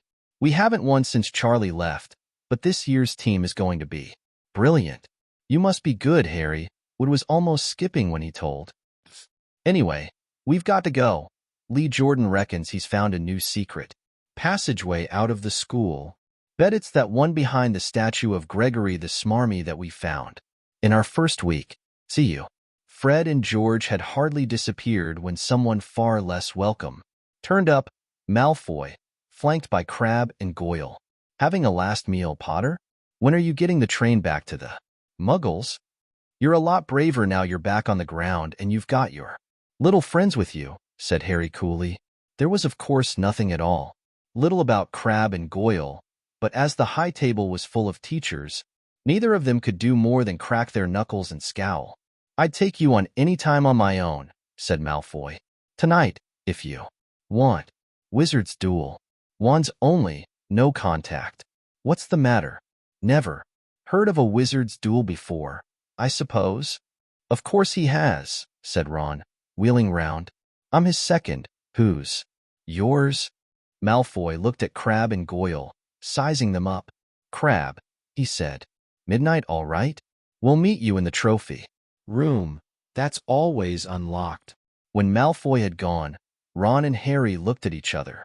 "What is a wizard's duel?" said Harry. And what do you mean you're my second? Well, a second's there to take over if you die, said Ron casually, getting started at last on his cold pie. Catching the look on Harry's face, he added, quickly, but people only die in proper duels, with real wizards. The most you and Malfoy'll be able to do is send sparks at each other. Neither of you knows enough magic to do any real damage. I bet he expected you to refuse anyway. And what if I wave my wand and nothing happens? Throw it away and punch him on the nose, Ron suggested. Excuse me. They both looked up. It was Hermione Granger. Can a person eat in peace in this place? Said Ron. Hermione ignored him and spoke to Harry. I couldn't help overhearing what you and Malfoy were saying. Bet you could, Ron muttered. And you mustn't go wandering around the school at night. Think of the points you'll lose. Gryffindor if you're caught, and you're bound to be. It's really very selfish of you, and it's really none of your business, said Harry. Goodbye, said Ron. Asterisk. All the same, it wasn't what you'd call the perfect end to the day, Harry thought, as he lay awake much later listening to Dean and Seamus falling asleep. Neville wasn't back from the hospital wing. Ron had spent all evening giving him advice such as, if he tries to curse you, you'd better dodge it, because I can't remember how to block them. There was a very good chance they were going to get caught by Filch or Mrs. Norris, and Harry felt he was pushing his luck, breaking another school rule today. On the other hand, Malfoy's sneering face kept looming up out of the darkness. This was his big chance to beat Malfoy, face to face. He couldn't miss it. 11:30. Ron muttered at last. We'd better go. They pulled on their dressing gowns, picked up their wands and crept across the tower room, down the spiral staircase and into the Gryffindor common room. A few embers were still glowing in the fireplace, turning all the armchairs into hunched black shadows. They had almost reached the portrait hole when a voice spoke from the chair nearest them. I can't believe you're going to do this, Harry. A lamp flickered on. It was Hermione Granger, wearing a pink dressing gown and a frown. You, said Ron furiously. Go back to bed. I almost told your brother. Hermione snapped. Percy, he's a prefect. He'd put a stop to this. Harry couldn't believe anyone could be so interfering. Come on, he said to Ron. He pushed open the portrait of the fat lady and climbed through the hole. Hermione wasn't going to give up that easily. She followed Ron through the portrait hole, hissing at them like an angry goose. Don't you care about Gryffindor? Do you only care about yourselves? I don't want Slytherin to win the House Cup, and you'll lose all the points I got from Professor McGonagall for knowing about switching spells. Go away. All right, but I warned you. You just remember what I said when you're on the train home tomorrow. You're so dash. But what they were, they didn't find out. Hermione had turned to the portrait of the fat lady to get back inside and found herself facing an empty painting. The fat lady had gone on a nighttime visit and Hermione was locked out of Gryffindor Tower. Now what am I going to do? She asked shrilly. That's your problem, said Ron. We've got to go. We're going to be late. They hadn't even reached the end of the corridor when Hermione caught up with them. I'm coming with you, she said. You are not. Do you think I'm going to stand out here and wait for Filch to catch me? If he finds all three of us, I'll tell him the truth, that I was trying to stop you. And you can back me up. You've got some nerve, said Ron loudly. Shut up, both of you, said Harry sharply. I heard something. It was a sort of snuffling. Mrs. Norris? Breathed Ron, squinting through the dark. It wasn't Mrs. Norris. It was Neville. He was curled up on the floor, fast asleep, but jerked suddenly awake as they crept nearer. Thank goodness you found me. I've been out here for hours. I couldn't remember the new password to get into bed. Keep your voice down, Neville. The password's pig snout, but it won't help you now. The fat lady's gone off somewhere. How's your arm? Said Harry. Fine, said Neville, showing them. Madame Pomfrey mended it in about a minute. Good, well look, Neville. We've got to be somewhere. We'll see you later, Dad. Don't leave me, said Neville, scrambling to his feet. I don't want to stay here alone. The Bloody Baron's been passed twice already. Ron looked at his watch and then glared furiously at Hermione and Neville. If either of you get us caught, I'll never rest until I've learnt that curse of the bogies Quirrell told us about and used it on you. Hermione opened her mouth, perhaps to tell Ron exactly how to use the curse of the bogies, but Harry hissed at her to be quiet and beckoned them all forward. They flitted along corridors striped with bars of moonlight from the high windows. At every turn Harry expected to run into Filch or Mrs. Norris, but they were lucky. They sped up a staircase to the 3rd floor and tiptoed towards the trophy room. Malfoy and Crabbe weren't there yet. The crystal trophy cases glimmered where the moonlight caught them. Cups, shields, plates, and statues winked silver and gold in the darkness. They edged along the walls, keeping their eyes on the doors at either end of the room. Harry took out his wand in case Malfoy leapt in and started at once. The minutes crept by. He's late. Maybe he's chickened out, Ron whispered. Then a noise in the next room made them jump. Harry had only just raised his wand when they heard someone speak, and it wasn't Malfoy. Sniff around. My sweet, they might be lurking in a corner. It was Filch speaking to Mrs. Norris. Horror-struck, Harry waved madly at the other 3 to follow him as quickly as possible. They scurried silently towards the door away from Filch's voice. Neville's robes had barely whipped round the corner when they heard Filch enter the trophy room. They're in here somewhere, they heard him mutter, probably hiding this way. Harry mouthed to the others and, petrified, they began to creep down a long gallery full of suits of armor. They could hear Filch getting nearer. Neville suddenly let out a frightened squeak and broke into a run. He tripped, grabbed Ron around the waist, and the pair of them toppled right into a suit of armor. The clanging and crashing were enough to wake the whole castle. Run! Harry yelled, and the 4 of them sprinted down the gallery, not looking back to see whether Filch was following. They swung around the doorpost and galloped down one corridor then another, Harry in the lead. Without any idea where they were or where they were going, they ripped through a tapestry and found themselves in a hidden passageway, hurtled along it, and came out near their charms classroom, which they knew was miles from the trophy room. I think we've lost him, Harry panted, leaning against the cold wall and wiping his forehead. Neville was bent double, wheezing and spluttering. I told you, Hermione gasped, clutching at the stitch in her chest. I told you. We've got to get back to Gryffindor Tower, said Ron, quickly as possible. Malfoy tricked you, Hermione said to Harry. You realize that, don't you? He was never going to meet you. Filch knew someone was going to be in the trophy room. Malfoy must have tipped him off. Harry thought she was probably right, but he wasn't going to tell her that. Let's go. It wasn't going to be that simple. They hadn't gone more than a dozen paces when a doorknob rattled and something came shooting out of a classroom in front of them. It was Peeves. He caught sight of them and gave a squeal of delight. Shut up, Peeves, please. You'll get us thrown out. Peeves cackled. Wandering around at midnight, ickle first eyes? Tut, tut, tut. Naughty, naughty, you'll get caughty. Not if you don't give us away. Peeves, please. Should tell Filch I should, said Peeves in a saintly voice, but his eyes glittered wickedly. It's for your own good, you know.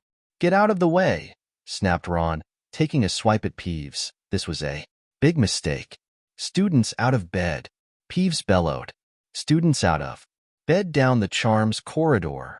Ducking under Peeves, they ran for their lives, right to the end of the corridor, where they slammed into a door, and it was locked. This is it, Ron moaned, as they pushed helplessly at the door. We're done for. This is the end. They could hear footsteps, Filch running as fast as he could towards Peeves' shouts. Oh, move over, Hermione snarled. She grabbed Harry's wand, tapped the lock and whispered, Alohomora. The lock clicked and the door swung open. They piled through it, shut it quickly and pressed their ears against it, listening. Which way did they go, Peeves? Filch was saying. Quick, tell me. Say please, da. Don't mess me about, Peeves. Now where did they go? Shan't say nothing if you don't say please, said Peeves in his annoying, sing-song voice. All right, please. Nothing. Hache. Told you I wouldn't say nothing if you didn't say. Please. Ha-ha. Hiya. And they heard the sound of Peeves whooshing away and Filch cursing in rage. He thinks this door is locked, Harry whispered. I think we'll be okay. Get off, Neville. For Neville had been tugging on the sleeve of Harry's dressing gown for the last minute. What? Harry turned around and saw, quite clearly, what, for a moment, he was sure he'd walked into a nightmare. This was too much, on top of everything that had happened so far. They weren't in a room, as he had supposed. They were in a corridor. The forbidden corridor on the 3rd floor. And now they knew why it was forbidden. They were looking straight into the eyes of a monstrous dog, a dog which filled the whole space between ceiling and floor. It had 3 heads, 3 pairs of rolling, mad eyes, 3 noses twitching and quivering in their direction, 3 drooling mouths, saliva hanging in slippery ropes from yellowish fangs. It was standing quite still, all 6 eyes staring at them, and Harry knew that the only reason they weren't already dead was that their sudden appearance had taken it by surprise, but it was quickly getting over that. There was no mistaking what those thunderous growls meant. Harry groped for the doorknob. Between Filch and death, he'd take Filch. They fell backwards. Harry slammed the door shut, and they ran. They almost flew back down the corridor. Filch must have hurried off to look for them somewhere else because they didn't see him anywhere, but they hardly cared. All they wanted to do was put as much space as possible between them and that monster. They didn't stop running until they reached the portrait of the fat lady on the 7th floor. Where on earth have you all been? She asked, looking at their dressing gowns hanging off their shoulders and their flushed, sweaty faces. Never mind that, pig snout, panted Harry, and the portrait swung forward. They scrambled into the common room and collapsed, trembling into armchairs. It was a while before any of them said anything. Neville, indeed, looked as if he'd never speak again. What do they think they're doing, keeping a thing like that locked up in a school? Said Ron finally. If any dog needs exercise, that one does. Hermione had got both her breath and her bad temper back again. You don't use your eyes, any of you, do you? She snapped. Didn't you see what it was standing on? The floor? Harry suggested. I wasn't looking at its feet. I was too busy with its heads. No, not the floor. It was standing on a trapdoor. It's obviously guarding something. She stood up, glaring at them. I hope you're pleased with yourselves. We could all have been killed. Or, worse, expelled. Now, if you don't mind, I'm going to bed. Ron stared after her, his mouth open. No, we don't mind, he said. You'd think we dragged her along, wouldn't you? But Hermione had given Harry something else to think about as he climbed back into bed. The dog was guarding something? What had? Hagrid said. Gringotts was the safest place in the world for something you wanted to hide, except perhaps Hogwarts. It looked as though Harry had found out where the grubby little package from Vault 713 was. Chapter 10. Halloween. Malfoy couldn't believe his eyes when he saw that Harry and Ron were still at Hogwarts next day, looking tired but perfectly cheerful. Indeed, by next morning Harry and Ron thought that meeting the 3-headed dog had been an excellent adventure, and they were quite keen to have another one. In the meantime, Harry filled Ron in about the package that seemed to have been moved from Gringotts to Hogwarts, and they spent a lot of time wondering what could possibly need such heavy protection. It's either really valuable or really dangerous, said Ron. Or both, said Harry. But as all they knew for sure about the mysterious object was that it was about 2 inches long, they didn't have much chance of guessing what it was without further clues. Neither Neville or Hermione showed the slightest interest in what lay underneath the dog and the trapdoor. All Neville cared about was never going near the dog again. Hermione was now refusing to speak to Harry and Ron, but she was such a bossy know-it-all that they saw this as an added bonus. All they really wanted now was a way of getting back at Malfoy, and to their great delight, Just such a thing arrived with the post about a week later.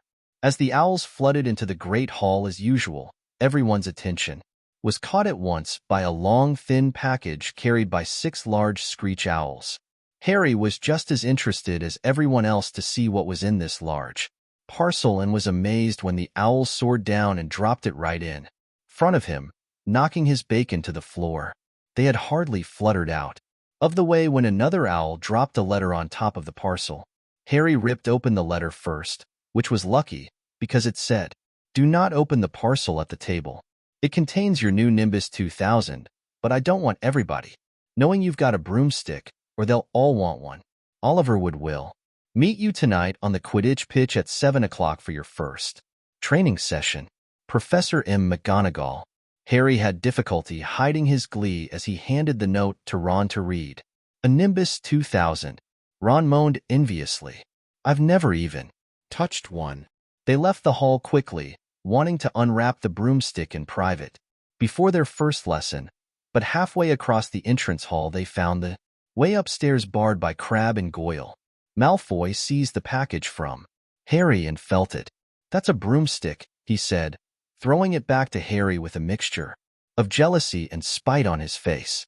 "You'll be for it this time, Potter. First years aren't allowed them." Ron couldn't resist it. "It's not any old broomstick," he said. "It's a Nimbus 2000. What did you say you've got at home, Malfoy? A Comet 260? Ron grinned at Harry. "Comets look flashy, but they're not in the same league as the Nimbus." "What would you know about it, Weasley? You couldn't afford half the handle." Malfoy snapped back. "I suppose you and your brothers have to save up, twig by twig." Before Ron could answer, Professor Flitwick appeared at Malfoy's elbow. "Not arguing, I hope, boys," he squeaked. "Potter's been sent a broomstick, Professor," said Malfoy quickly.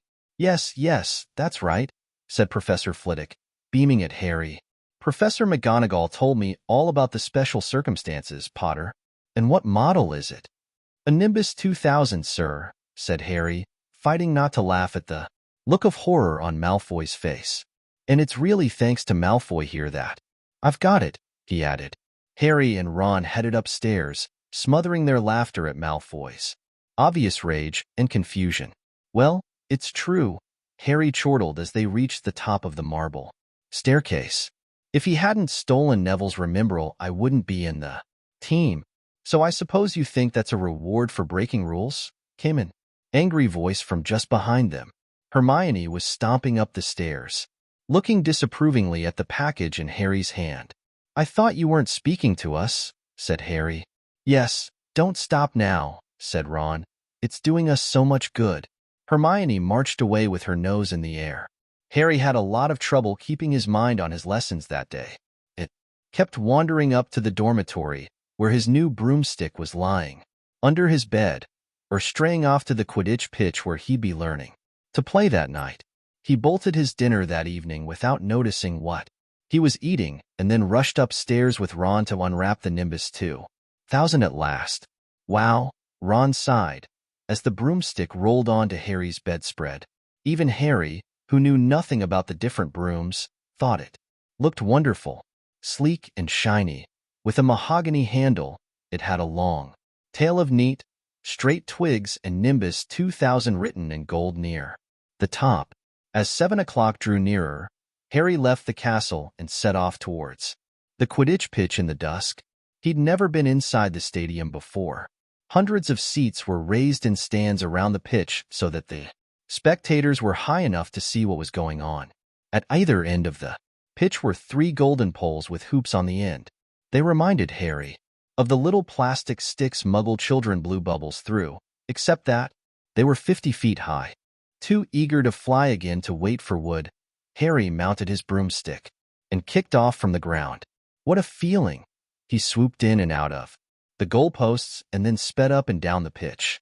The Nimbus 2000 turned wherever he wanted at his lightest touch. "Hey, Potter, come down." Oliver had arrived. He was carrying a large wooden crate under his arm. Harry landed next to him. "Very nice," said Wood, his eyes glinting. "I see what McGonagall meant. You really are a natural. I'm just going to teach you the rules this Evening, then you'll be joining team practice 3 times a week. He opened the crate. Inside were 4 different-sized balls. Right, said Wood. Now, Quidditch is easy enough to understand, even if it's not too easy to play. There are 7 players on each side. 3 of them are called chasers. 3 chasers, Harry repeated, as Wood took out a bright red ball about the size of a football. This ball's called the quaffle, said Wood. The chasers throw the quaffle to each other and try and get it through one of the hoops to score a goal. 10 points every time the quaffle goes through one of the hoops. Follow me. The chasers throw the quaffle and put it through the hoops to score, Harry recited. So, that's sort of like basketball on broomsticks with 6 hoops, isn't it? What's basketball? Said Wood curiously. Never mind, said Harry quickly. Now, there's another player on each side who's called the keeper. I'm keeper for Gryffindor. I have to fly around our hoops and stop the other team from scoring. 3 chasers, 1 keeper, said Harry, who was determined to remember it all. And they play with the quaffle. Okay, got that. So what are they for? He pointed at the 3 balls left inside the box. I'll show you now, said Wood. Take this. He handed Harry a small club, a bit like a rounder's bat. I'm going to show you what the bludgers do, Wood said. These 2 are the bludgers. He showed Harry 2 identical balls, jet black and slightly smaller than the red quaffle. Harry noticed that they seemed to be straining to escape the straps holding them inside the box. Stand back, Wood warned Harry. He bent down and freed one of the bludgers. At once, the black ball rose high in the air and then pelted straight at Harry's face. Harry swung at it with the bat to stop it breaking his nose and sent it zigzagging away into the air. It zoomed around their heads and then shot at Wood, who dived on top of it and managed to pin it to the ground. See, Wood panted, forcing the struggling bludger back into the crate and strapping it down safely. The bludgers rocket around trying to knock players off their brooms. That's why you have 2 beaters on each team. The Weasley twins are ours. It's their job to protect their side from the bludgers and try and knock them towards the other team. So, think you've got all that. 3 chasers try and score with the quaffle. The keeper guards the goalposts. The beaters keep the bludgers away from their team. Harry reeled off. Very good, said Wood. Have the bludgers ever killed anyone? Harry asked, hoping he sounded offhand. Never at Hogwarts. We've had a couple of broken jaws, but nothing worse than that. Now, the last member of the team is the Seeker. That's you.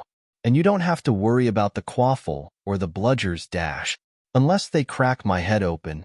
Don't worry, the Weasleys are more than a match for the bludgers. I mean, they're like a pair of human bludgers themselves. Wood reached into the crate and took out the 4th and last ball. Compared with the quaffle and the bludgers, it was tiny, about the size of a large walnut. It was bright gold and had little fluttering silver wings. This, said Wood, is the golden snitch, and it's the most important ball of the lot. It's very hard to catch because it's so fast and difficult to see. It's the Seeker's job to catch it. You've got to weave in and out of the chasers, beaters, bludgers, and quaffle to get it before the other team's Seeker. Because whichever Seeker catches the snitch wins his team an extra 150 points, so they nearly always win. That's why Seekers get fouled so much. A game of Quidditch only ends when the snitch is caught, so it can go on for ages. I think the record is 3 months. They had to keep bringing on substitutes so the players could get some sleep. Well, that's it. Any questions? Harry shook his head. He understood what he had to do all right. It was doing it that was going to be the problem. We won't practice with the snitch yet, said Wood, carefully shutting it back inside the crate. It's too dark. We might lose it. Let's try you out with a few of these. He pulled a bag of ordinary golf balls out of his pocket, and a few minutes later, he and Harry were up in the air, with throwing the golf balls as hard as he could in every direction for Harry to catch. Harry didn't miss a single one, and Wood was delighted. After half an hour, night had really fallen and they couldn't carry on. That Quidditch Cup will have our name on it this year, said Wood happily, as they trudged back up to the castle. I wouldn't be surprised if you turn out better than Charlie Weasley, and he could have played for England if he hadn't gone off chasing dragons. Asterisk. Perhaps it was because he was now so busy, what with Quidditch practice, 3 evenings a week on top of all his homework, but Harry could hardly believe it when he realized that he'd already been at Hogwarts 2 months. The castle felt more like home than Privet Drive had ever done. His lessons, too, were becoming more and more interesting now that they had mastered the basics. On Halloween morning, they woke to the delicious smell of baking pumpkin wafting through the corridors. Even better, Professor Flitwick announced in charms that he thought they were ready to start making objects fly, something they had all been dying to try since they'd seen him make Neville's toad zoom around the classroom. Professor Flitwick put the class into pairs to practice. Harry's partner was Seamus Finnegan, which was a relief, because Neville had been trying to catch his eye. Ron, however, was to be working with Hermione Granger. It was hard to tell whether Ron or Hermione was angrier about this. She hadn't spoken to either of them since the day Harry's broomstick had arrived. Now, don't forget that nice wrist movement we've been practicing, squeaked Professor Flitwick, perched on top of his pile of books as usual. Swish and flick, remember, swish and flick, and saying the magic words properly is very important. To never forget Wizard Baraffio, who said S instead of F and found himself on the floor with a buffalo on his chest. It was very difficult. Harry and Seamus swished and flicked, but the feather they were supposed to be sending skywards just lay on the desktop. Seamus got so impatient that he prodded it with his wand and set fire to it. Harry had to put it out with his hat. Ron, at the next table, wasn't having much more luck. Wingardium Leviosa, he shouted, waving his long arms like a windmill. You're saying it wrong, Harry heard Hermione snap. It's Wingardium Leviosa. Make the guard nice and long. You do it, then, if you're so clever, Ron snarled. Hermione rolled up the sleeves of her gown, flicked her wand and said, Wingardium Leviosa. Their feather rose off the desk and hovered about 4 feet above their heads. Oh, well done, cried Professor Flitwick, clapping. Everyone see here. Miss Granger's done it. Ron was in a very bad temper by the end of the class. It's no wonder no one can stand her, he said to Harry as they pushed their way into the crowded corridor. She's a nightmare, honestly. Someone knocked into Harry as they hurried past him. It was Hermione. Harry caught a glimpse of her face and was startled to see that she was in tears. I think she heard you. So? Said Ron, but he looked a bit uncomfortable. She must have noticed. She's got no friends. Hermione didn't turn up for the next class and wasn't seen all afternoon. On their way down to the Great Hall for the Halloween feast, Harry and Ron overheard Parvati Patil telling her friend Lavender that Hermione was crying in the girls' toilets and wanted to be left alone. Ron looked still more awkward at this, but a moment later they had entered the Great Hall, where the Halloween decorations put Hermione out of their minds.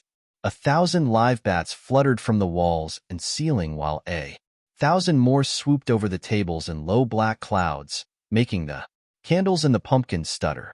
The feast appeared suddenly on the golden plates, as it had at the start of term banquet. Harry was just helping himself to a jacket potato when Professor Quirrell came sprinting into the hall, his turban askew and terror on his face. Everyone stared as he reached Professor Dumbledore's chair, slumped against the table and gasped, "Troll in the dungeons, thought you ought to know." He then sank to the floor in a dead faint. There was uproar. It took several purple firecrackers exploding from the end of Professor Dumbledore's wand to bring silence. "Prefects," he rumbled, "lead your houses back to the dormitories." Immediately, Percy was in his element. "Follow me. Stick together, first years. No need to fear the troll if you follow my orders. Stay close behind me now. Make way, first years. Coming through." "Excuse me, I'm a prefect. How could a troll get in?" Harry asked as they climbed the stairs. "Don't ask me. They're supposed to be really stupid," said Ron. "Maybe." Peeves let it in for a Halloween joke. They passed different groups of people hurrying in different directions. As they jostled their way through a crowd of confused Hufflepuffs, Harry suddenly grabbed Ron's arm. "I've just thought, Hermione. What about her? She doesn't know about the troll." Ron bit his lip. "Oh, all right," he snapped. "But Percy'd better not see us." Ducking down, they joined the Hufflepuffs going the other way, slipped down a deserted side corridor, and hurried off towards the girls' toilets. They had just turned the corner when they heard quick footsteps behind them. "Percy," hissed Ron, pulling Harry behind a large stone griffin. Peering around it, however, they saw not Percy but Snape. He crossed the corridor and disappeared from view. "What's he doing?" Harry whispered. "Why isn't he down in the dungeons with the rest of the teachers?" "Search me." Quietly as possible, they crept along the next corridor after Snape's fading footsteps. "He's heading for the 3rd floor," Harry said, but Ron held up his hand. "Can you smell something?" Harry sniffed, and a foul stench reached his nostrils, a mixture of old socks and the kind of public toilet no one seems to clean. And then they heard it, a low grunting and the shuffling footfalls of gigantic feet. Ron pointed. At the end of a passage to the left, something huge was moving towards them. They shrank into the shadows and watched as it emerged into a patch of moonlight. It was a horrible sight. 12 feet tall, its skin was a dull, granite gray. Its great lumpy body like a boulder with its small bald head perched on top, like a coconut. It had short legs thick as tree trunks with flat, horny feet. The smell coming from it was incredible. It was holding a huge wooden club, which dragged along the floor because its arms were so long. The troll stopped next to a doorway and peered inside. It waggled its long ears, making up its tiny mind, then slouched slowly into the room. "The key's in the lock," Harry muttered. "We could lock it in." "Good idea," said Ron nervously. They edged towards the open door, mouths dry, praying the troll wasn't about to come out of it. With one great leap, Harry managed to grab the key, slam the door, and lock it. Yes. Flushed with their victory, they started to run back up the passage, but as they reached the corner, they heard something that made their hearts stop, a high, petrified scream, and it was coming from the chamber they just locked up. "Oh, no," said Ron, pale as the Bloody Baron. "It's the girls' toilets." Harry gasped. "Hermione," they said together. It was the last thing they wanted to do, but what choice did they have? Wheeling around, they sprinted back to the door and turned the key. Fumbling in their panic, Harry pulled the door open. They ran inside. Hermione Granger was shrinking against the wall opposite, looking as if she was about to faint. The troll was advancing on her, knocking the sinks off the walls as it went. "Confuse it," Harry said desperately to Ron, and seizing a tap he threw it as hard as he could against the wall. The troll stopped a few feet from Hermione. It lumbered around, blinking stupidly to see what had made the noise.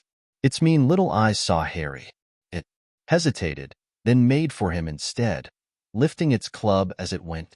"Oi, pea-brain!" yelled Ron from the other side of the chamber, and he threw a metal pipe at it. The troll didn't even seem to notice the pipe hitting its shoulder, but it heard the yell and paused again, turning its ugly snout towards Ron instead, giving Harry time to run around it. "Come on, run, run!" Harry yelled at Hermione, trying to pull her towards the door, but she couldn't move. She was still flat against the wall, her mouth open with terror. The shouting and the echoes seemed to be driving the troll berserk. It roared again and started towards Ron, who was nearest and had no way to escape. Harry then did something that was both very brave and very stupid. He took a great running jump and managed to fasten his arms around the troll's neck from behind. The troll couldn't feel Harry hanging there, but even a troll will notice if you stick a long bit of wood up its nose, and Harry's wand had still been in his hand when he jumped. It had gone straight up one of the troll's nostrils. Howling with pain, the troll twisted and flailed its club, with Harry clinging on for dear life. Any second, the troll was going to rip him off or catch him a terrible blow with the club. Hermione had sunk to the floor in fright. Ron pulled out his own wand. Not knowing what he was going to do, he heard himself cry the first spell. That came into his head. Wingardium Leviosa. The club flew suddenly out of the troll's hand, rose high, high up into the air, turned slowly over, and dropped, with a sickening crack, onto its owner's head. The troll swayed on the spot and then fell flat on its face, with a thud that made the whole room tremble. Harry got to his feet. He was shaking and out of breath. Ron was standing there with his wand still raised, staring at what he had done. It was Hermione who spoke first. "Is it dead?" "I don't think so," said Harry. "I think it's just been knocked out." He bent down and pulled his wand out of the troll's nose. It was covered in what looked like lumpy gray glue. Ugh, troll bogies. He wiped it on the troll's trousers. A sudden slamming and loud footsteps made the three of them look up. They hadn't realized what a racket they had been making, but of course, someone downstairs must have heard the crashes and the troll's roars. A moment later, Professor McGonagall had come bursting into the room, closely followed by Snape, with Quirrell bringing up the rear. Quirrell took one look at the troll, let out a faint whimper, and sat quickly down on a toilet, clutching his heart. Snape bent over the troll. Professor McGonagall was looking at Ron and Harry. Harry had never seen her look so angry. Her lips were white. Hopes of winning 50 points for Gryffindor faded quickly from Harry's mind. "What on earth were you thinking of?" said Professor McGonagall with cold fury in her voice. Harry looked at Ron, who was still standing with his wand in the air. "You're lucky you weren't killed. Why aren't you in your dormitory?" Snape gave Harry a swift, piercing look. Harry looked at the floor. He wished Ron would put his wand down. Then a small voice came out of the shadows. "Please, Professor McGonagall, they were looking for me. Miss Granger." Hermione had managed to get to her feet at last. "I went looking for the troll because I thought I could deal with it on my own, because I've read all about them." Ron dropped his wand. Hermione Granger, telling a downright lie to a teacher? "If they hadn't found me, I'd be dead now." Harry stuck his wand up its nose and Ron knocked it out with its own club. They didn't have time to come and fetch anyone. It was about to finish me off when they arrived. Harry and Ron tried to look as though this story wasn't new to them. "Well, in that case," said Professor McGonagall, staring at the three of them. "Miss Granger, you foolish girl, how could you think of tackling a mountain troll on your own?" Hermione hung her head. Harry was speechless. Hermione was the last person to do anything against the rules, and here she was, pretending she had to get them out of trouble. It was as if Snape had started handing out sweets.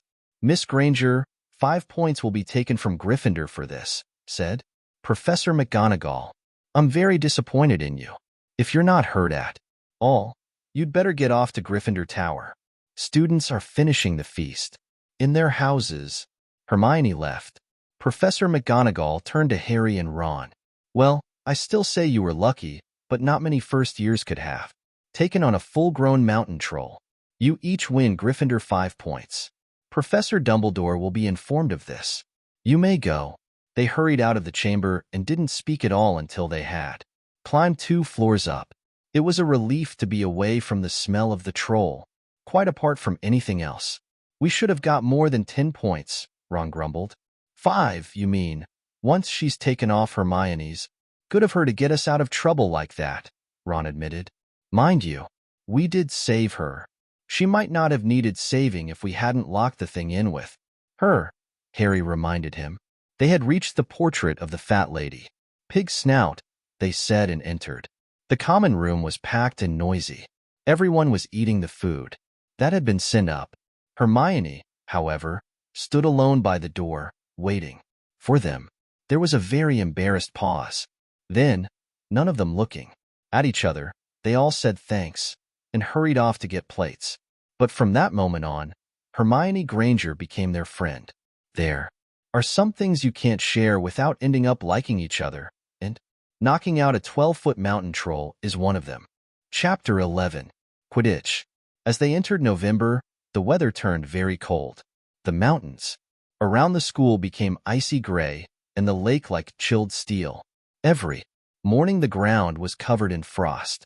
Hagrid could be seen from the upstairs windows, defrosting broomsticks on the Quidditch pitch, bundled up in a long moleskin overcoat, rabbit fur gloves, and enormous beaver skin boots. The Quidditch season had begun. On Saturday, Harry would be playing in his first match after weeks of training, Gryffindor versus Slytherin. If Gryffindor won, they would move up into second place in the house championship. Hardly anyone had seen Harry play because Wood had decided that, as their secret weapon, Harry should be kept, well, secret. But the news that he was playing Seeker had leaked out somehow, and Harry didn't know which was worse, people telling him he'd be brilliant, or people telling him they'd be running around underneath him, holding a mattress. It was really lucky that Harry now had Hermione as a friend. He didn't know how he'd have got through all his homework without her, what with all the last-minute Quidditch practice Wood was making them do.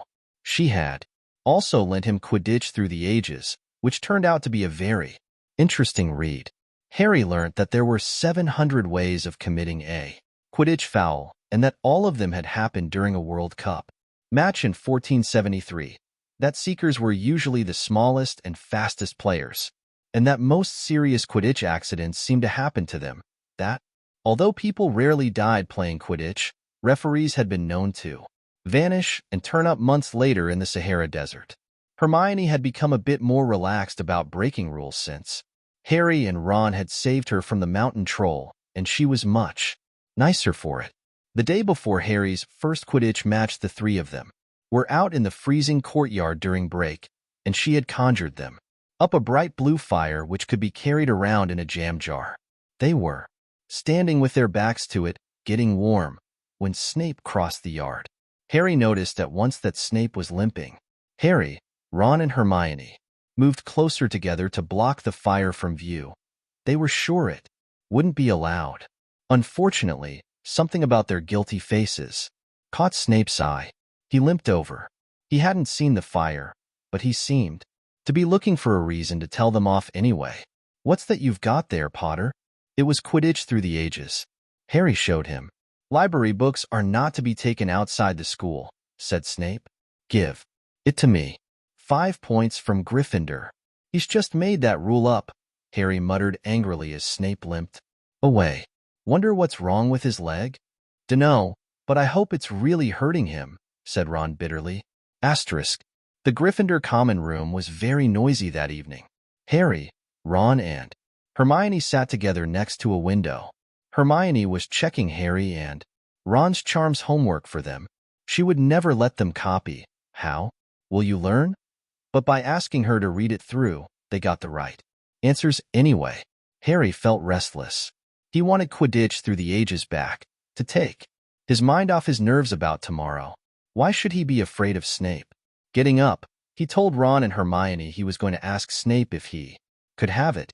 "Rather you than me," they said together, but Harry had an idea that Snape wouldn't refuse if there were other teachers listening. He made his way down to the staff room and knocked. There was no answer. He knocked again. Nothing. Perhaps Snape had left the book in there? It was worth a try. He pushed the door ajar and peered inside, and a horrible scene met his eyes. Snape and Filch were inside, alone. Snape was holding his robes above his knees. One of his legs was bloody and mangled. Filch was handing Snape bandages. "Blasted thing," Snape was saying. "How are you supposed to keep your eyes on all three heads at once?" Harry tried to shut the door quietly, but Potter. Snape's face was twisted with fury as he dropped his robes quickly to hide his leg. Harry gulped. "I just wondered if I could have my book back." "Get out." "Out." Harry left before Snape could take any more points from Gryffindor. He sprinted back upstairs. "Did you get it?" Ron asked as Harry joined them. "What's the matter?" In a low whisper, Harry told them what he'd seen. "You know what this means," he finished breathlessly. "He tried to get past that three-headed dog at Halloween. That's where he was going when we saw him. He's after whatever it's guarding. And I'd bet my broomstick he let that troll in to create a diversion." Hermione's eyes were wide. "No, He wouldn't, she said. I know he's not very nice, but he wouldn't. Try and steal something Dumbledore was keeping safe. Honestly, Hermione, you think all teachers are saints or something? Snapped Ron. I'm with Harry. I wouldn't put anything past Snape. But what's he after? What's that dog guarding? Harry went to bed with his head buzzing with the same question. Neville was snoring loudly, but Harry couldn't sleep. He tried to empty his mind. He needed to sleep. He had to. He had his first Quidditch match in a few hours, but the expression on Snape's face when Harry had seen his leg wasn't easy to forget.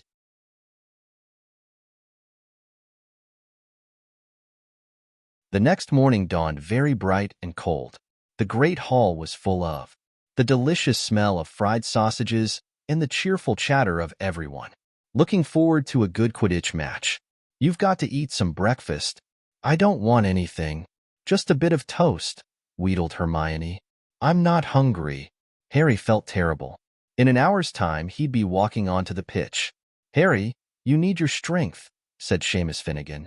Seekers are always the ones who get nobbled by the other team. Thanks, Seamus, said Harry, watching Seamus pile ketchup on his sausages. By 11 o'clock, the whole school seemed to be out in the stands. Around the Quidditch pitch, many students had binoculars. The seats might be raised high in the air, but it was still difficult to see what was going on. Sometimes, Ron and Hermione joined Neville, Seamus, and Dean the West Ham fan up in the top row. As a surprise for Harry, they had painted a large banner. On one of the sheets Scabbers had ruined. It said Potter for president, and Dean, who was good at drawing, had done a large Gryffindor lion underneath. Then Hermione had performed a tricky little charm so that the paint flashed different colors. Meanwhile, in the changing rooms, Harry and the rest of the team were changing into their scarlet Quidditch robes. Slytherin would be playing in green. Wood cleared his throat for silence. Okay, men, he said. And women, said Chaser Angelina Johnson. And women, Wood agreed.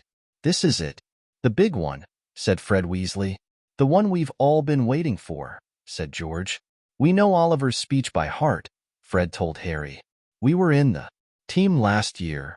Shut up, you two, said Wood. This is the best team Gryffindor's had in years. We're going to win. I know it.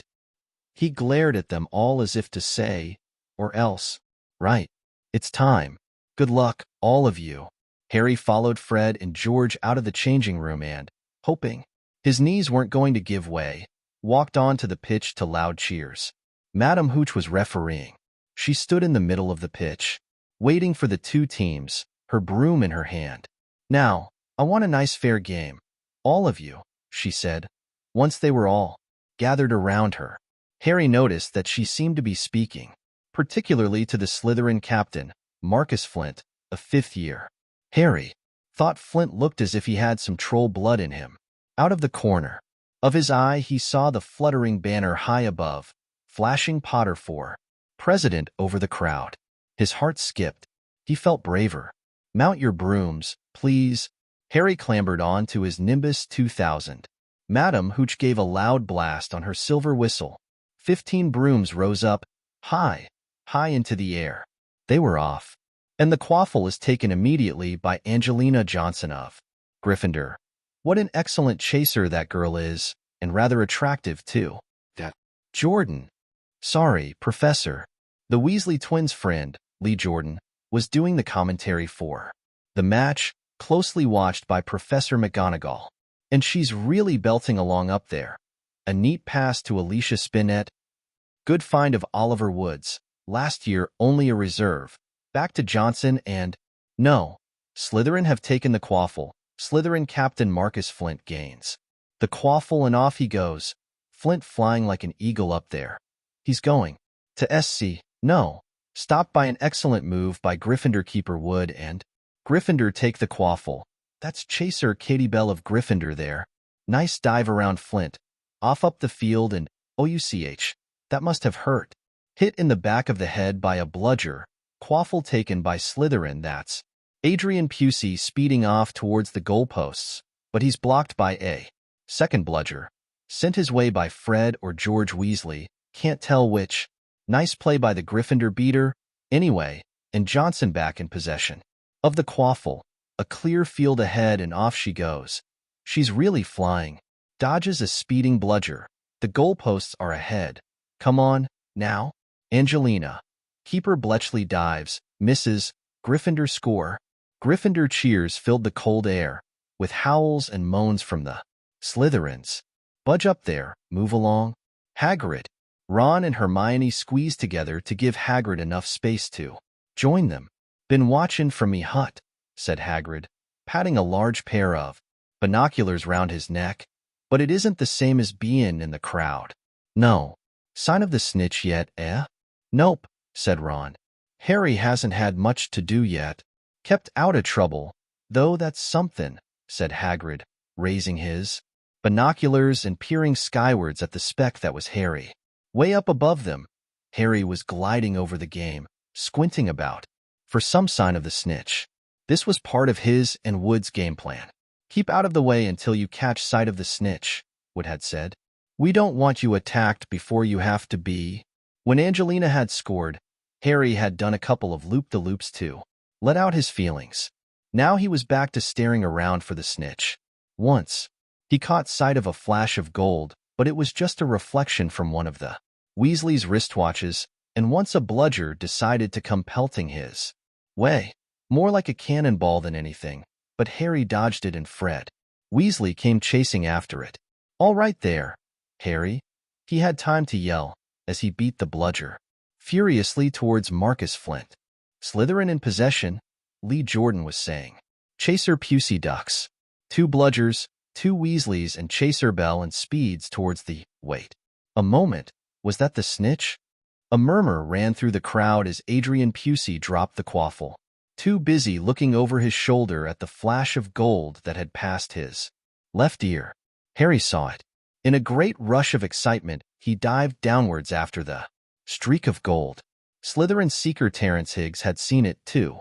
Neck and neck they hurtled towards the snitch. All the chasers seemed to have forgotten what they were supposed to be doing as they hung in midair to watch. Harry was faster than Higgs.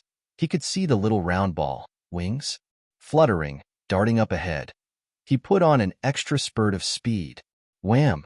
A roar of rage echoed from the Gryffindors below. Marcus Flint had blocked Harry on purpose and Harry's broom span off course. Harry holding on for dear life. Foul! Screamed the Gryffindors.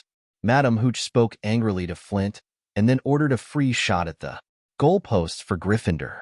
But in all the confusion, of course, the golden snitch had disappeared from sight again. Down in the stands, Dean Thomas was yelling, "Send him off, ref. Red card." "This isn't football, Dean," Ron reminded him. "You can't send people off in Quidditch, and what's a red card?" But Hagrid was on Dean's side. They ought to change the rules. Flint could have knocked Harry out of the air. Lee Jordan was finding it difficult not to take sides. So, after that obvious and disgusting bit of cheating dash, Jordan, growled Professor McGonagall. I mean, after that open and revolting foul dash, Jordan, I'm warning you dash. All right, all right. Flint nearly kills the Gryffindor seeker, which could happen to anyone, I'm sure. So a penalty to Gryffindor, taken by Spinnet, who puts it away. No trouble, and we continue play. Gryffindor still in possession. It was as Harry dodged another bludger which went spinning dangerously past his head that it happened. His broom gave a sudden, frightening lurch. For a split second, he thought he was going to fall. He gripped the broom tightly with both his hands and knees. He'd never felt anything like that. It happened again. It was as though the broom was trying to buck him off. But Nimbus 2000s did not suddenly decide to buck their riders off. Harry tried to turn back towards the Gryffindor goalposts. He had half a mind to ask Wood to call time out, and then he realized that his broom was completely out of his control. He couldn't turn it. He couldn't direct it at all.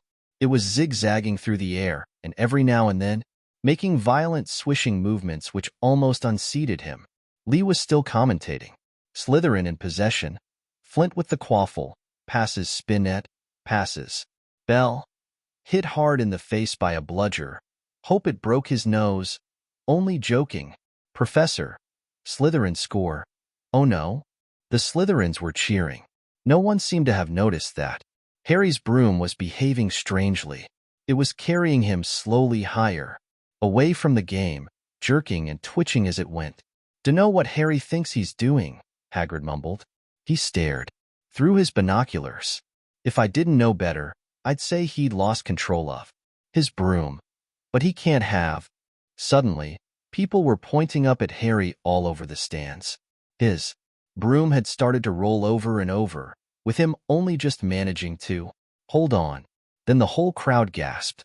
Harry's broom had given a wild jerk and Harry swung off it. He was now dangling from it, holding on with only one hand. Did something happen to it when Flint blocked him? Seamus whispered. "Can't have," Hagrid said, his voice shaking. "Can't nothing interfere with a broomstick except powerful dark magic. No kid could do that to a Nimbus 2000.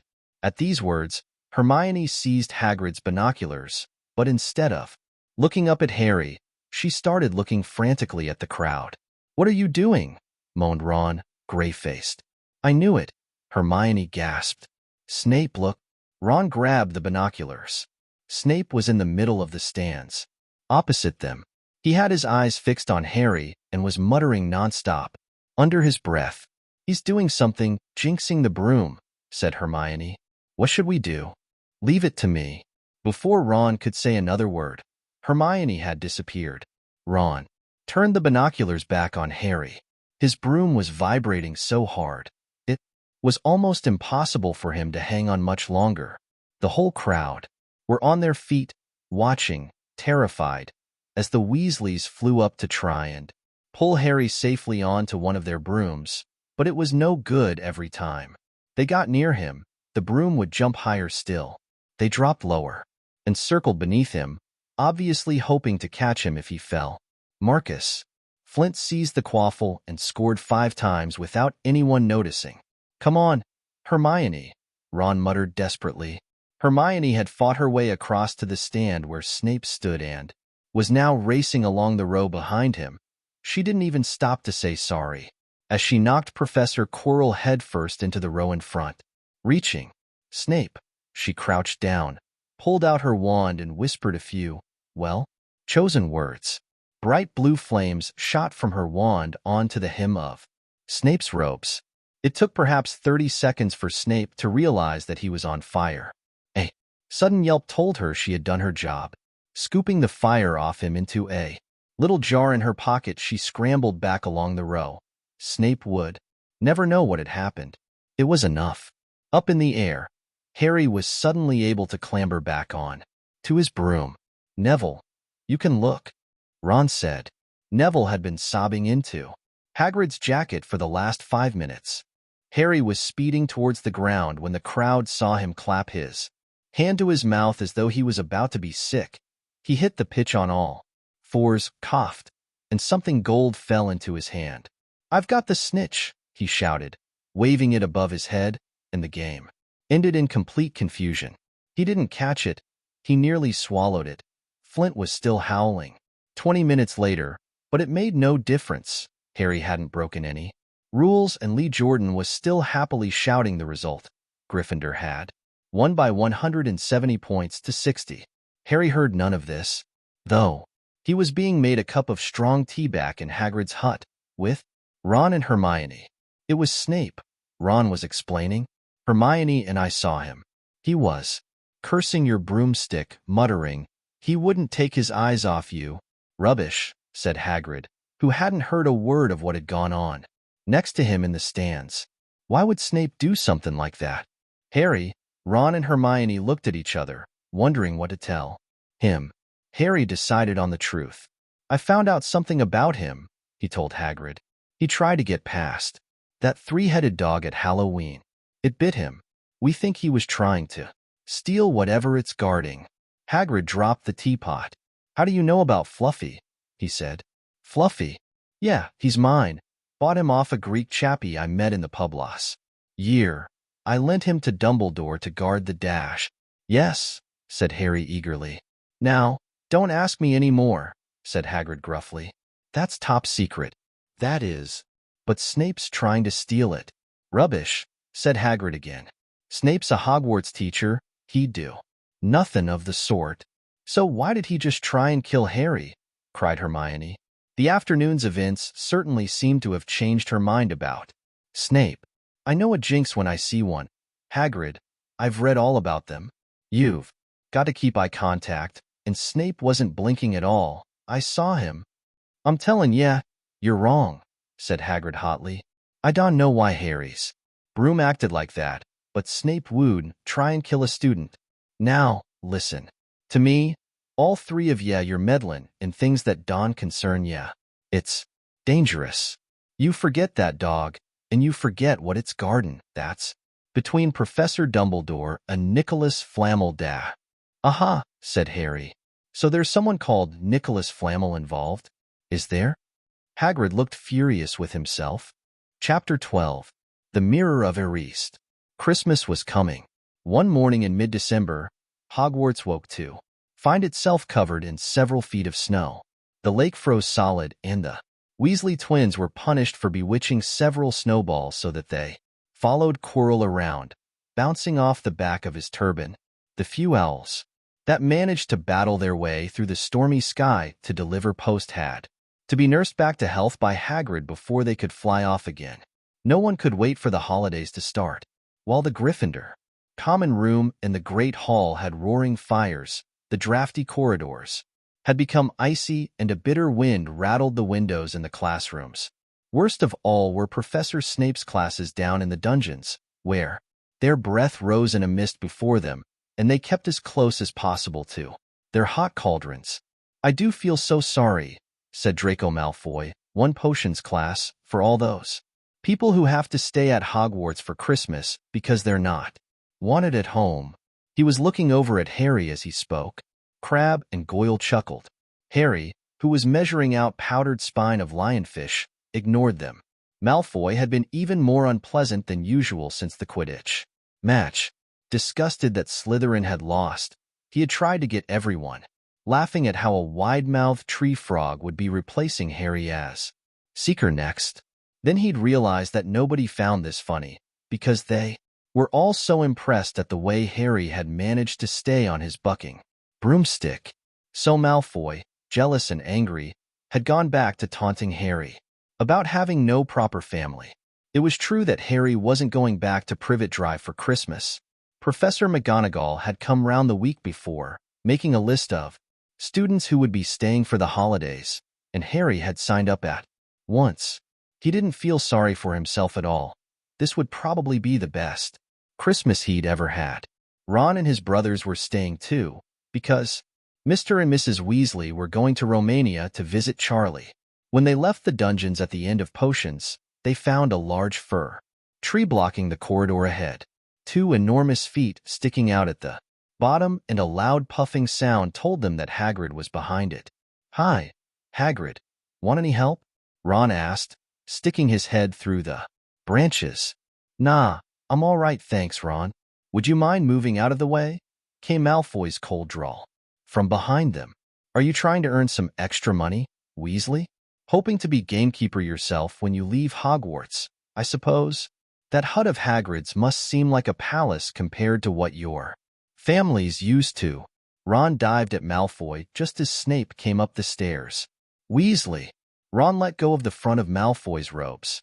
He was provoked, Professor Snape, said Hagrid, sticking his huge hairy face out from behind the tree. Malfoy was insulting his family. Be that as it may, fighting is against Hogwarts rules, Hagrid, said Snape. Silkily. 5 points from Gryffindor, Weasley, and be grateful it isn't more. Move along, all of you. Malfoy, Crabbe, and Goyle pushed roughly past the tree, scattering needles everywhere and smirking. I'll get him, said Ron, grinding his teeth at Malfoy's back. One of these days, I'll get him dash. I hate them both, said Harry, Malfoy, and Snape. Come on, cheer up. It's nearly Christmas, said Hagrid. Tell ya what. Come with me and see the Great Hall. Looks a treat.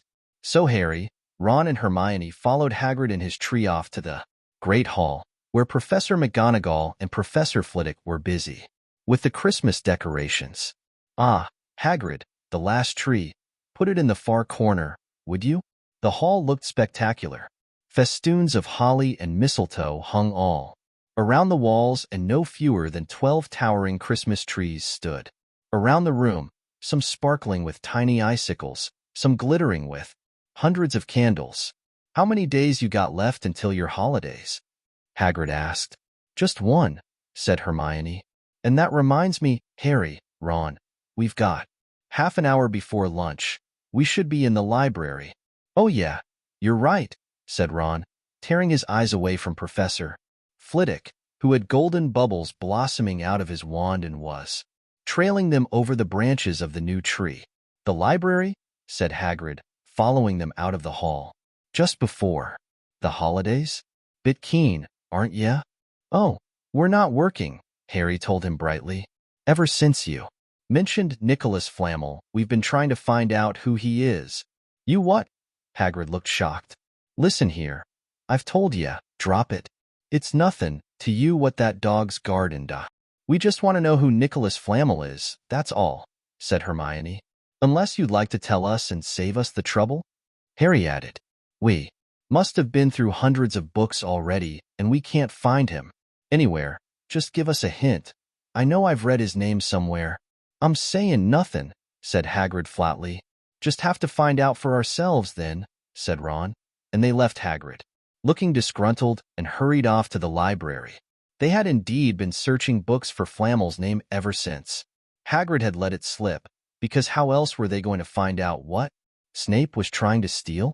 The trouble was, it was very hard to know where to begin, not knowing what Flamel might have done to get himself into a book.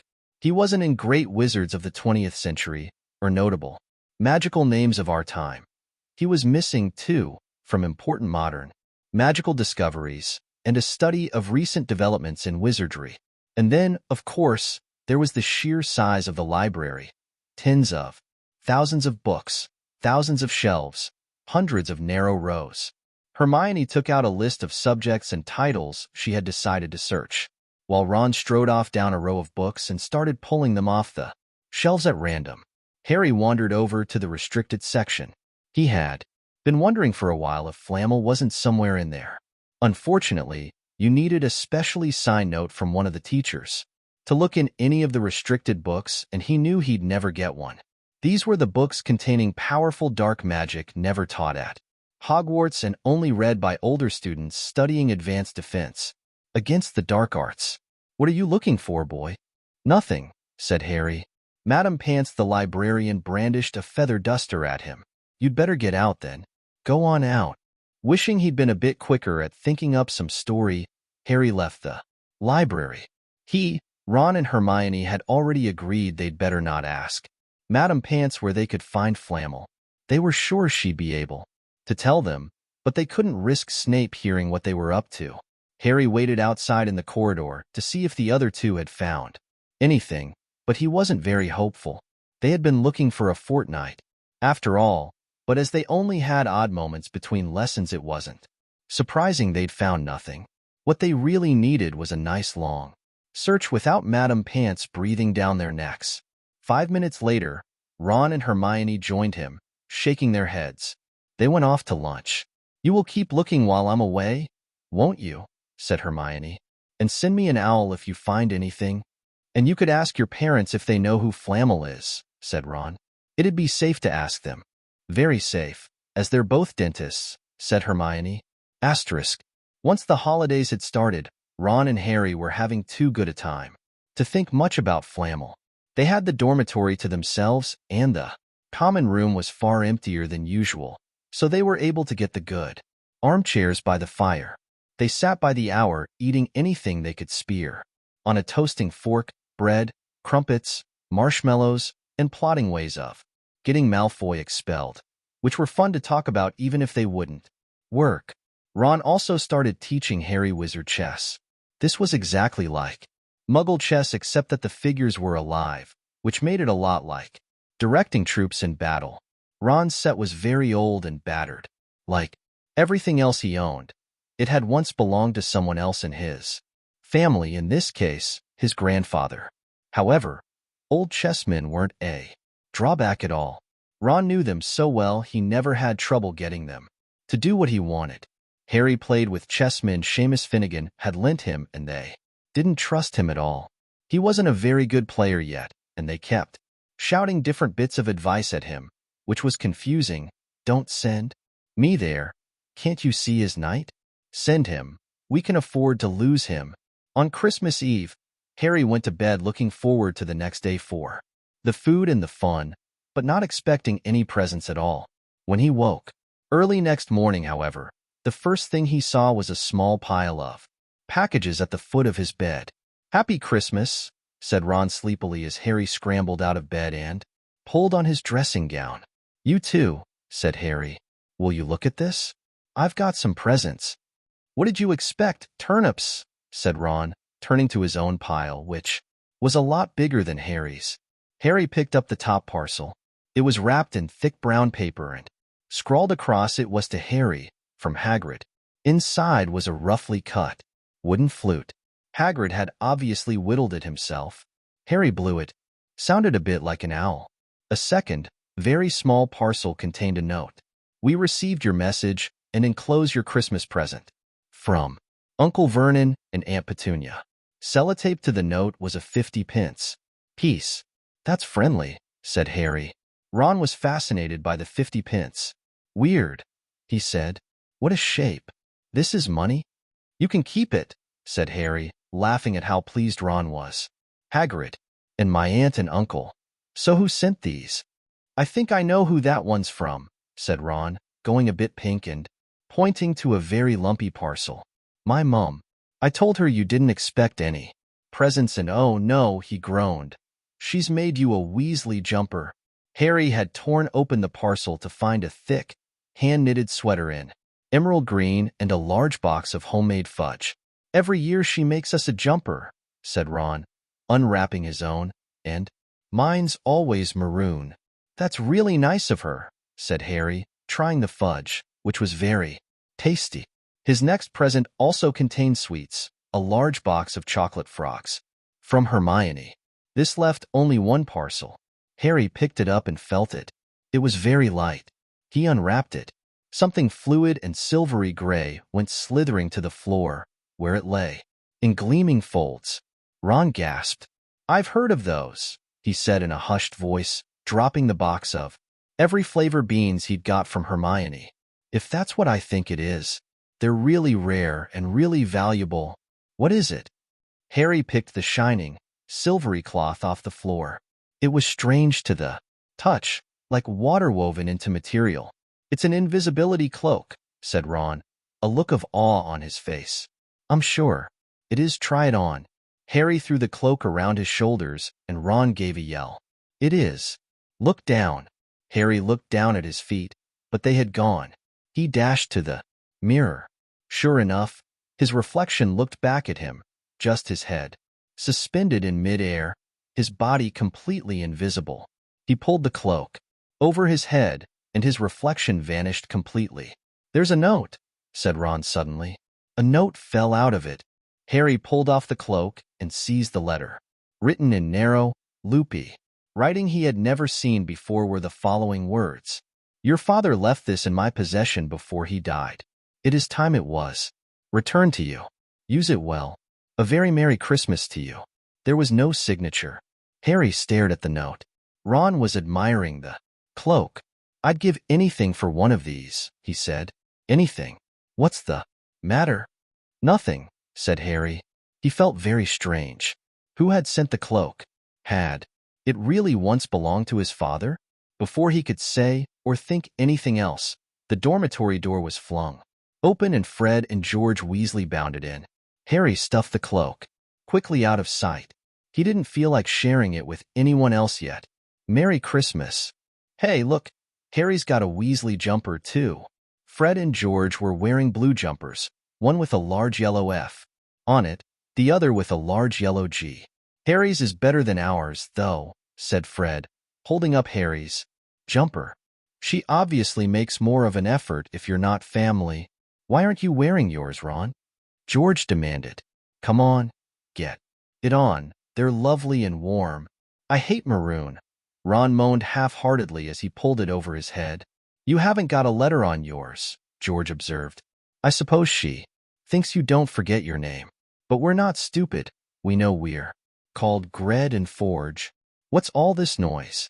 Percy Weasley stuck his head through the door, looking disapproving. He had clearly come halfway through unwrapping his presents as he, too, carried a lumpy jumper over his arm, which Fred seized. P for prefect. Get it on, Percy. Come on. We're all wearing ours even. Harry got one. I don't want dash, said Percy thickly, as the twins forced the jumper over his head, knocking his glasses askew. And you're not sitting with the prefects today, either, said George. Christmas is a time for family. They frog-marched Percy from the room, his arms pinned to his sides by his jumper. Asterisk. Harry had never in all his life had such a Christmas dinner. 100 fat, roast turkeys, mountains of roast and boiled potatoes, platters of fat, chipolatas, tureens of buttered peas, silver boats of thick, rich gravy and cranberry sauce, and stacks of wizard crackers every few feet along the table.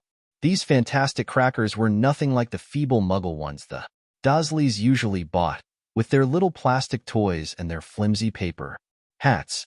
Harry pulled a wizard cracker with Fred, and it didn't just bang, it went off with a blast like a cannon and engulfed them all in a cloud of blue smoke, while from the inside exploded a Rear-Admiral's hat and several live white mice.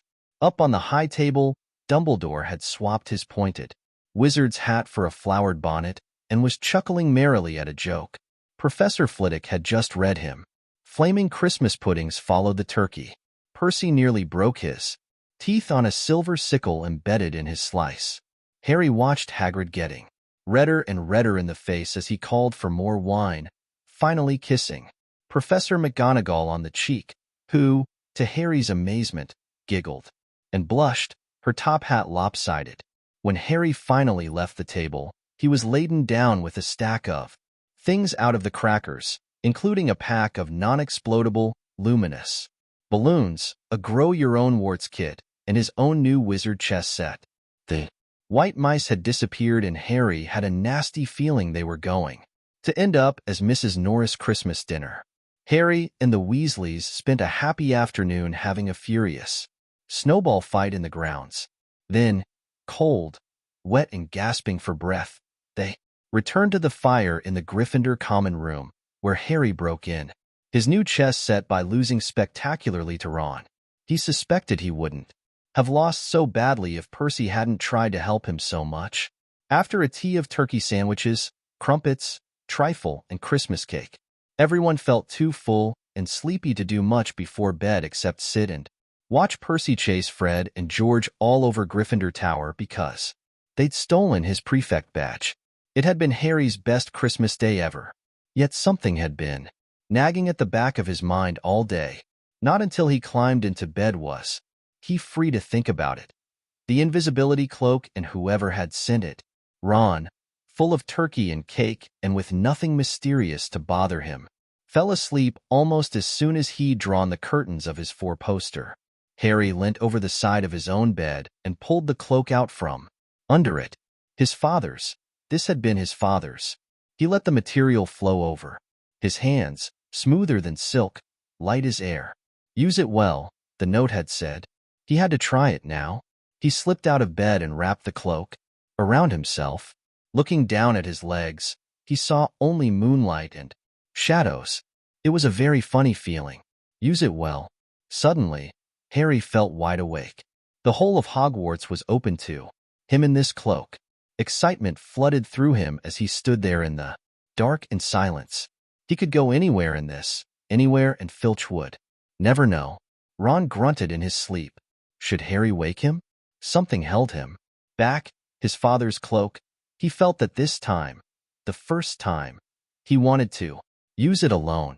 He crept out of the dormitory, down the stairs, across the common room, and climbed through the portrait hole. Who's there? Squawked the fat lady. Harry said nothing. He walked quickly down the corridor. Where should he go? He stopped, his heart racing, and thought. And then it came to him. The restricted section in the library. He'd be able to read as long as he liked, as long as it took to find out who Flamel was. He set off, drawing the invisibility cloak tight around him as he walked. The library was pitch black and very eerie. Harry lit a lamp to see his way along the rows of books. The lamp looked as if it was floating along in mid-air, and even though Harry could feel his arms supporting it, the sight gave him the creeps. The restricted section was right at the back of the library. Stepping carefully over the rope which separated these books from the rest of the library, he held up his lamp to read the titles. They didn't tell him much. Their peeling, faded gold letters spelled words and languages Harry couldn't understand. Some had no title at all. One book had a dark stain on it that looked horribly like blood. The hairs on the back of Harry's neck prickled. Maybe he was imagining it, maybe not, but he thought a faint whispering was coming from the books, as though they knew someone was there who shouldn't be. He had to start somewhere.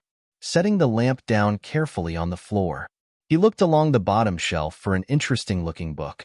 A large, black and silver volume caught his eye. He pulled it out with difficulty, because it was very heavy, and balancing it on his knee, let it fall open.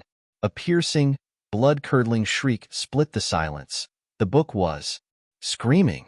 Harry snapped it shut, but the shriek went on, one high, unbroken, ear-splitting note. He stumbled backwards and knocked over his lamp, which went out at once. Panicking, he heard footsteps coming down the corridor outside. Stuffing the shrieking book back on the shelf, he ran for it. He passed Filch almost in the doorway. Filch's pale, wild eyes looked straight through him, and Harry slipped under Filch's outstretched arm and streaked off up the corridor, the book's shrieks still ringing in his ears. He came to a sudden halt in front of a tall suit of armor. He had been so busy getting away from the library, he hadn't paid attention to where he was going. Perhaps because it was dark, he didn't recognize where he was at all. There was a suit of armor near the kitchens, he knew, but he must be 5 floors above there. You asked me to come directly to you, Professor, if anyone was wandering around at night, and somebody's been in the library, restricted section. Harry felt the blood drain out of his face. Wherever he was, Filch must know a shortcut, because his soft, greasy voice was getting nearer, and to his horror, it was Snape who replied. The restricted section? Well, they can't be far, we'll catch them. Harry stood rooted to the spot as Filch and Snape came around the corner. Ahead, they couldn't see him, of course, but it was a narrow corridor, and if they came much nearer, they'd knock right into him. The cloak didn't stop, him being solid. He backed away as quietly as he could. A door stood ajar to his left. It was his only hope. He squeezed through it, holding his breath, trying not to move it, and to his relief, he managed to get inside the room without their noticing anything. They walked straight past, and Harry leant against the wall, breathing deeply, listening to their footsteps dying away. That had been close, very close. It was a few seconds before he noticed anything about the room he had hidden in. It looked like a disused classroom. The dark shapes of desks and chairs were piled against the walls, and there was an upturned waste paper basket. But propped against the wall facing him was something that didn't look as if it belonged there, something that looked as if someone had just put it there to keep it out of the way. It was a magnificent mirror, as high as the ceiling, with an ornate gold frame, standing on 2 clawed feet. There was an inscription carved around the top, Eristra eru oit ube kafir oit on wosi. His panic fading now that there was no sound of Filch and Snape, Harry moved nearer to the mirror, wanting to look at himself but see no reflection. Again, he stepped in front of it. He had to clap his hands to his mouth to stop himself screaming. He whirled around. His heart was pounding far more furiously than when the book had screamed, for he had seen not only himself in the mirror, but a whole crowd of people standing right behind him. But the room was empty. Breathing very fast, he turned slowly back to the mirror. There he was, reflected in it, white and scared-looking, and there, reflected behind him, were at least 10 others. Harry looked over his shoulder, but still, no one was there. Or were they all invisible, too? Was he in fact in a room full of invisible people, and this mirror's trick was that it reflected them, invisible or not? He looked in the mirror again. A woman standing right behind his reflection was smiling at him and waving. He reached out a hand and felt the air behind him. If she was really there, he'd touch her. Their reflections were so close together, but he felt only air. She and the others existed only in the mirror. She was a very pretty woman. She had dark red hair, and her eyes are just like mine, Harry thought, edging a little closer to the glass. Bright green, exactly the same shape, but then he noticed that she was crying, smiling, but crying at the same time. The tall, thin, black-haired man standing next to her put his arm around her. He wore glasses, and his hair was very untidy. It stuck up at the back, just like Harry's did.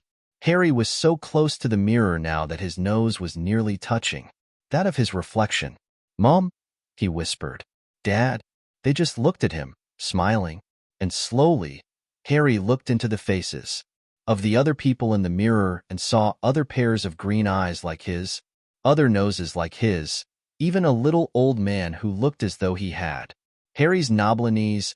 Harry was looking at his family for the first time in his life. The Potters smiled and waved at Harry, and he stared hungrily back at them, his hands pressed flat against the glass as though he was hoping to fall right through it and reach them. He had a powerful kind of ache inside him, half joy, half terrible sadness. How long he stood there, he didn't know.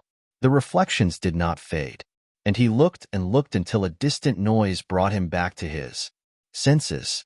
He couldn't stay here. He had to find his way back to bed. He tore his eyes away from his mother's face, whispered, "I'll come back," and hurried from the room. You could have woken me up, said Ron, crossly. You can come tonight. I'm going back. I want to show you the mirror. I'd like to see your mom and dad, Ron said eagerly. And I want to see all your family, all the Weasleys. You'll be able to show me your other brothers and everyone. You can see them any old time, said Ron. Just come round my house. This summer. Anyway, maybe it only shows dead people. Shame about not finding Flamel, though. Have some bacon or something. Why aren't you eating anything? Harry couldn't eat. He had seen his parents and would be seeing them again tonight. He had almost forgotten about Flamel. It didn't seem very important anymore. Who cared what the three-headed dog was guarding? What did it matter if Snape stole it, really? Are you all right? Said Ron. You look odd. What Harry feared most was that he might not be able to find the mirror room again. With Ron covered in the cloak too, they had to walk much more slowly next night. They tried retracing Harry's route from the library, wandering around the dark passageways for nearly an hour. I'm freezing, said Ron. Let's forget it and go back. No, Harry hissed. I know it's here somewhere. They passed the ghost of a tall witch gliding in the opposite direction, but saw no one else. Just as Ron started moaning that his feet were dead with cold, Harry spotted the suit of armor. It's here, just here. Yes.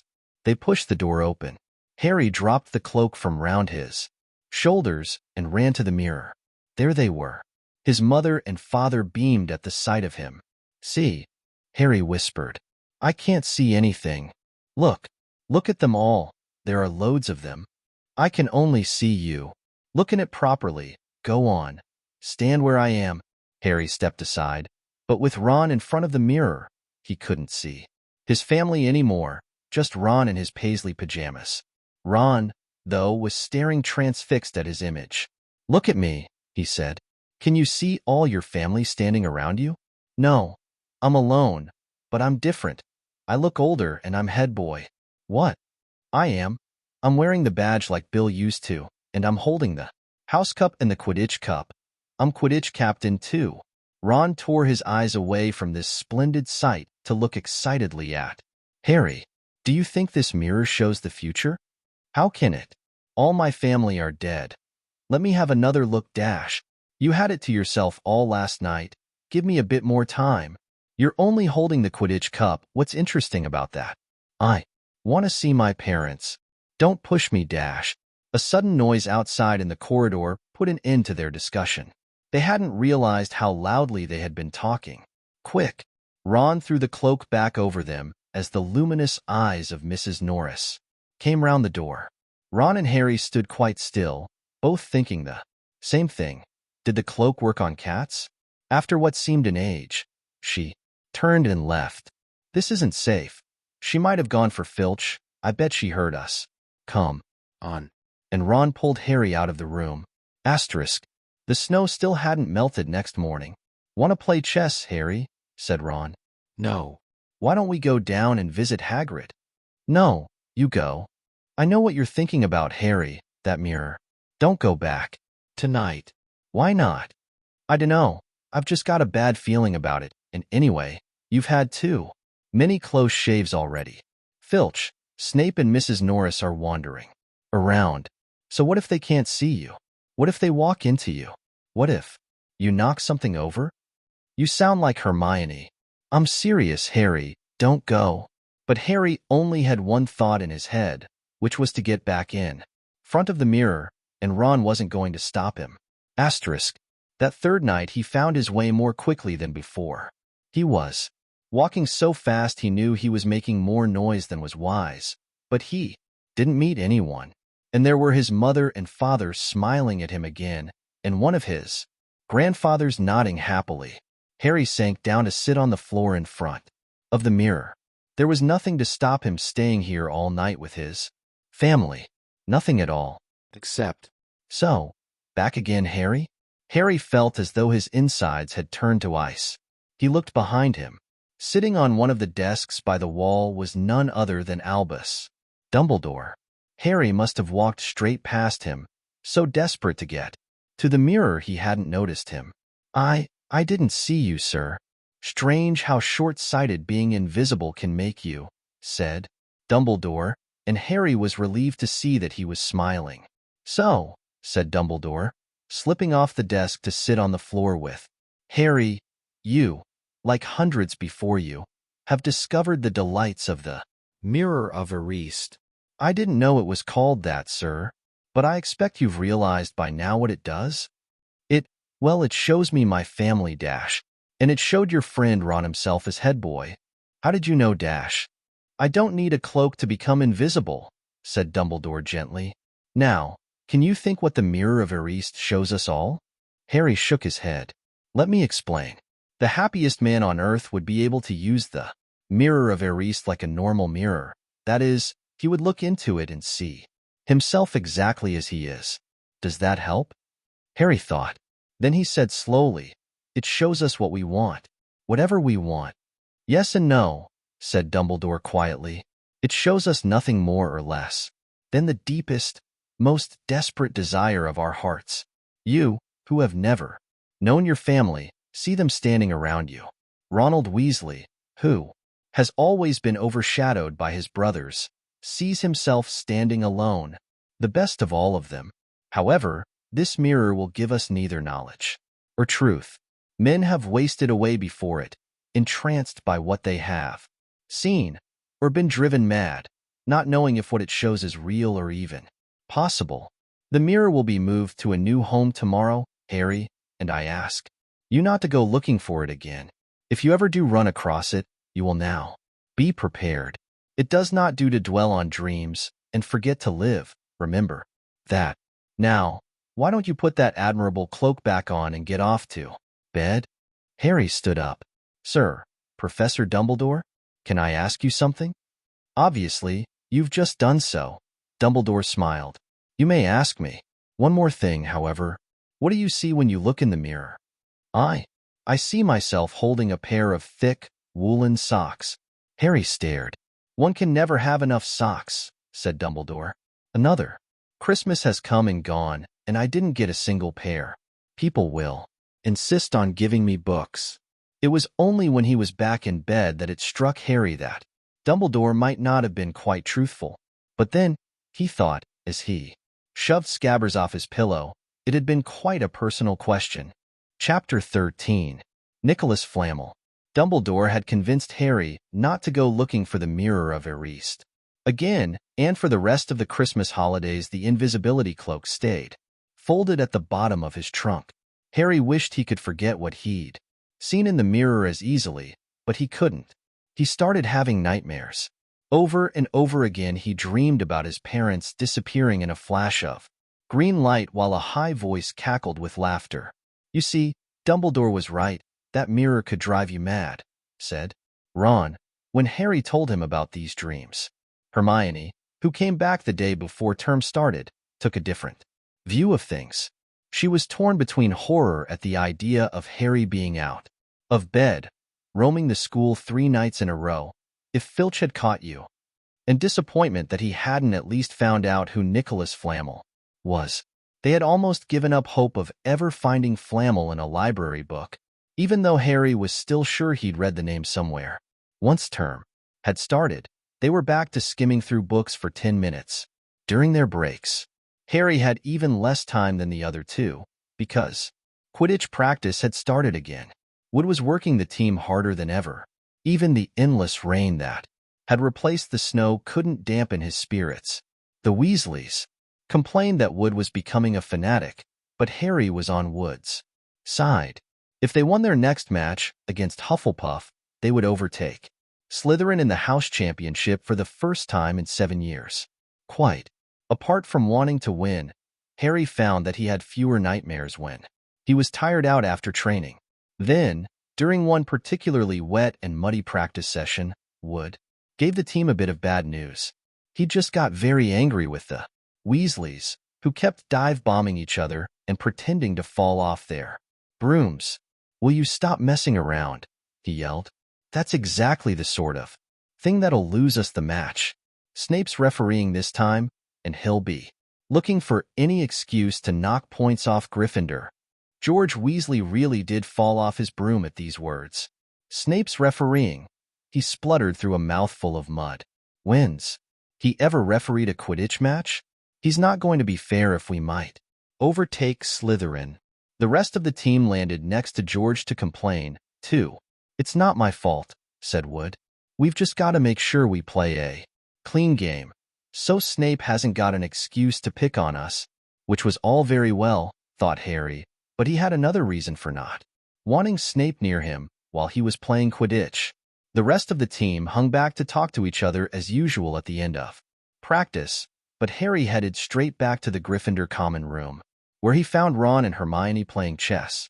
Chess was the only thing Hermione ever lost at, something Harry and Ron thought was very good for her.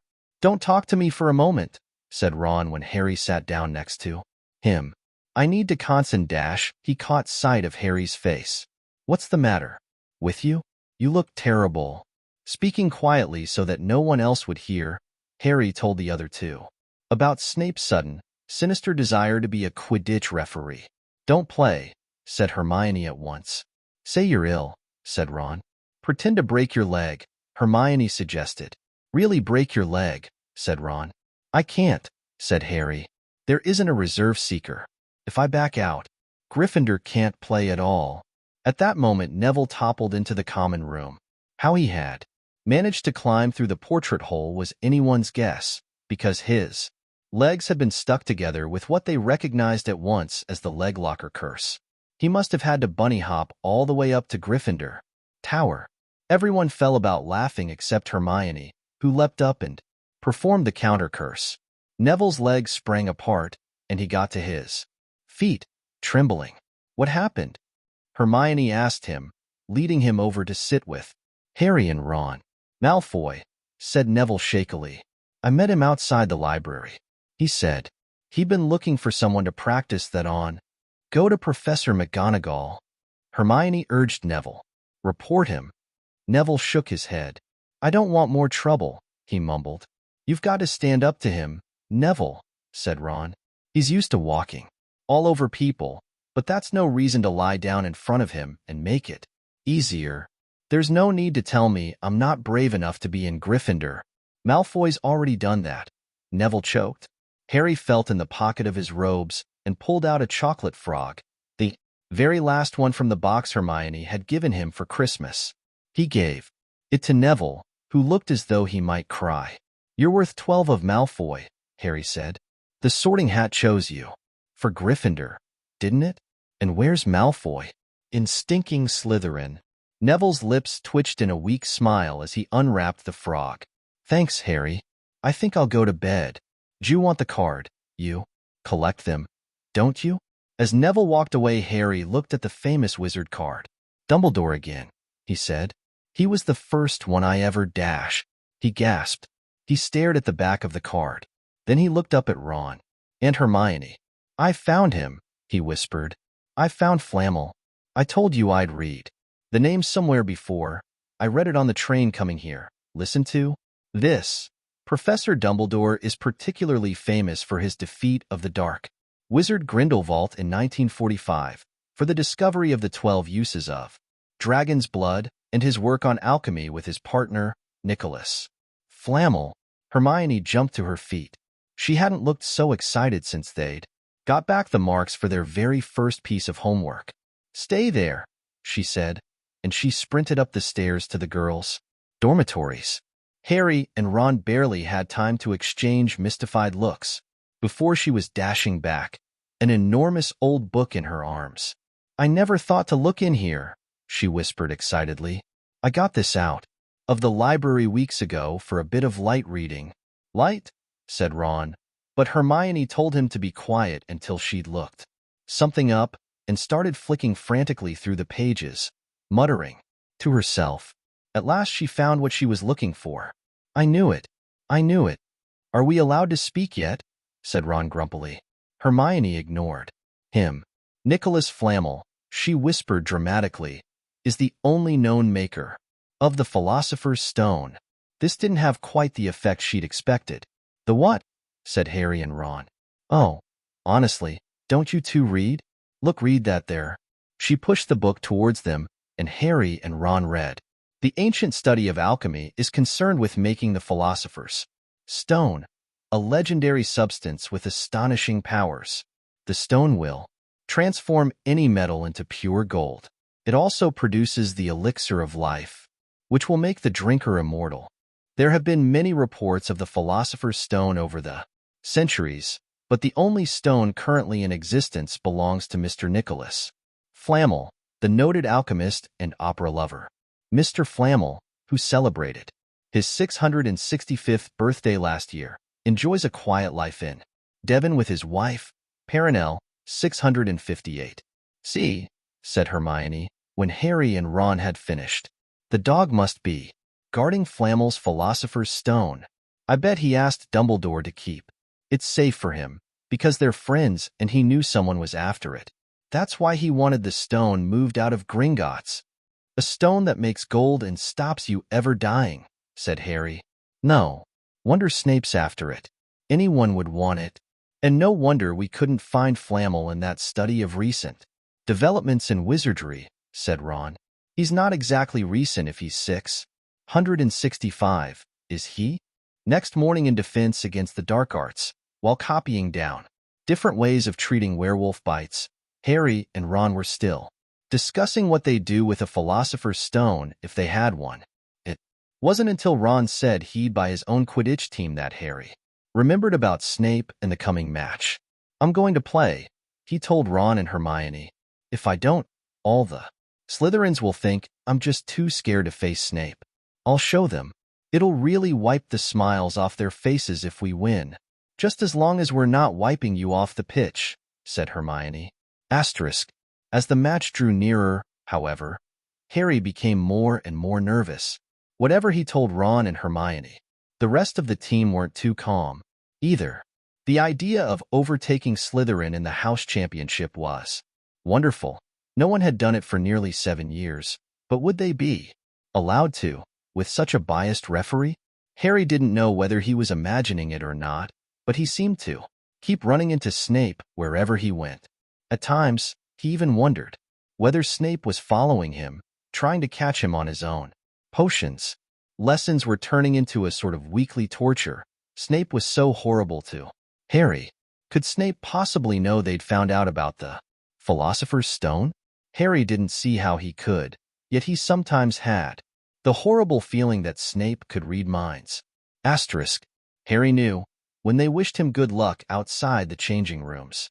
Next afternoon, that Ron and Hermione were wondering whether they'd ever see him alive again. This wasn't what you'd call comforting. Harry hardly heard a word of Wood's pep talk as he pulled on his Quidditch robes and picked up his Nimbus 2000.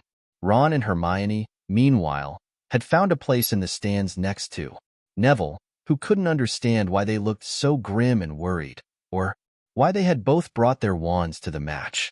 Little did Harry know that Ron and Hermione had been secretly practicing the leglocker curse.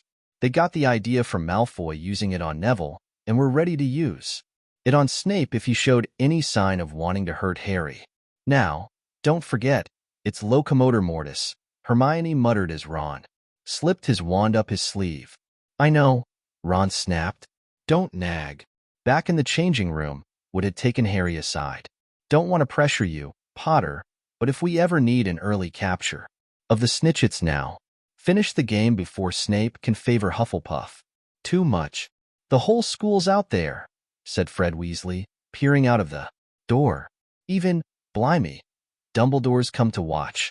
Harry's heart did a somersault. Dumbledore, he said, dashing to the door to make sure. Fred was right. There was no mistaking that silver beard. Harry could have laughed out loud with relief. He was safe. There was simply no way that Snape would dare to try and hurt him if Dumbledore was watching. Perhaps that was why Snape was looking so angry as the teams marched onto the pitch, something that Ron noticed, too. I've never seen Snape look so mean, he told Hermione. Look there. Off. Ouch. Someone had poked Ron in the back of the head. It was Malfoy. Oh, sorry, Weasley, didn't see you there.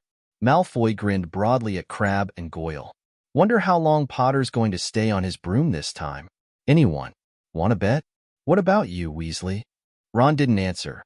Snape had just awarded Hufflepuff a penalty because George Weasley had hit a bludger at him. Hermione, who had all her fingers crossed in her lap, was squinting fixedly at Harry, who was circling the game like a hawk, looking for the snitch. You know how I think they choose people for the Gryffindor team, said Malfoy loudly a few minutes later, as Snape awarded Hufflepuff another penalty for no reason at all. It's people they feel sorry for. See, there's Potter, who's got no parents, then there's the Weasleys, who've got no money. You should be on the team, Longbottom. You've got no brains. Neville went bright red but turned in his seat to face Malfoy. I'm worth 12 of you. Malfoy, he stammered. Malfoy, Crabbe, and Goyle howled with laughter, but Ron, still not daring to take his eyes from the game, said, You tell him, Neville. Longbottom, if brains were gold you'd be poorer than Weasley, and that's saying something. Ron's nerves were already stretched to breaking point with anxiety about Harry. I'm warning you, Malfoy, one more word Ron, said Hermione suddenly. Harry What? Where? Harry had suddenly gone into a spectacular dive, which drew gasps and cheers from the crowd. Hermione stood up, her crossed fingers in her mouth, as Harry streaked towards the ground like a bullet. You're in luck, Weasley. Potter's obviously spotted some money on the ground, said Malfoy. Ron snapped. Before Malfoy knew what was happening, Ron was on top of him, wrestling him to the ground. Neville hesitated, then clambered over the back of his seat to help. Come on, Harry, Hermione screamed, leaping onto her seat to watch. As Harry sped straight at Snape, she didn't even notice Malfoy and Ron rolling around under her seat, or the scuffles and yelps coming from the whirl of fists that was Neville, Crabbe, and Goyle. Up in the air, Snape turned on his broomstick just in time to see something scarlet shoot past him, missing him by inches. Next second, Harry had pulled out of the dive, his arm raised in triumph, the snitch clasped in his hand. The stands erupted. It had to be a record. No one could ever remember the snitch being caught so quickly. Ron, where are you? The game's over. Harry's won. We've won. Gryffindor are in the lead. shrieked Hermione, dancing up and down on her seat and hugging Parvati Patil in the row in front. Harry jumped off his broom, a foot from the ground. He couldn't believe it. He'd done it. The game was over. It had barely lasted 5 minutes. As Gryffindors came spilling onto the pitch, he saw Snape land nearby, white-faced and tight-lipped. Then Harry felt a hand on his shoulder and looked up into Dumbledore's smiling face. "Well done," said Dumbledore quietly, so that only Harry could hear. "Nice to see you haven't been brooding about that mirror. Been keeping busy. Excellent." Snape spat bitterly on the ground. Asterisk. Harry left the changing room alone some time later to take his Nimbus 2000 back to the broom shed. He couldn't ever remember feeling happier. He'd really done something to be proud of now. No one could say he was just a famous name anymore. The evening air had never smelled so sweet.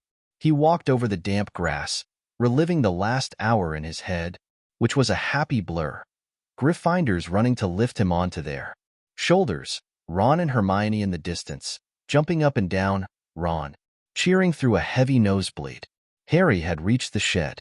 He leant against the wooden door and looked up at Hogwarts, with its windows glowing red in the setting sun. Gryffindor in the lead. He'd done it. He'd shown Snape.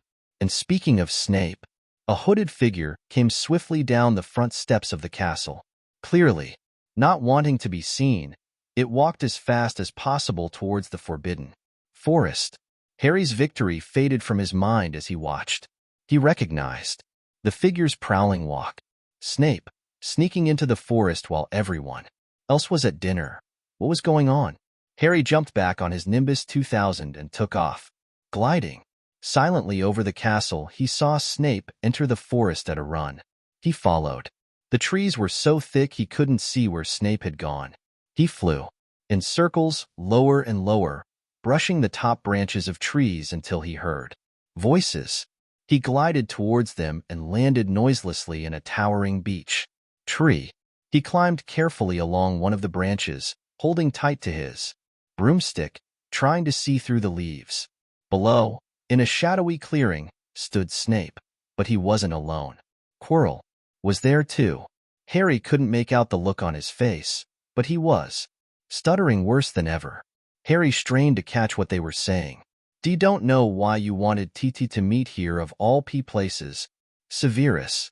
"Oh, I thought we'd keep this private," said Snape, his voice icy. "Students aren't supposed to know about the Philosopher's Stone. After all." Harry leant forward. Quirrell was mumbling something. Snape interrupted him. "Have you found out how to get past that beast of Hagrid's yet?" But Severus, You don't want me as your enemy, Quirrell," said Snape, taking a step towards him. "I don't know what you dash. You know perfectly well what I mean." An owl hooted loudly and Harry nearly fell out of the tree. He steadied himself in time to hear Snape say, "Your little bit of hocus pocus. I'm waiting. But I don't daff."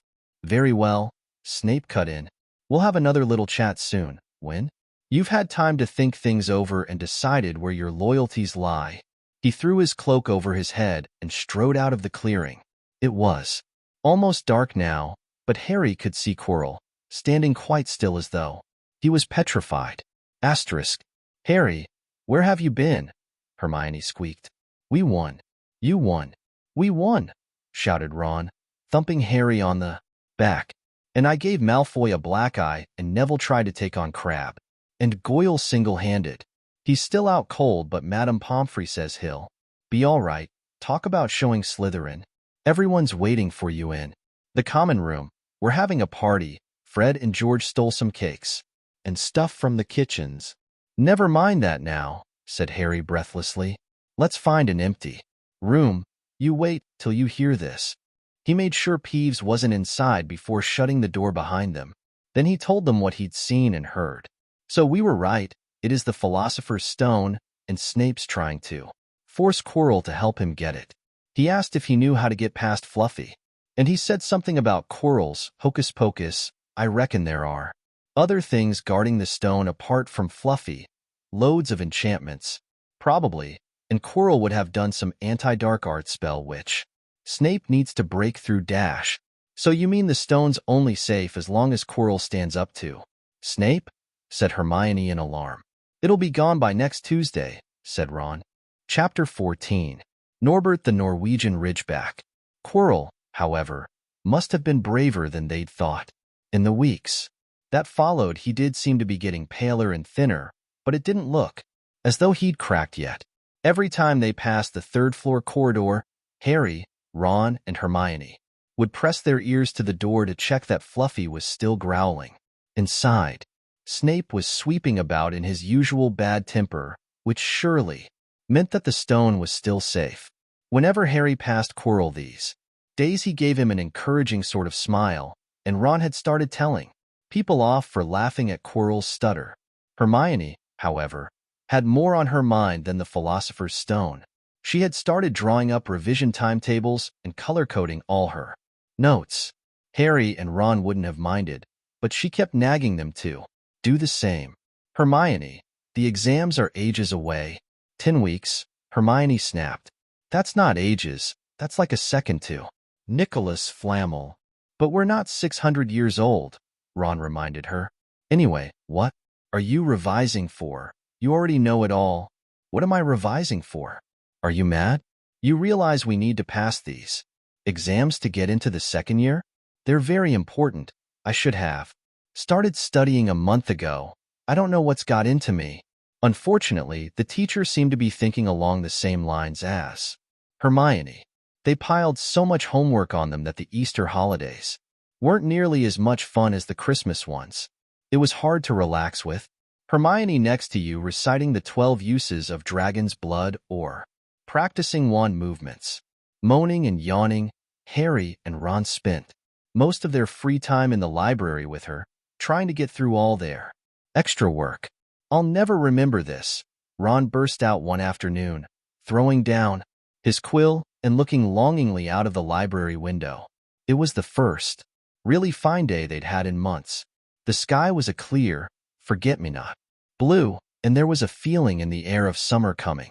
Harry, who was looking up Dittany in 1000 Magical Herbs and Fungi, didn't look up until he heard Ron say, Hagrid, what are you doing in the library?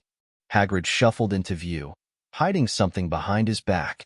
He looked very out of place in his moleskin overcoat. Just lookin', he said, in a shifty voice that got their interest at once. And what are you lot up ter? He looked suddenly suspicious. You're not still lookin', fair Nicholas Flamel, are ye? Oh, we found out who he is ages ago, said Ron impressively. And we know what that dog's guarding. It's a philosopher's ST-SHHHH. Hagrid looked around quickly to see if anyone was listening. Don't go shoutin' about it. What's the matter with ya? There are a few things we wanted to ask you. As a matter of fact, said Harry, about what's guarding the stone apart from Fluffy Dash. SHHHH, said Hagrid again. Listen, come and see me later. I'm not promisin' I'll tell you anythin', mind. But don't go rabbitin' about it in here.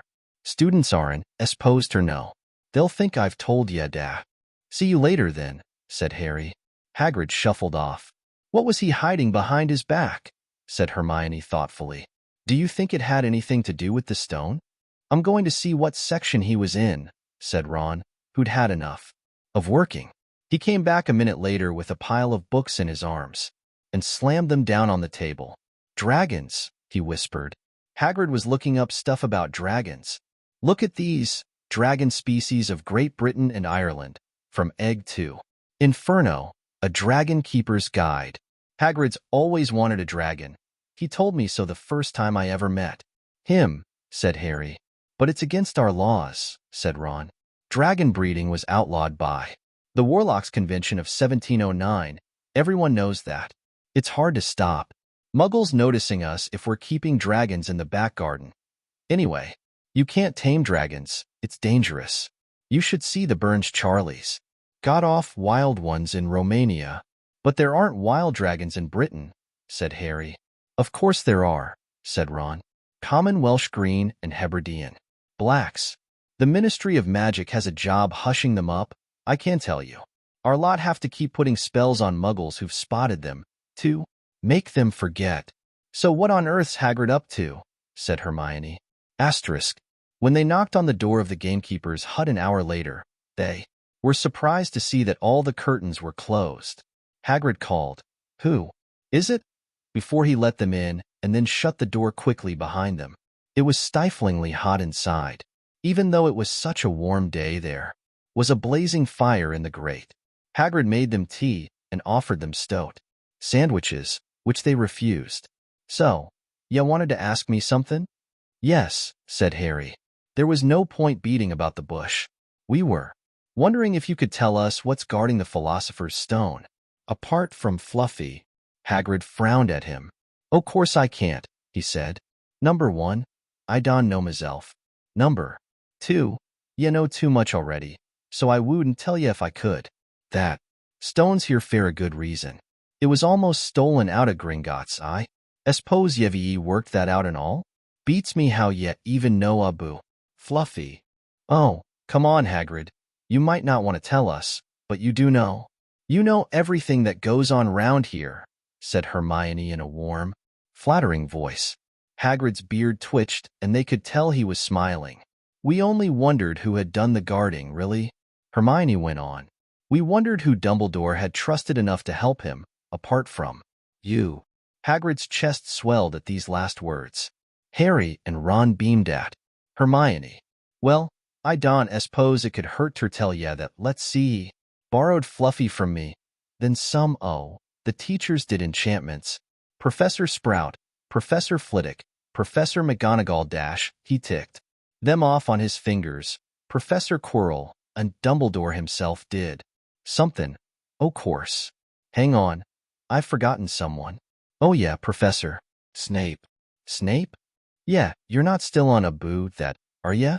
Look, Snape helped protect the stone. He's not about to steal it." Harry knew Ron and Hermione were thinking the same as he was. If Snape had been in on protecting the stone, it must have been easy to find out how the other teachers had guarded it. He probably knew everything, except, it seemed, Quirrell's spell and how to get past Fluffy. "You're the only one who knows how to get past Fluffy, aren't you?" "Hagrid," said Harry anxiously. "And you wouldn't tell anyone, would you? Not even one of the teachers?" "Not a soul knows except me and Dumbledore," said Hagrid proudly. "Well, that's something," Harry muttered to the others. "Hagrid, can we have a window open? I'm boiling." "Can't." "Harry, sorry," said Hagrid. Harry noticed him glance at the fire. Harry looked at it too. "Hagrid, what's that?"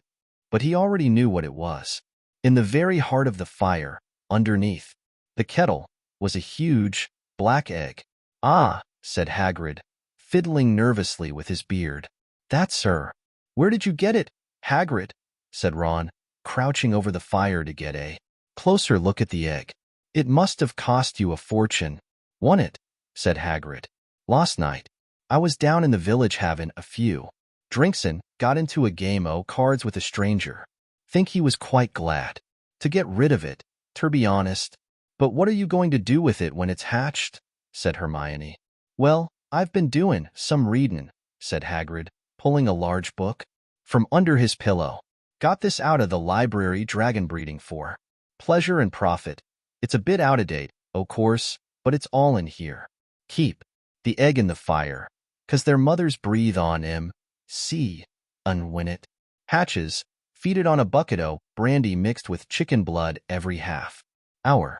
And see here, how to recognize different eggs. What I got there's a Norwegian Ridgeback. They're rare, them." He looked very pleased with himself, but Hermione didn't. "Hagrid, you live in a wooden house," she said. But Hagrid wasn't listening. He was humming merrily as he stoked the fire. Asterisk. So now they had something else to worry about. What might happen to Hagrid if anyone found out he was hiding an illegal dragon in his hut? Wonder what it's like to have a peaceful life. Ron sighed as evening after evening they struggled through all the extra homework they were getting. Hermione had now started making revision timetables for Harry, and Ron too. It was driving them mad. Then, one breakfast time, Hedwig brought Harry another note from Hagrid. He had written only 2 words, "It's hatching." Ron wanted to skip herbology and go straight down to the hut. Hermione wouldn't hear of it. Hermione, how many times in our lives are we going to see a dragon hatching? We've got lessons. We'll get into trouble, and that's nothing to what Hagrid's going to be in when someone finds out what he's doing. Shut up, Harry whispered. Malfoy was only a few feet away, and he had stopped dead to listen. How much had he heard? Harry didn't like the look on Malfoy's face at all. Ron and Hermione argued all the way to herbology, and in the end, Hermione agreed to run down to Hagrid's with the other two during morning break. When the bell sounded from the castle at the end of their lesson, the three of them dropped their trowels at once and hurried through the grounds to the edge of the forest. Hagrid greeted them looking flushed and excited. It's nearly out. He ushered them inside. The egg was lying on the table. There were deep cracks in it. Something was moving inside. A funny clicking noise was coming from it. They all drew their chairs up to the table and watched with bated breath. All at once there was a scraping noise and the egg split open. The baby dragon flopped onto the table. It wasn't exactly pretty, Harry thought. It looked like a crumpled, black umbrella. Its spiny wings were huge compared to its skinny jet body, and it had a long snout with wide nostrils, stubs of horns, and bulging, orange eyes. It sneezed. A couple of sparks flew out of its snout. Isn't he beautiful? Hagrid murmured.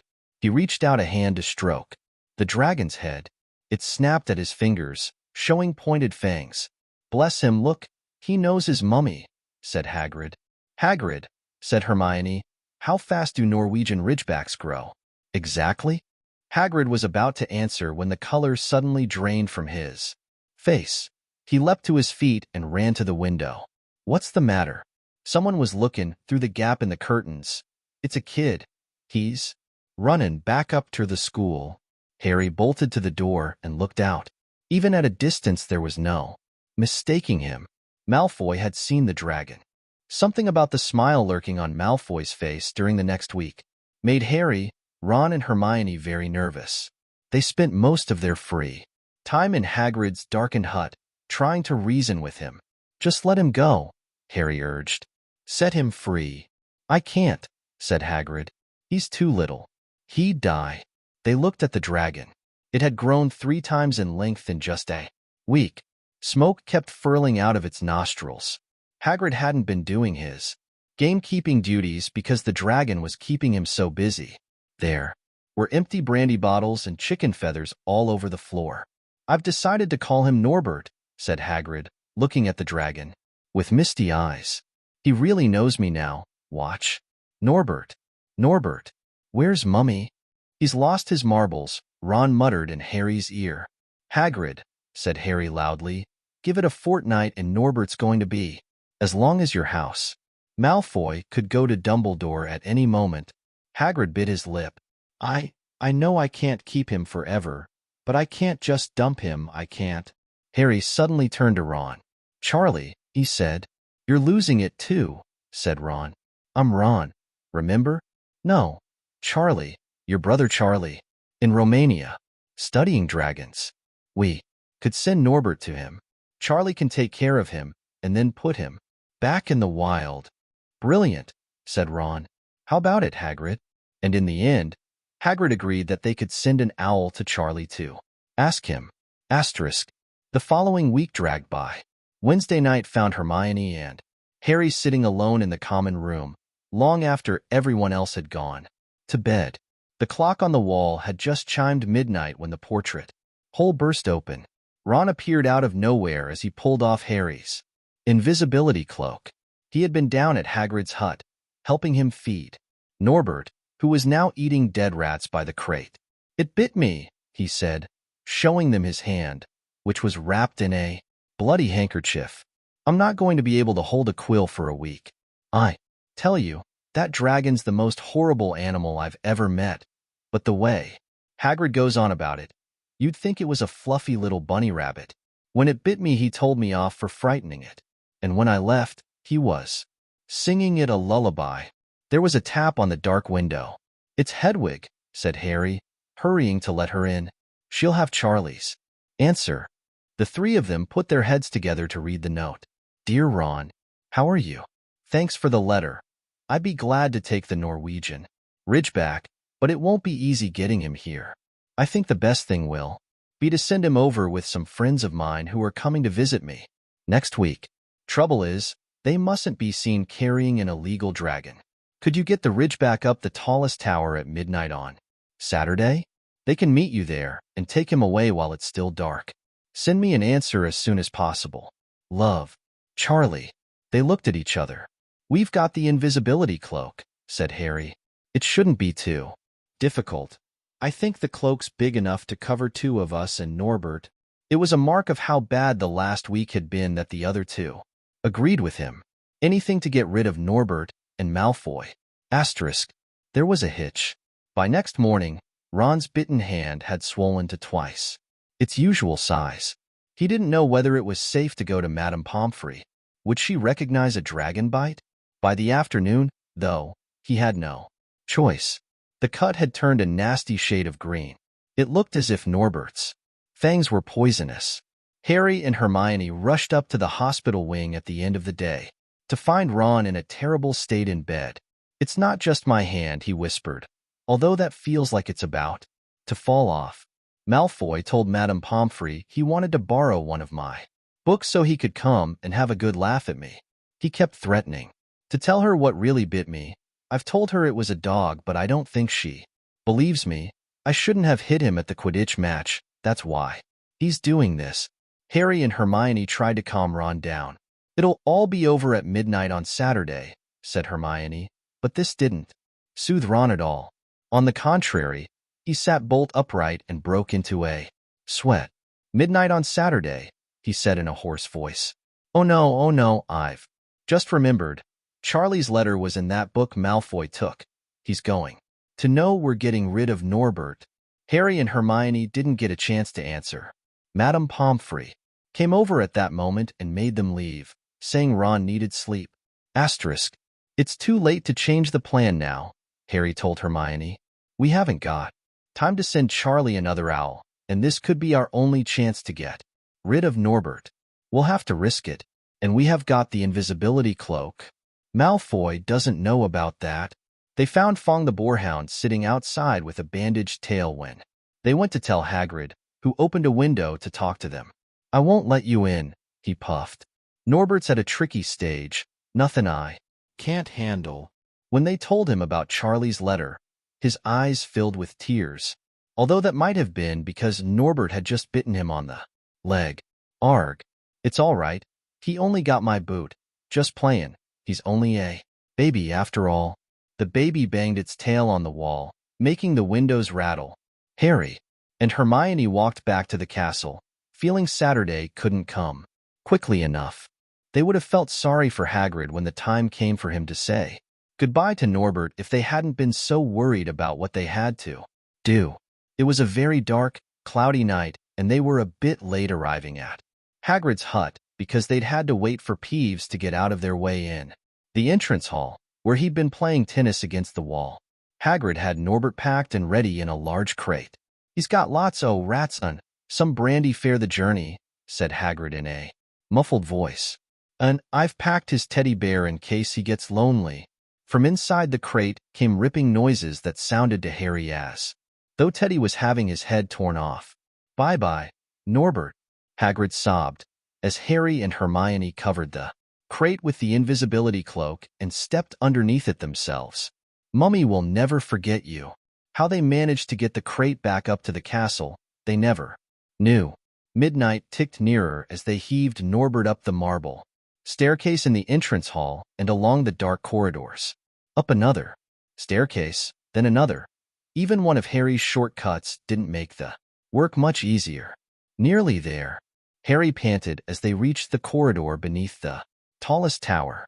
Then a sudden movement ahead of them made them almost drop the crate. Forgetting that they were already invisible, they shrank into the shadows, staring at the dark outlines of two people grappling with each other 10 feet away. A lamp flared. Professor McGonagall, in a tartan dressing gown and a hairnet, had Malfoy by the ear. Detention, she shouted. and 20 points from Slytherin. Wandering around in the middle of the night. How dare you dash? You don't understand, Professor. Harry Potter's coming. He's got a dragon. What utter rubbish. How dare you tell such lies? Come on, I shall see. Professor Snape about you, Malfoy. The steep spiral staircase up to the top of the tower seemed the easiest thing in the world after that. Not until they'd stepped out into the cold night air did they throw off the cloak, glad to be able to breathe properly again. Hermione did a sort of jig. Malfoy's got detention. I could sing. Don't, Harry advised her.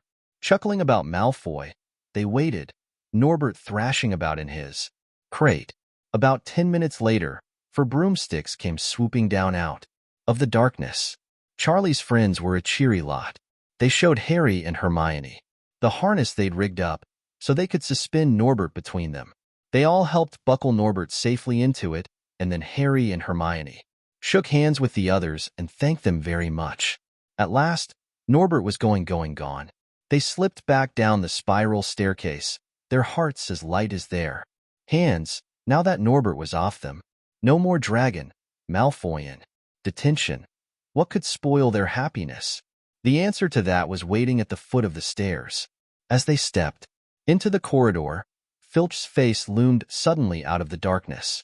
Well, he whispered. We are in trouble. They'd left the invisibility cloak on top of the tower. Chapter 15. The Forbidden Forest. Things couldn't have been worse.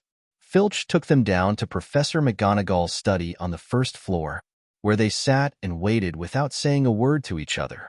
Hermione was trembling. Excuses, alibis, and wild cover-up stories chased each other around Harry's brain, each more feeble than the last. He couldn't see how they were going to get out of trouble this time. They were cornered. How could they have been so stupid as to forget the cloak? There was no reason on earth that Professor McGonagall would accept for their being out of bed and creeping around the school in the dead of night, let alone being up the tallest astronomy tower, which was out of bounds except for classes. Add Norbert and the invisibility cloak, and they might as well be packing their bags already. Had Harry thought that things couldn't have been worse? He was wrong. When Professor McGonagall appeared, she was leading Neville. Harry, Neville burst out the moment he saw the other two. I was trying to find you to warn you. I heard Malfoy saying he was going to catch you. He said you had a drag dash. Harry shook his head violently to shut Neville up, but Professor McGonagall had seen. She looked more likely to breathe fire than Norbert, as she towered over the three of them. I would never have believed it of any of you. Mr. Filch says you were up the astronomy tower. It's 1 o'clock in the morning. Explain yourselves. It was the first time Hermione had ever failed to answer a teacher's question. She was staring at her slippers, as still as a statue. I think I've got a good idea of what's been going on, said Professor McGonagall. It doesn't take a genius to work it out. You fed Draco Malfoy some cock-and-bull story about a dragon, trying to get him out of bed and into trouble. I've already caught him. I suppose you think it's funny that Longbottom here heard the story and believed it, too? Harry caught Neville's eye and tried to tell him without words that this wasn't true, because Neville was looking stunned and hurt. Poor, blundering Neville. Harry knew what it must have cost him to try and find them in the dark, to warn them. I'm disgusted, said Professor McGonagall. 4 students out of bed in one night. I've never heard of such a thing before. You, Miss Granger, I thought you had more sense. As for you, Mr. Potter, I thought Gryffindor meant more to you than this. All 3 of you will receive detentions. Yes, you too, Mr. Longbottom.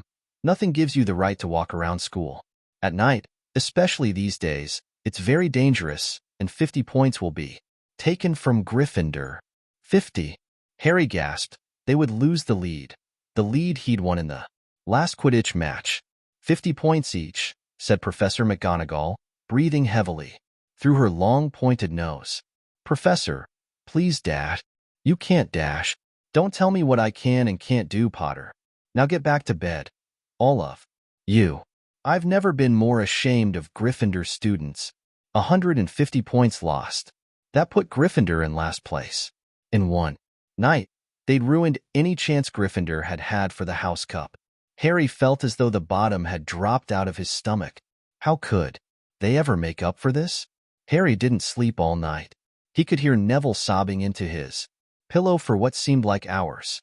Harry couldn't think of anything to say to comfort him. He knew Neville, like himself, was dreading the dawn. What would happen when the rest of Gryffindor found out what they'd done? At first, Gryffindors passing the giant hourglasses that recorded the house points next day thought there'd been a mistake. How could they suddenly have 150 points fewer than yesterday? And then, the story started to spread. Harry Potter, the famous Harry Potter, their hero of 2 Quidditch matches, had lost them all those points, him and a couple of other stupid first years. From being one of the most popular and admired people at the school, Harry was suddenly the most hated. Even Ravenclaws and Hufflepuffs turned on him because everyone had been longing to see Slytherin lose the House Cup. Everywhere Harry went, people pointed and didn't trouble to lower their voices as they insulted him. Slytherins, on the other hand, clapped as he walked past them, whistling and cheering. "Thanks, Potter. We owe you one." Only Ron stood by him. "They'll all forget this in a few weeks. Fred and George have lost loads of points in all the time they've been here, and people still like them. They've never lost 150 points in one go, though, have they?" said Harry miserably. "Well, no," Ron admitted. It was a bit late to repair the damage, but Harry swore to himself not to meddle in things that weren't his business from now on. He'd had it with sneaking around and spying. He felt so ashamed of himself that he went to Wood and offered to resign from the Quidditch team. Resign? Wood thundered. "What good'll that do? How are we going to get any points back if we can't win at Quidditch?" But even Quidditch had lost its fun. The rest of the team wouldn't speak to Harry during practice, and if they had to speak about him, they called him the Seeker. Hermione and Neville were suffering, too. They didn't have as bad a time as Harry because they weren't as well known, but nobody would speak to them either.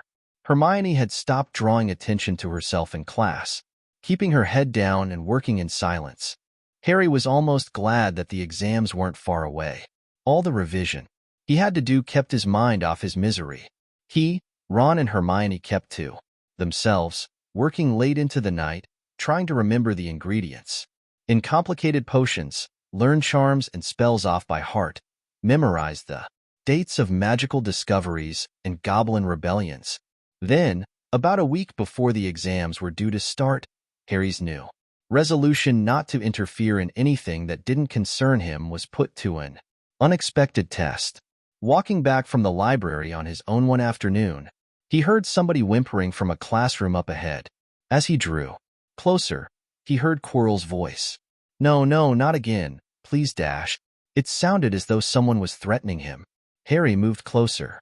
All right, Dash," he heard Quirrell sob. Next second, Quirrell came hurrying out of the classroom, straightening his turban. He was pale and looked as though he was about to cry. He strode out of sight. Harry didn't think Quirrell had even noticed him. He waited until Quirrell's footsteps had disappeared, then peered into the classroom. It was empty, but a door stood ajar at the other end. Harry was halfway towards it before he remembered what he'd promised himself about not meddling. All the same, he'd have gambled 12 Philosopher's Stones that Snape had just left the room, and from what Harry had just heard, Snape would be walking with a new spring in his step. Quirrell seemed to have given in at last. Harry went back to the library, where Hermione was testing Ron on astronomy. Harry told them what he'd heard. "Snape's done it, then," said Ron. "If Quirrell's told him how to break his anti-dark force spell dash. There's still Fluffy, though," said Hermione. "Maybe Snape's found out how to get past him without asking Hagrid," said Ron, looking up at the thousands of books surrounding them. "I bet there's a book somewhere in here telling you how to get past a giant three-headed dog. So what do we do, Harry?" The light of adventure was kindling again in Ron's eyes, but Hermione answered before Harry could. "Go to Dumbledore. That's what we should have done ages ago. If we try Anything ourselves will be thrown out for sure. But we've got no proof, said Harry. Quirrell's too scared to back us up. Snape's only got to say he doesn't know how the troll got in at Halloween, and that he was nowhere near the 3rd floor. Who do you think they'll believe, him or us? It's not exactly a secret we hate him, Dumbledore. Think we made it up to get him sacked. Filch wouldn't help us if his life depended on it. He's too friendly with Snape, and the more students get thrown out, the better, he'll think. And don't forget, we're not supposed to know about the stone or Fluffy. That'll take a lot of explaining. Hermione looked convinced, but Ron didn't. If we just do a bit of poking around, Dash. No, said Harry flatly. We've done enough poking around. He pulled a map of Jupiter towards him and started to learn the names of its moons. Asterisk.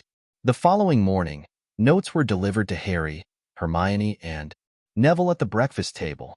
They were all the same. Your detention will take place at 11 o'clock tonight. Meet Mr. Filch in the entrance hall. Professor M. McGonagall. Harry had forgotten they still had detentions to do in the furor over the points they'd lost. He half expected Hermione to complain that this was a whole night of revision lost, but she didn't say a word. Like Harry, she felt they deserved what they'd got. At 11 o'clock that night, they said goodbye to Ron in the common room and went down to the entrance hall with Neville. Filch was already there, and so was Malfoy. Harry had also forgotten that Malfoy had got a detention, too. Follow me, said Filch, lighting a lamp and leading them outside. I bet you'll think twice about breaking a school rule again, won't you? He continued, leering at them. Oh yes, hard work and pain are the best teachers if you ask me. It's just a pity they let the old punishments die out. Hang you by your wrists from the ceiling for a few days. I've got the chains still in my office. Keep them well oiled in case they're ever needed. Right, off we go. And don't think of running off now. It'll be worse for you if you do. They marched off across the dark grounds. Neville kept sniffing. Harry wondered what their punishment was going to be. It must be something really horrible, or Filch wouldn't be sounding so delighted. The moon was bright, but clouds scudding across it kept throwing them into darkness. Ahead, Harry could see the lighted windows of Hagrid's hut. Then they heard a distant shout. Is that you, Filch? Hurry up, I want to get started. Harry's heart rose. If they were going to be working with Hagrid, it wouldn't be so bad. His relief must have showed in his face, because Filch said, I suppose you think you'll be enjoying yourself with that oaf? Well, think again, boy. It's into the forest you're going, and I'm much mistaken if you'll all come out in one piece. At this, Neville let out a little moan and Malfoy stopped dead in his tracks. The forest? He repeated, and he didn't sound quite as cool as usual. We can't go in there at night. There's all sorts of things in there. Werewolves, I heard. Neville clutched the sleeve of Harry's robe and made a choking noise. That's your lookout, isn't it? Said Filch, his voice cracking with glee. Should have thought of them werewolves before you got in trouble, shouldn't you? Hagrid came striding towards them out of the dark, Fong at his heel. He was carrying his large crossbow, and a quiver of arrows hung over his shoulder. Abu time, he said. I've been waiting fair half an hour already. All right, Harry, Hermione? I shouldn't be too friendly to them, Hagrid, said Filch coldly. They're here to be punished, after all. That's why you're late, is it? Said Hagrid, frowning at Filch. Been lecturing them, It's not your place to do that. You've done your bit. I'll take over from here. I'll be back at dawn, said Filch. For what's left of them, he added nastily, and he turned and started back towards the castle, his lamp bobbing away in the darkness. Malfoy now turned to Hagrid. I'm not going in that forest, he said, and Harry was pleased to hear the note of panic in his voice. Yeah, or if ye want to stay at Hogwarts, said Hagrid fiercely. You've done wrong and now you've got to pay for it. But this is servant stuff. It's not for students to do. I thought we'd be writing lines or something. If my father knew I was doing this, he'd dash. Tell you that's how it is at Hogwarts, Hagrid growled. Writin' lines. What good's that to anyone? You'll do summat useful or you'll get out. If you think your father'd rather you were expelled, then get back off ter the castle and pack. Go on. Malfoy didn't move. He looked at Hagrid furiously, but then dropped his gaze. Right then, said Hagrid. Now, listen carefully, 'cause it's dangerous. What we're gonna do tonight and I don't want no one taking risks. Follow me. Over here a moment. He led them to the very edge of the forest. Holding his lamp up high, he pointed down a narrow, winding earth track that disappeared into the thick black trees. A light breeze lifted their hair as they looked into the forest. Look there, said Hagrid. See that stuff churning on the ground? Silvery stuff? That's unicorn blood. There's a unicorn and they're been hurt badly by Summit. This is the second time in a week. I found one dead last Wednesday. We're gonna try and find the poor thing. We might have to put it out of its misery. And what if whatever hurt the unicorn finds us first? Said Malfoy, unable to keep the fear out of his voice. There's nothing that lives in the forest that'll hurt ya, if you're with me or Fong, said Hagrid, and keep to the path. Right now, we're gonna split into two parties, follow the trail in different directions. There's blood all over the place. It must have been staggerin' around since last night at least. I want Fong, said Malfoy quickly, looking at Fong's long teeth. All right, but I warn ya, he's a coward, said Hagrid. So me, Harry, Hermione'll go one way and Draco, Neville and Fong'll go the other. Now, if any of us finds the unicorn, we'll send up green sparks, right? Get your wands out and practice now, that's it, and if anyone gets in trouble, send up red sparks, and we'll all come and find ya. So, be careful, let's go. The forest was black and silent. A little way into it they reached a fork in the earth path and Harry, Hermione and Hagrid took the left path while Malfoy, Neville and Fong took the right. They walked in silence, their eyes on the ground. Every now and then a ray of moonlight through the branches above lit a spot of silver-blue blood on the fallen leaves. Harry saw that Hagrid looked very worried. Could a werewolf be killing the unicorns? Harry asked. Not fast enough, said Hagrid. It's not easy to catch a unicorn. They're powerful magic creatures. I never knew one to be hurt before. They walked past a mossy tree stump. Harry could hear running water. There must be a stream somewhere close by. There were still spots of unicorn blood here and there along the winding path. You all right, Hermione? Hagrid whispered. Don't worry, it can't be gone far if it's this badly hurt, then we'll be able to get behind that tree. Hagrid seized Harry and Hermione and hoisted them off the path behind a towering oak. He pulled out an arrow and fitted it into his crossbow, raising it, ready to fire. The three of them listened. Something was slithering over dead leaves nearby. It sounded like a cloak trailing along the ground. Hagrid was squinting up the dark path, but after a few seconds, the sound faded away. I knew it, he murmured. There's summit in here that shouldn't be a werewolf, Harry suggested. That was no werewolf and it was no unicorn either, said Hagrid grimly. Right, follow me, but careful now. They walked more slowly, ears straining for the faintest sound. Suddenly, in a clearing ahead, something definitely moved. Who's there? Hagrid called. Show yourself. I'm armed. And into the clearing came. Was it a man or a horse? To the waist, a man with red hair and beard, but below that was a horse's gleaming chestnut body with a long, reddish tail. Harry and Hermione's jaws dropped. Oh, it's you, Ronan, said Hagrid in relief. How are ya? He walked forward and shook the centaur's hand. Good evening to you, Hagrid, said Ronan. He had a deep, sorrowful voice. Were you going to shoot me? Can't be too careful, Ronan, said Hagrid, patting his crossbow. There's summit bad loose in this forest. This is Harry Potter, Hermione Granger, by the way, students up at the school. And this is Ronan, you too. He's a centaur. We'd noticed, said Hermione faintly. Good evening, said Ronan. Students, are you? And do you learn much? Up at the school? Daff. A bit, said Hermione timidly. A bit. Well, that's something. Ronan sighed. He flung back his head and stared at the sky. Mars is bright tonight. Yeah, said Hagrid, glancing up too. Listen, I'm glad we've run into her. Yeah, Ronan, 'cause there's a unicorn been hurt. You seen anything? Ronan didn't answer immediately. He stared unblinkingly upwards, then sighed again. Always the innocent are the first victims, he said. So it has been 4 ages past, so it is now. Yeah, said Hagrid. But have ye seen anything, Ronan? Anything unusual? Mars is bright tonight, Ronan repeated while Hagrid watched him. Impatiently. Unusually bright. Yeah, but I was maying anything unusual a bit nearer home, said Hagrid. So you haven't noticed anything strange? Yet again, Ronan took a while to answer.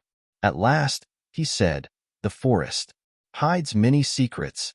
A movement in the trees behind Ronan made Hagrid raise his bow again. But it was only a second centaur, black-haired and bodied and wilder-looking than Ronan. Hello, Bane, said Hagrid. All right. Good evening, Hagrid. I hope you're well? Well enough. Look, I've just been a skin, Ronan. You seen anything odd in here lately? Only there's a unicorn been injured. Would ye know anything about it? Bane walked over to stand next to Ronan. He looked skywards. Mars is bright tonight, he said simply. We've heard, said Hagrid grumpily. Well, if either of you do see anything, let me know, won't ye? We'll be off then. Harry and Hermione followed him out of the clearing, staring over their shoulders at Ronan and Bane until the trees blocked their view. Never, said Hagrid irritably, try and get a straight answer out of a centaur. Ruddy stargazers. Not interested in anything closer in the moon. Are there many of them in here? Asked Hermione. Oh, a fair few. Keep themselves to themselves mostly, but they're good enough about tunnin' up if ever I want a word. They're deep mind centaurs. They know things. Just Don let on much. D'you think that was a centaur we heard earlier? Said Harry. Did that sound like hoofs to you? Nah, if you ask me, that was what's been killin' the unicorns. Never heard anything like it before. They walked on through the dense, dark trees. Harry kept looking nervously over his shoulder. He had the nasty feeling they were being watched. He was very glad they had Hagrid and his crossbow with them. They had just passed a bend in the path when Hermione grabbed Hagrid's arm. Hagrid, look, red sparks. The others are in trouble. You two wait here, Hagrid shouted. Stay on the path. I'll come back. For yeah. They heard him crashing away through the undergrowth and stood looking at each other, very scared, until they couldn't hear anything but the rustling of leaves around them. You don't think they've been hurt, do you? Whispered Hermione. I don't care if Malfoy has, but if something's got Neville, it's our fault. He's here in the first place. The minutes dragged by. Their ears seemed sharper than usual. Harry's seemed to be picking up every sigh of the wind, every cracking twig. What was going on? Where were the others? At last, a great crunching noise announced Hagrid's return. Malfoy, Neville and Fong were with him. Hagrid was fuming. Malfoy, it seemed, had sneaked up behind Neville and grabbed him for a joke. Neville had panicked and sent up the sparks. We'll be lucky to catch anything now, with the racket you two were making. Right, we're changing groups, Neville. You stay with me. Hermione, Harry, you go with Fong and this idiot. I'm sorry, Hagrid added, in a whisper to Harry, but he'll have a harder time frightening you. We've got to get this done. So Harry set off into the heart of the forest with Malfoy and Fong. They walked for nearly half an hour, deeper and deeper into the forest, until the path became almost impossible to follow because the trees were so thick. Harry thought the blood seemed to be getting thicker. There were splashes on the roots of a tree, as though the poor creature had been thrashing around. In pain close by, Harry could see a clearing ahead, through the tangled branches of an ancient oak. Look, Dash, he murmured, holding out his arm to stop Malfoy. Something bright white was gleaming on the ground. They inched closer. It was the unicorn all right, and it was dead. Harry had never seen anything so beautiful and sad. Its long, slender legs were stuck out at odd angles where it had fallen, and its mane was spread pearly white on the dark leaves. Harry had taken one step towards it when a slithering sound made him freeze where he stood. A bush on the edge of the clearing quivered. Then, out of the shadows, a hooded figure came crawling across the ground, like some stalking beast. Harry, Malfoy, and Fong stood transfixed. The cloaked figure reached the unicorn. It lowered its head over the wound in. The animal sighed and began to drink its blood. Eowyn. Malfoy let out a terrible scream and bolted. So did Fong. The hooded figure raised its head and looked right at Harry. Unicorn blood was dribbling down its front. It got to its feet and came swiftly towards him. He couldn't move for fear. Then a pain pierced his head like he'd never felt before. It was as though his scar was on fire. Half blinded, he staggered backwards. He heard hooves behind him, galloping, and something jumped clean over him, charging at the figure. The pain in Harry's head was so bad he fell to his knees. It took a minute or two to pass. When he looked up, the figure had gone. A centaur was standing over him, not Ronan or Bane. This one looked younger. He had white blonde hair and a palomino body. "Are you all right?" said the centaur, pulling Harry to his feet. "Yes, thank you." "What was that?" The centaur didn't answer. He had astonishingly blue eyes, like pale sapphires. He looked carefully at Harry, his eyes lingering on the scar, which stood out, livid, on Harry's forehead. "You are the Potter boy," he said. "You had better get back to Hagrid. The forest is not safe at this time, especially for you. Can you ride? It will be quicker this way. My name is Firenze," he added, as he lowered himself onto his front legs so that Harry could clamber onto his back. There was suddenly a sound of more galloping from the other side of the clearing. Ronan and Bane came bursting through the trees, their flanks heaving and sweaty. "Firenze," Bane thundered. "What are you doing? You have a human on your back. Have you no shame? Are you a common mule?" "Do you realize who this is?" said Firenze. "This is the Potter boy. The quicker he leaves this forest, the better." "What have you been telling him?" growled Bane. "Remember, Firenze, we are sworn not to set ourselves against the heavens. Have we not read what is to come in the movements of the planets?" Ronan pawed the ground nervously.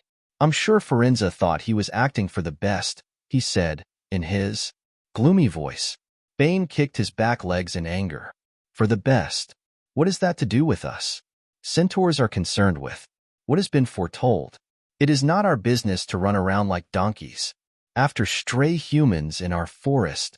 Firenze suddenly reared onto his hind legs in anger, so that Harry had to grab his shoulders to stay on. "Do you not see that unicorn?"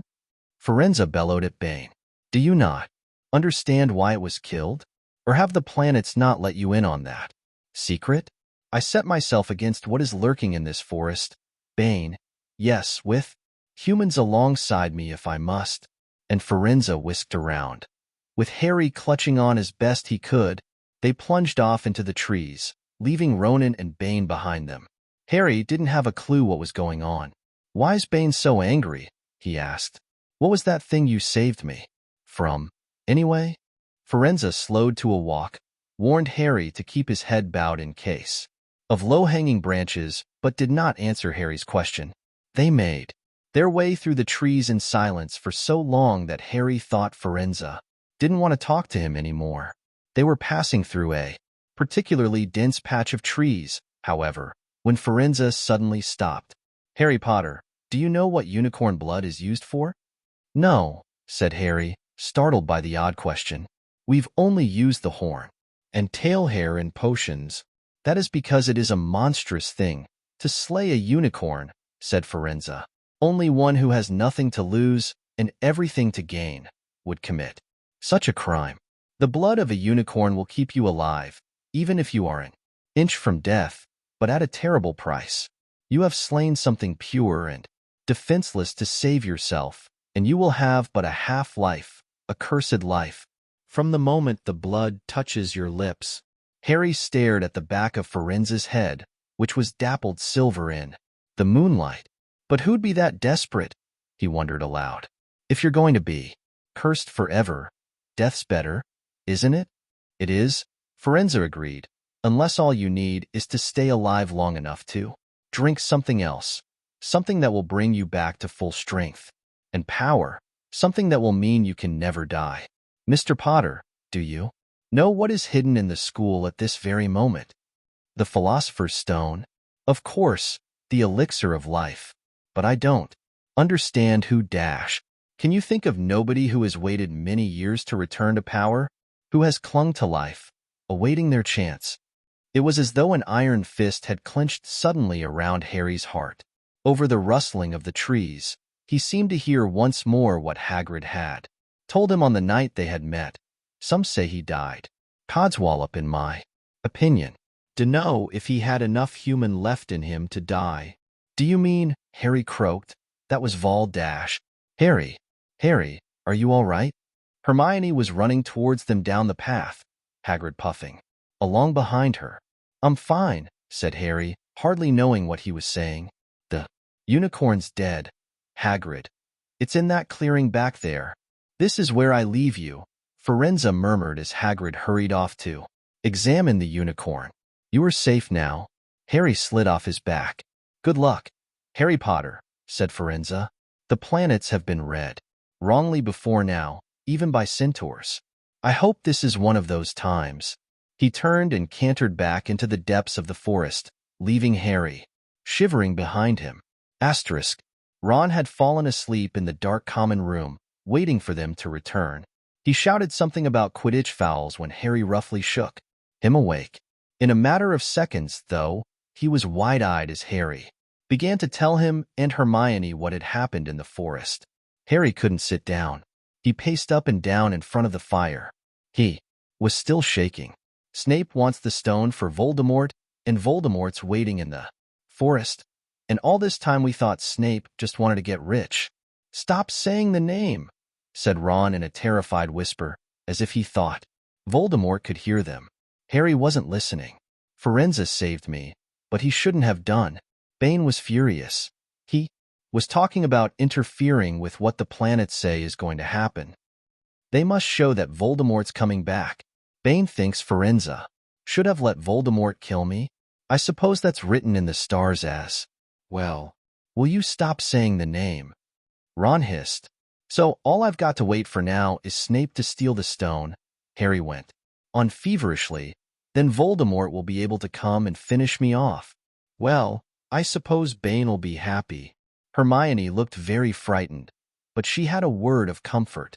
Harry, everyone says Dumbledore's the only one you know who was ever afraid of. With Dumbledore around, you know who won't touch you. Anyway, who says the centaurs are right? It sounds like fortune-telling to me, and Professor McGonagall says that's a very imprecise branch of magic. The sky had turned light before they stopped talking. They went to bed, exhausted, their throats sore. But the night's surprises weren't over. When Harry pulled back his sheets, he found his invisibility cloak folded neatly underneath them. There was a note pinned to it, just in case. Chapter 16. Through the Trapdoor. In years to come, Harry would never quite remember how he had managed to get through his exams when he half expected Voldemort to come bursting through the door at any moment. Yet the days crept by, and there could be no doubt that Fluffy was still alive and well behind the locked door. It was swelteringly hot, especially in the large classroom where they did their written papers. They had been given special, new quills for the exams, which had been bewitched with an anti-cheating spell. They had practical exams as well. Professor Flitwick called them one by one into his class to see if they could make a pineapple tap dance across a desk. Professor McGonagall watched them turn a mouse into a snuff box. Points were given for how pretty the snuff box was, but taken away if it had whiskers. Snape made them all nervous, breathing down their necks while they tried to remember how to make a forgetfulness potion. Harry did the best he could, trying to ignore the stabbing pains in his forehead which had been bothering him ever since his trip into the forest. Neville thought Harry had a bad case of exam nerves because Harry couldn't sleep, But the truth was that Harry kept being woken by his old nightmare, except that it was now worse than ever because there was a hooded figure dripping blood in it. Maybe it was because they hadn't seen what Harry had seen in the forest, or because they didn't have scars burning on their foreheads. But Ron and Hermione didn't seem as worried about the stone as Harry. The idea of Voldemort certainly scared them, but he didn't keep visiting them in dreams, and they were so busy with their revision they didn't have much time to fret about what Snape or anyone else might be up to. Their very last exam was History of Magic. 1 hour of answering questions about batty old wizards who'd invented self-stirring cauldrons. And they'd be free for a whole wonderful week until their exam results came out. When the ghost of Professor Binns told them to put down their quills and roll up their parchment, Harry couldn't help cheering with the rest. "That was far easier than I thought it would be," said Hermione, as they joined the crowds flocking out into the sunny grounds. "I needn't have learn about the 1637 Werewolf Code of Conduct or the Uprising of Elfric the Eager." Hermione always liked to go through their exam papers afterwards, but Ron said this made him feel ill, so they wandered down to the lake and flopped under a tree. The Weasley twins and Lee Jordan were tickling the tentacles of a giant squid, which was basking in the warm shallows.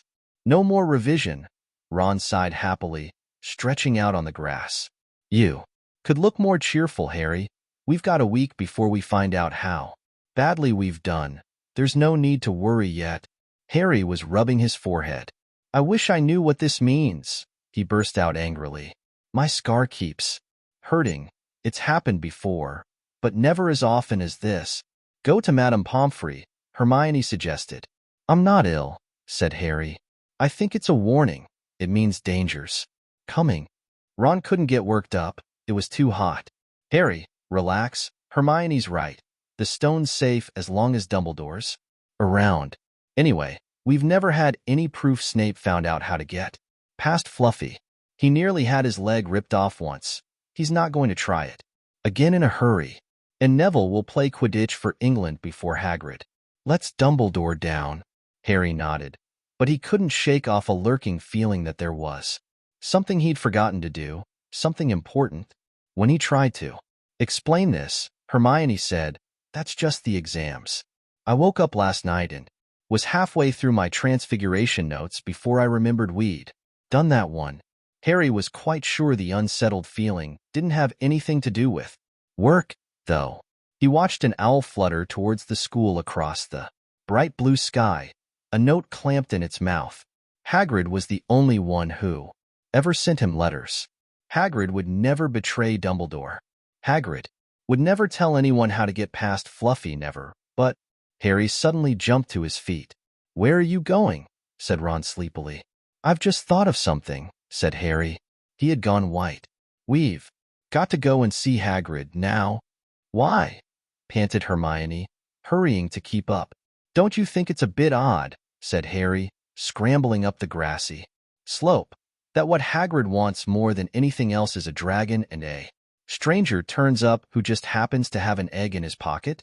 How many people wander around with dragon eggs if it's against wizard law? Lucky they found Hagrid, don't you think? Why didn't I see it before?" "What are you on about?" said Ron, but Harry, sprinting across the grounds towards the forest, didn't answer. Hagrid was sitting in an armchair outside his house. His trousers and sleeves were rolled up, and he was shelling peas into a large bowl. "Hello," he said, smiling. "Finished your exams? Got time for a drink?" "Yes, please," said Ron, but Harry cut across him. "No, we're in a hurry. Hagrid, I've got to ask you something. You know, that night you won Norbert? What did the stranger you were playing cards with look like?" "Dunno," said Hagrid casually. He wooed, take his cloak off. He saw the three of them look stunned and raised his eyebrows. Chapter 16. Through the Trapdoor. In years to come, Harry would never quite remember how he had managed to get through his exams when he half expected Voldemort to come bursting through the door at any moment. Yet the days crept by, and there could be no doubt that Fluffy was still alive and well behind the locked door. It was swelteringly hot, especially in the large classroom where they did their written papers. They had been given special, new quills for the exams, which had been bewitched with an anti-cheating spell. They had practical exams as well. Professor Flitwick called them one by one into his class to see if they could make a pineapple tap dance across a desk. Professor McGonagall watched them turn a mouse into a snuff box. Points were given for how pretty the snuff box was, but taken away if it had whiskers. Snape made them all nervous, breathing down their necks while they tried to remember how to make a forgetfulness potion. Harry did the best he could, trying to ignore the stabbing pains in his forehead which had been bothering him ever since his trip into the forest. Neville thought Harry had a bad case of exam nerves because Harry couldn't sleep, but the truth was that Harry kept being woken by his old nightmare, except that it was now worse than ever because there was a hooded figure dripping blood in it. Maybe it was because they hadn't seen what Harry had seen in the forest, or because they didn't have scars burning on their foreheads. But Ron and Hermione didn't seem as worried about the stone as Harry.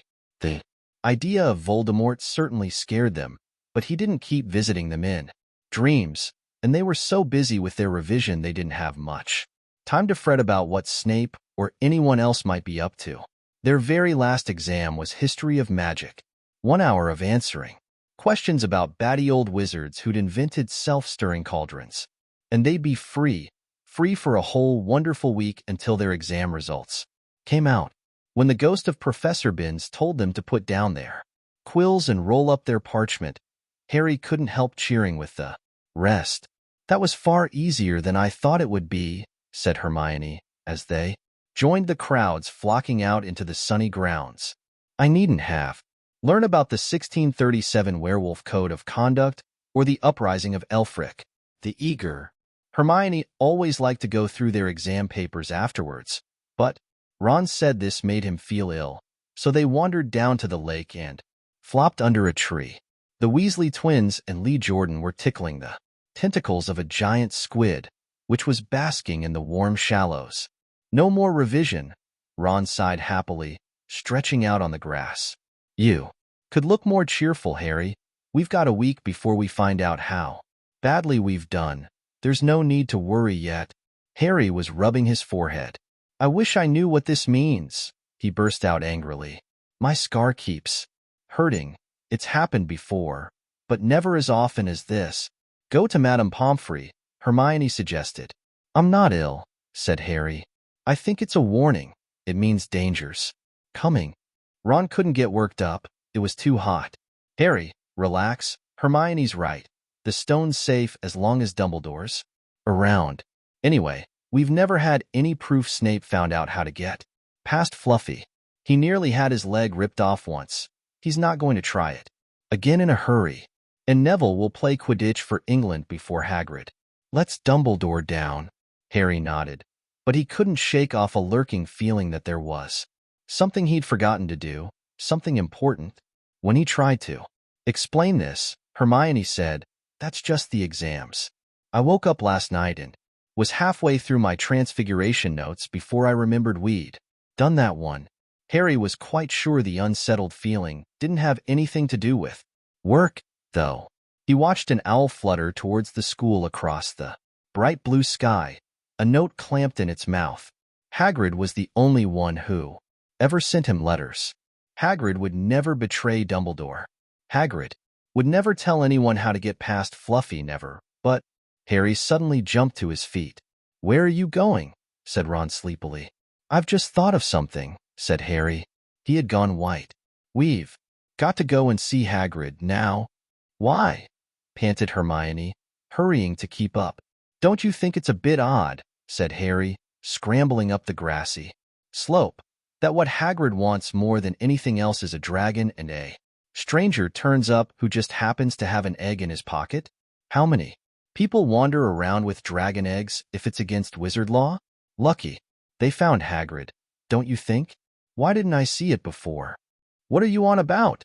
said Ron, but Harry, sprinting across the grounds towards the forest, didn't answer. Hagrid was sitting in an armchair outside his house, his trousers and Sleeves were rolled up, and he was shelling peas into a large bowl. "Hello," he said, smiling. "Finished your exams? Got time for a drink?" "Yes, please," said Ron, but Harry cut across him. "No, we're in a hurry. Hagrid, I've got to ask you something. You know, that night you won Norbert? What did the stranger you were playing cards with look like?" "Dunno," said Hagrid casually. "He wooed, take his cloak off." He saw the three of them look stunned and raised his eyebrows. "It's not that unusual. You get a lot o' funny folk in the Hog's Head. That's one of the pubs down in the village. Might have been a dragon dealer. Mightn't he? I never saw his face. He kept his hood up." Harry sank down next to the bowl of peas. "What did you talk to him about, Hagrid? Did you mention Hogwarts at all?" "Might have come up," said Hagrid, frowning as he tried to remember. "Yeah. He asked what I did. I told him I was gamekeeper here. He asked a bit about the sort of creatures I look after. So I told him. I said what I'd always really wanted was a dragon. And then, I can't remember too. Well, 'cause he kept buying me drinks. Let's see, yeah. Then he said he had the dragon egg on. We could play cards fair it if I wanted. But he had. To be sure I could handle it. He didn't want it to go to any old home. So I told him, after Fluffy, a dragon would be easy." "And did he seem interested in Fluffy?" Harry asked, trying to keep his voice calm. "Well, yeah. How many three-headed dogs DM meet? Even around Hogwarts?" So I told him, "Fluffy's a piece o' cake if you know how to calm him down. Just play him a bit o' music and he'll go straight off ter sleep da." Hagrid suddenly looked horrified. "I shouldn't ha' told ye that," he blurted out. "Forget I said it. Hey, where ye going?" Harry, Ron, and Hermione didn't speak to each other at all until they came to a halt in the entrance hall, which seemed very cold and gloomy. After the grounds. "We've got to go to Dumbledore," said Harry. Hagrid told that stranger how to get past Fluffy, and it was either Snape or Voldemort under that cloak. It must have been easy, once he'd got Hagrid drunk. "I just hope Dumbledore believes us. Firenze might back us up if Bane doesn't stop him. Where's Dumbledore's office?"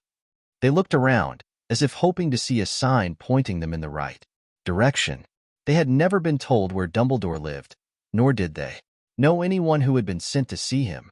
"We'll just have to dash," Harry began, but a voice suddenly rang across the hall. "What are you three doing inside?" It was Professor McGonagall, carrying a large pile of books. "We want to see Professor Dumbledore," said Hermione, rather bravely. Harry and Ron thought, "See Professor Dumbledore?" Professor McGonagall repeated, as though this was a very fishy thing to want to do. "Why?" Harry swallowed. "Now what?" "It's sort of secret," he said, but he wished at once he hadn't, because Professor McGonagall's nostrils flared. "Professor Dumbledore left 10 minutes ago," she said coldly. "He received an urgent owl from the Ministry of Magic and flew off for London at once." "He's gone," said Harry frantically. "Now." "Professor Dumbledore is a very great wizard, Potter. He has many demands on his time, But this is important. Something you have to say is more important than the Ministry of Magic, Potter." "Look," said Harry, throwing caution to the winds. "Professor, it's about the Philosopher's Stone dash." Whatever Professor McGonagall had expected, it wasn't that. The books she was carrying tumbled out of her arms, but she didn't pick them up. "How do you know dash?" she spluttered. "Professor, I know that that someone's going to try and steal the stone. I've got to talk to Professor Dumbledore." She eyed him with a mixture of shock and suspicion. "Professor Dumbledore will be back tomorrow," she said finally. "I don't know how you found out about the stone, but rest assured, no one can possibly steal it. It's too well protected." "But Professor Potter, I know what I'm talking about," she said shortly. She bent down and gathered up the fallen books. "I suggest you all go back outside and enjoy the sunshine." But they didn't. "It's tonight," said Harry, once he was sure Professor McGonagall was out of earshot. "Snape's going through the trapdoor tonight. He's found out everything he needs, and now he's got Dumbledore out of the way. He sent That note? I bet the Ministry of Magic will get a real shock when Dumbledore turns up. But what can we dash? Hermione gasped. Harry and Ron wheeled round. Snape was standing there.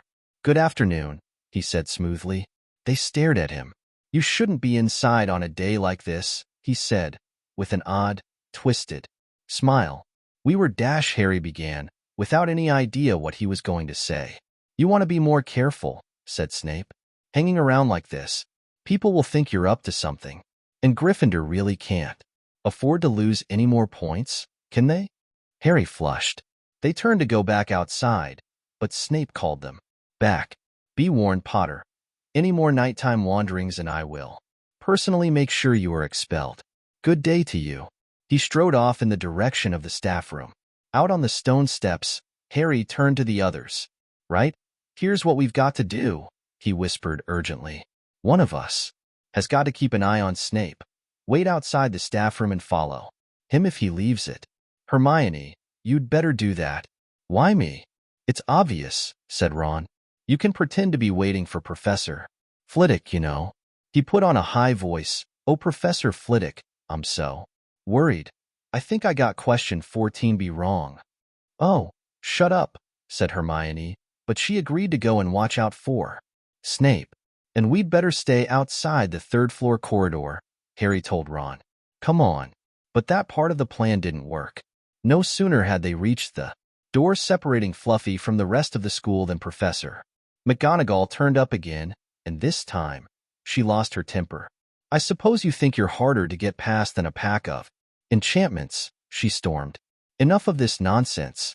If I hear you come anywhere near here again, I'll take another 50 points from Gryffindor.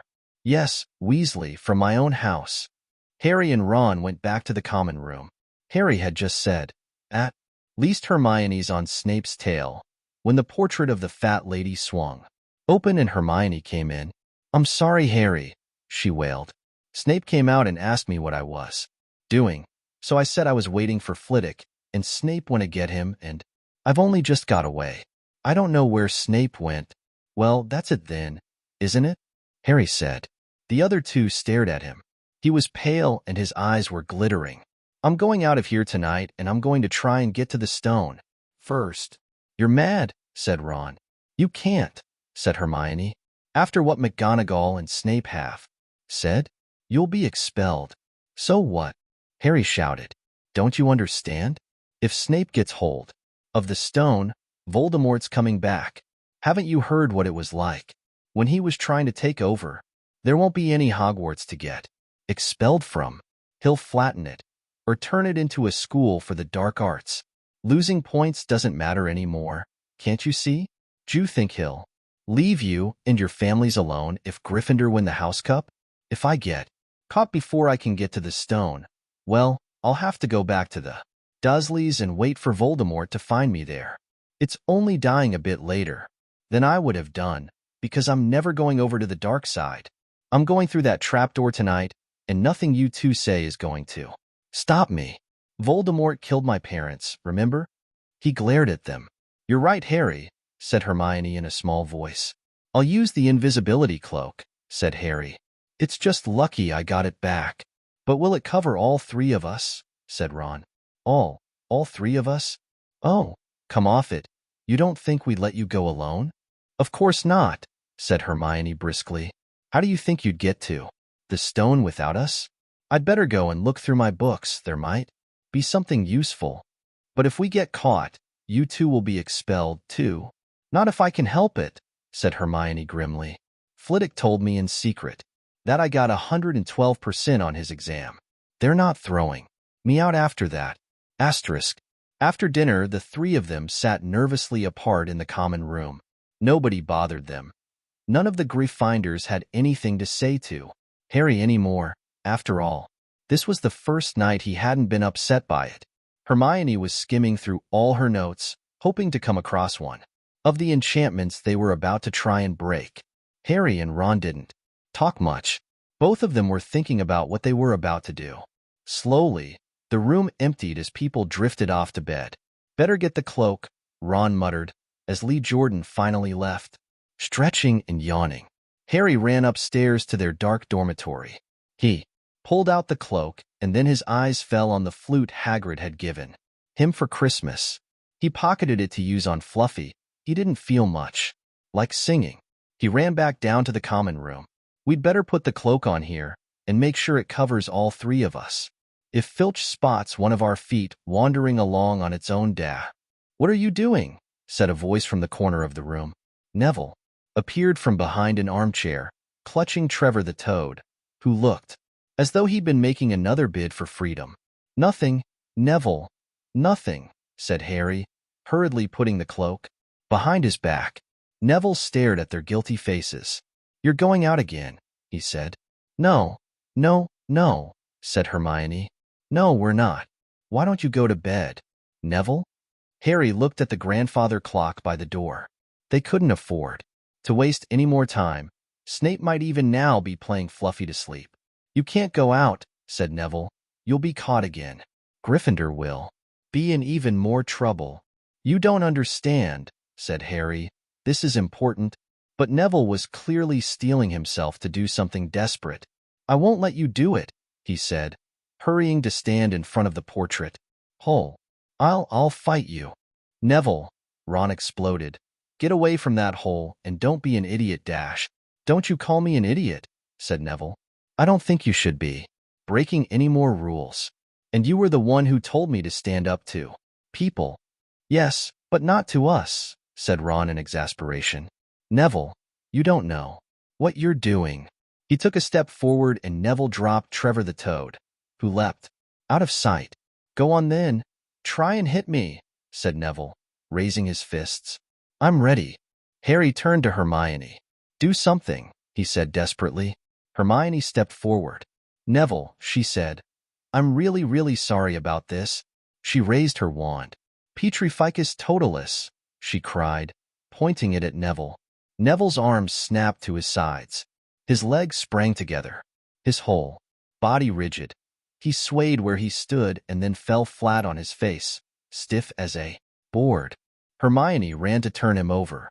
Neville's jaws were jammed together so he couldn't speak.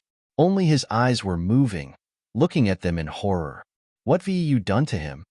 Harry whispered. It's the full body bind, said Hermione miserably. Oh, Neville, I'm so sorry. We had to, Neville. No time to explain, said Harry.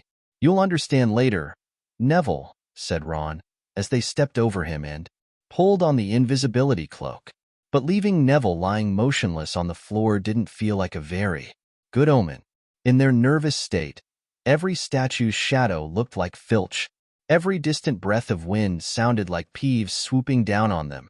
At the foot of the first set of stairs, they spotted Mrs. Norris skulking near the top. Oh, let's kick her. Just this once, Ron whispered in Harry's ear. But Harry shook his head. As they climbed carefully around her, Mrs. Norris turned her lamp-like eyes on them, but didn't do anything. They didn't meet anyone else until they reached the staircase up to the third floor. Peeves was bobbing halfway up, loosening the carpet so that people would trip. Who's there? He said suddenly as they climbed towards him. He narrowed his wicked black eyes. Know you're there, even if I can't see you. Are you ghouly or ghosty, or we student beastie? He rose up in the air and floated there, squinting at them. Should call Filch, I should. If something's a-creeping around unseen. Harry had a sudden idea. Peeves, he said, in a hoarse whisper, the Bloody Baron has his own reasons for being invisible. Peeves almost fell out of the air in shock. He caught himself in time and hovered about a foot off the stairs. So sorry, your bloodiness, Mr. Baron, sir, he said greasily. My mistake. My mistake. I didn't see you. Of course I didn't. You're invisible, forgive. Old Peevesy his little joke, sir. I have business here. Peeves, croaked Harry. Stay away from this place. Tonight. I will, sir. I most certainly will, said Peeves, rising up in the air again. Hope your business goes well, Baron. I'll not bother you. And he scooted off. Brilliant. Harry, whispered Ron. A few seconds later, they were there, outside the third-floor corridor, and the door was already ajar.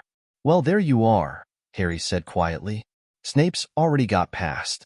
Fluffy, seeing the open door, somehow seemed to impress upon all three of them. What was facing them? Underneath the cloak, Harry turned to the other two. "If you want to go back, I won't blame you," he said. "You can take the cloak. I won't need it now." "Don't be stupid," said Ron. "We're coming," said Hermione. Harry pushed the door open. As the door creaked, low, rumbling growls met their ears. All three of the dogs' noses sniffed madly in their direction, even though it couldn't see them. "What's that at its feet?" Hermione whispered. "Looks like a harp," said Ron. "Snape must have left it there." "It must wake up the moment you stop playing," said Harry. "Well, here goes." He put Hagrid's flute to his lips and blew. It wasn't really a tune, but from the first note the beast's eyes began to droop. Harry hardly drew breath. Slowly, the dog's growls ceased. It tottered on its paws and fell to its knees, then it slumped to the ground, fast asleep. "Keep playing," Ron warned Harry as they slipped out of the cloak and crept towards the trapdoor. They could feel the dog's hot, smelly breath as they approached the giant heads. "I think we'll be able to pull the door open," said Ron, peering over the dog's back. "Want to go first, Hermione?" "No, I don't." "All right." Ron gritted his teeth and stepped carefully over the dog's legs. He bent and pulled the ring of the trapdoor, which swung up and open. "What can you see?" Hermione said anxiously. "Nothing, just black. There's no way of climbing down. We'll just have to drop." Harry, who was still playing the flute, waved at Ron to get his attention, and pointed at himself. "You want to go first?" "Are you sure?" said Ron. "I don't know how deep this thing goes." "Give the flute to Hermione so she can keep him asleep." Harry handed the flute over. In the few seconds' silence, the dog growled and twitched, but the moment Hermione began to play, it fell back into its deep sleep. Harry climbed over it and looked down through the trapdoor. There was no sign of the bottom. He lowered himself through the hole until he was hanging on by his fingertips. Then he looked up at Ron and said, "If anything happens to me, don't follow. Go straight to the Ollery and send Hedwig to Dumbledore." "Right, right," said Ron. "See you in a minute, I hope." And Harry let go. Cold, damp air rushed past him as he fell down, down, down, and flump. With a funny, muffled sort of thump, he landed on something soft. He sat up and felt around, his eyes not used to the gloom. It felt as though he was sitting on some sort of plant. "It's okay," he called up to the light the size of a postage stamp, which was the open trapdoor. "It's a soft landing. You can jump." Ron followed straight away. He landed sprawled next to Harry. "What's this stuff?" were his first words. "Dunno, sort of plant thing. I suppose it's here to break the fall. Come on, Hermione."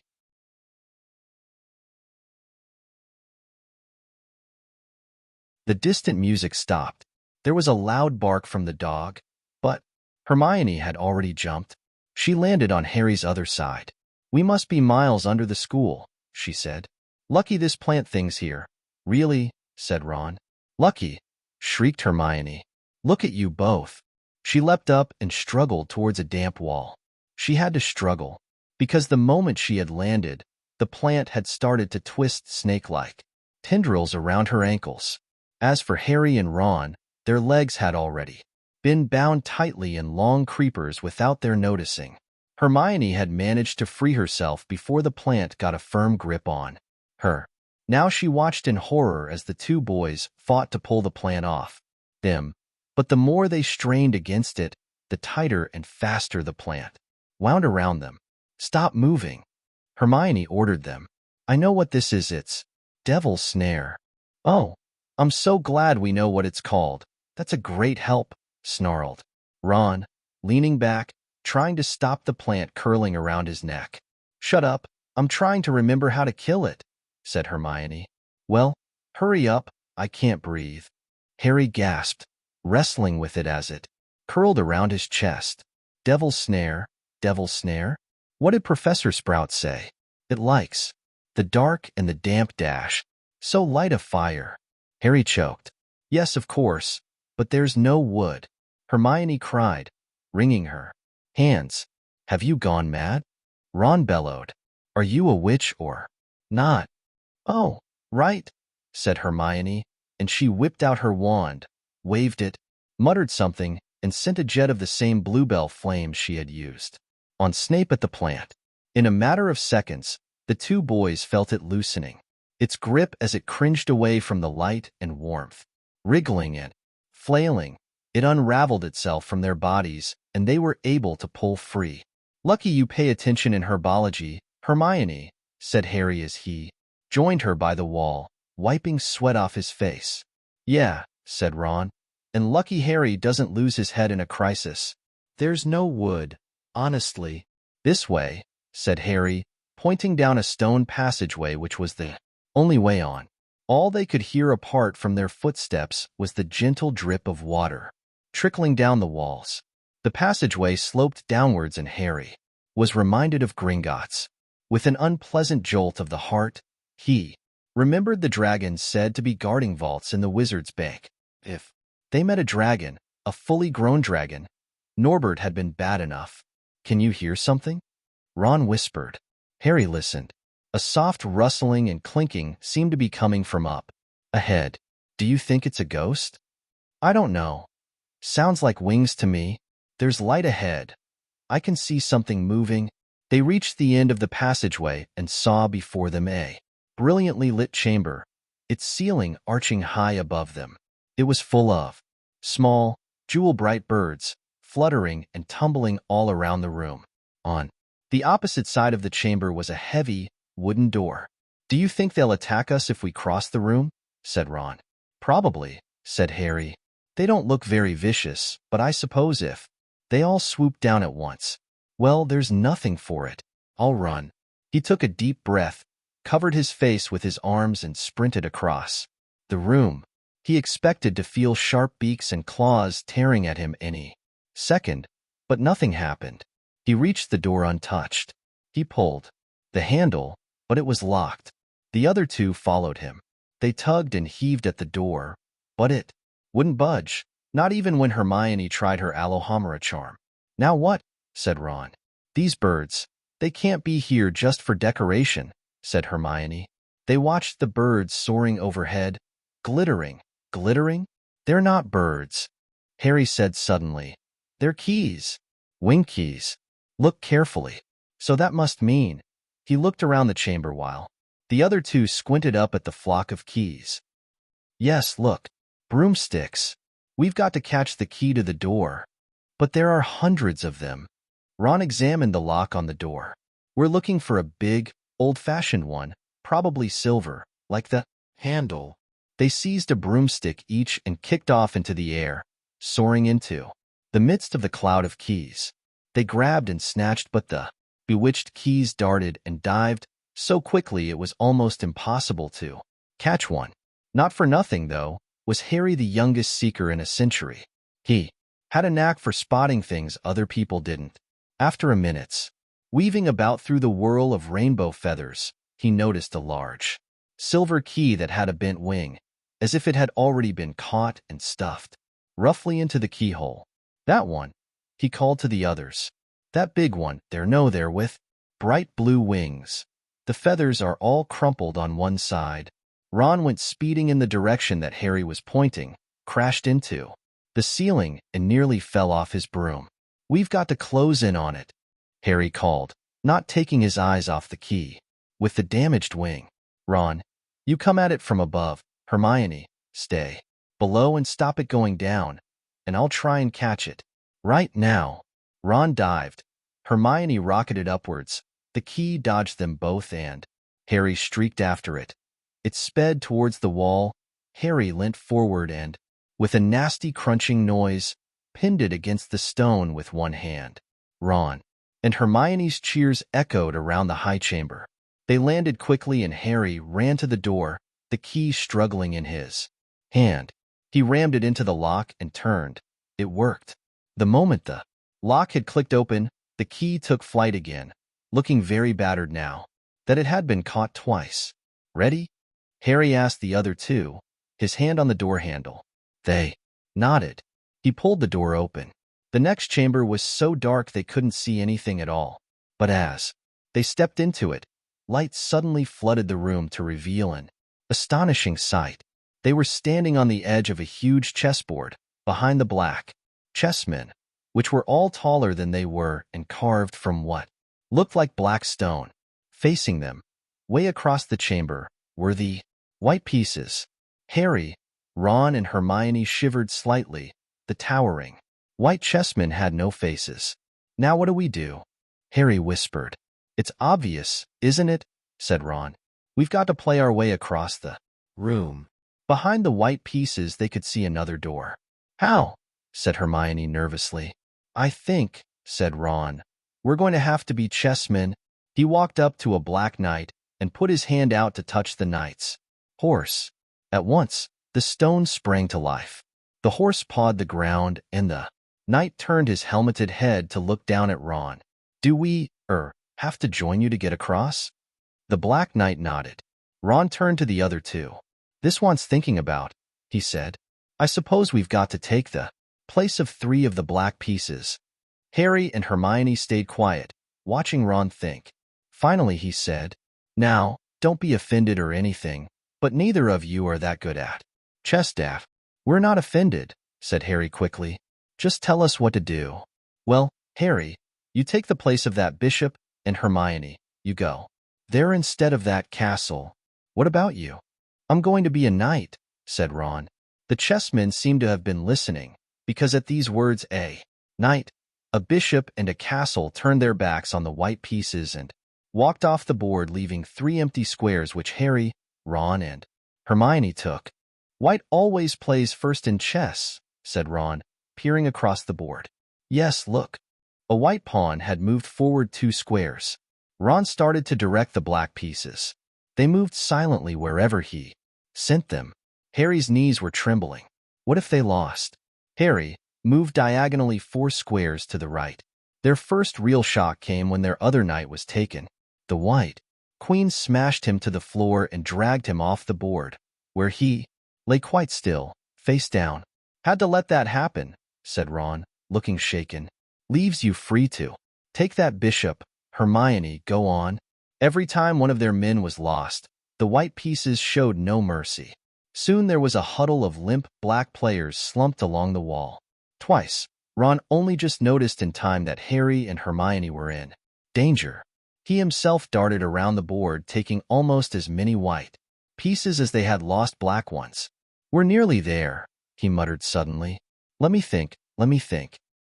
The White Queen turned her blank face towards him.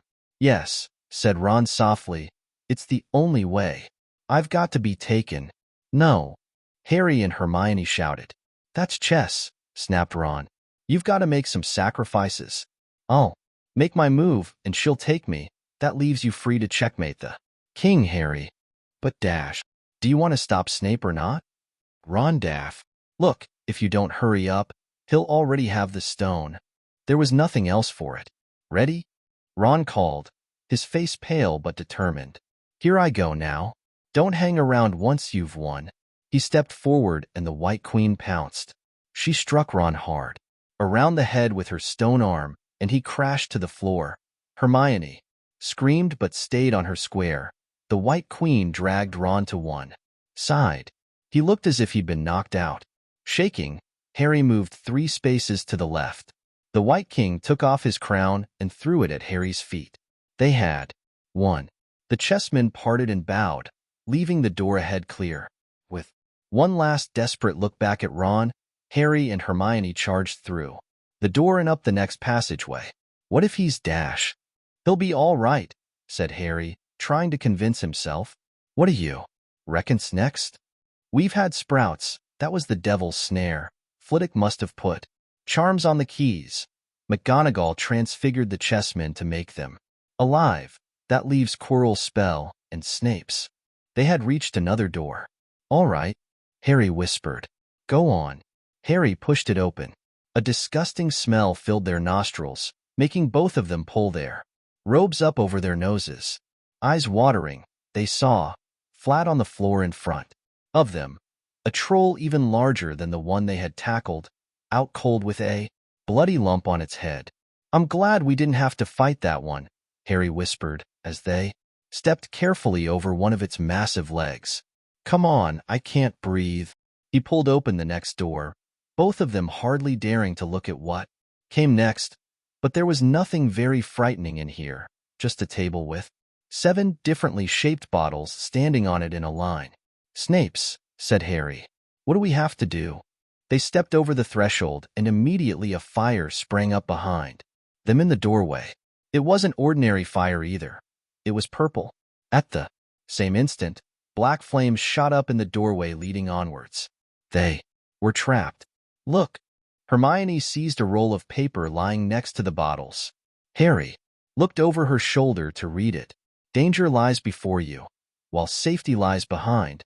2 of us will help you, whichever you would find. 1 among us 7 will let you move ahead. Another will transport the drinker back instead. 2 among our number hold only nettle wine. 3 of us are killers, waiting hidden in line. Choose, unless you wish to stay here forevermore. To help you in your choice, we give you these clues for. First, however slyly the poison tries to hide, you will always find some on nettle wine's left side. Second, different are those who stand at either end, but if you would move onwards, neither is your friend. Third, as you see clearly, all are different size. Neither dwarf nor giant holds death in their insides. Fourth, the second left and the second on the right are twins once you taste them, though different at first sight. Hermione let out a great sigh, and Harry, amazed, saw that she was smiling, the very last thing he felt like doing. Brilliant, said Hermione. This isn't magic, it's logic, a puzzle. A lot of the greatest wizards haven't got an ounce of logic. They'd be stuck in here forever. But so will we, won't we? Of course not, said Hermione. Everything we need is here on this paper. 7 bottles, 3 are poison, 2 are wine. 1 will get us safely through the black fire, and 1 will get us back through the purple. But how do we know which to drink? Give me a minute. Hermione read the paper several times. Then she walked up and down the line of bottles, muttering to herself and pointing at them. At last, she clapped her hands. Got it, she said. The smallest bottle will get us through the black fire, towards the stone. Harry looked at the tiny bottle. There's only enough there for 1 of us, he said. That's hardly 1. Swallow. They looked at each other. Which one will get you back through the purple flames? Hermione pointed at a rounded bottle at the right end of the line. You drink that, said Harry. No, listen. Get back and get Ron. Grab brooms from the flying key room. They'll get you out of the trapdoor and past Fluffy. Go straight to the Ollery and send Hedwig to Dumbledore. We need him. I might be able to hold Snape off for a while, but I'm no match for him, really. But Harry, what if you know who's with him? Well, I was lucky once, wasn't I? Said Harry, pointing at his scar. I might get lucky again. Hermione's lip trembled, and she suddenly dashed at Harry and threw her arms around him. Hermione. Harry, you're a great wizard, you know. I'm not as good as you, said Harry, very embarrassed, as she let go of him. Me, said Hermione. Books and cleverness. There are more important things, friendship and bravery and... Oh, Harry, be careful. You drink first, said Harry. You are sure which is which, aren't you? Positive, said Hermione. She took a long drink from the round bottle at the end and shuddered. It's not poison, said Harry anxiously. No, but it's like ice. Quick, go before it wears off. Good luck. Take care, Dash. Go. Hermione turned and walked straight through the purple fire. Harry took a deep breath and picked up the smallest bottle. He turned to face the black flames. Here I come, he said, and he drained the little bottle in one gulp. It was indeed as though ice was flooding his body. He put the bottle down and walked forward. He braced himself, saw the black flames licking his body but couldn't feel them. For a moment he could see nothing but dark fire. Then he was on the other side, in the last chamber. There was already someone there. But it wasn't Snape. It wasn't even Voldemort. Chapter 17. The Man with Two Faces. It was Quirrell. You, gasped Harry. Quirrell smiled. His face wasn't twitching at all. Me, he said calmly. I wondered whether I'd be meeting you here, Potter. But I thought, Snape dash. Severus. Quirrell laughed, and it wasn't his usual quivering treble, either, but cold and sharp. Yes, Severus does seem the type, doesn't he? So useful to have him swooping around like an overgrown bat. Next to him, who would suspect poor SD stuttering Professor Quirrell? Harry couldn't take it in. This couldn't be true, it couldn't. But Snape tried to kill me. No, no, no. I tried to kill you. Your friend Miss Granger accidentally knocked me over as she rushed to set fire to Snape at that Quidditch match. She broke my eye contact with you. Another few seconds and I'd have got you off that broom. I'd have managed it before then if Snape hadn't been muttering a counter curse, trying to save you. Snape was trying to save me? Of course, said Quirrell coolly. Why do you think he wanted to referee your next match? He was trying to make sure I didn't do it again. Funny. Really, he needn't have bothered. I couldn't do anything with Dumbledore watching. All the other teachers thought Snape was trying to stop Gryffindor winning. He did make himself unpopular. And what a waste of time, when after all that, I'm going to kill you tonight. Quirrell snapped his fingers.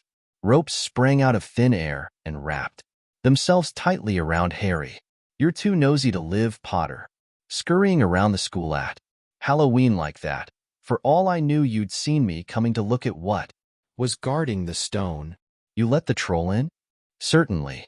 I have a special gift with trolls. You must have seen what I did to the one in the chamber back there. Unfortunately, while everyone else was running around looking for it, Snape, who already suspected me, went straight to the third floor to head me off. And not only did my troll fail to beat you to death, that three-headed dog didn't even manage to bite Snape's leg off properly. Now, wait quietly, Potter. I need to examine this interesting mirror. It was only then that Harry realized what was standing behind Quirrell. It was the mirror of Ariste. This mirror is the key to finding the stone, Quirrell murmured, tapping his way around the frame. Trust Dumbledore to come up with something like this, but he's in London. I'll be far away by the time he gets back.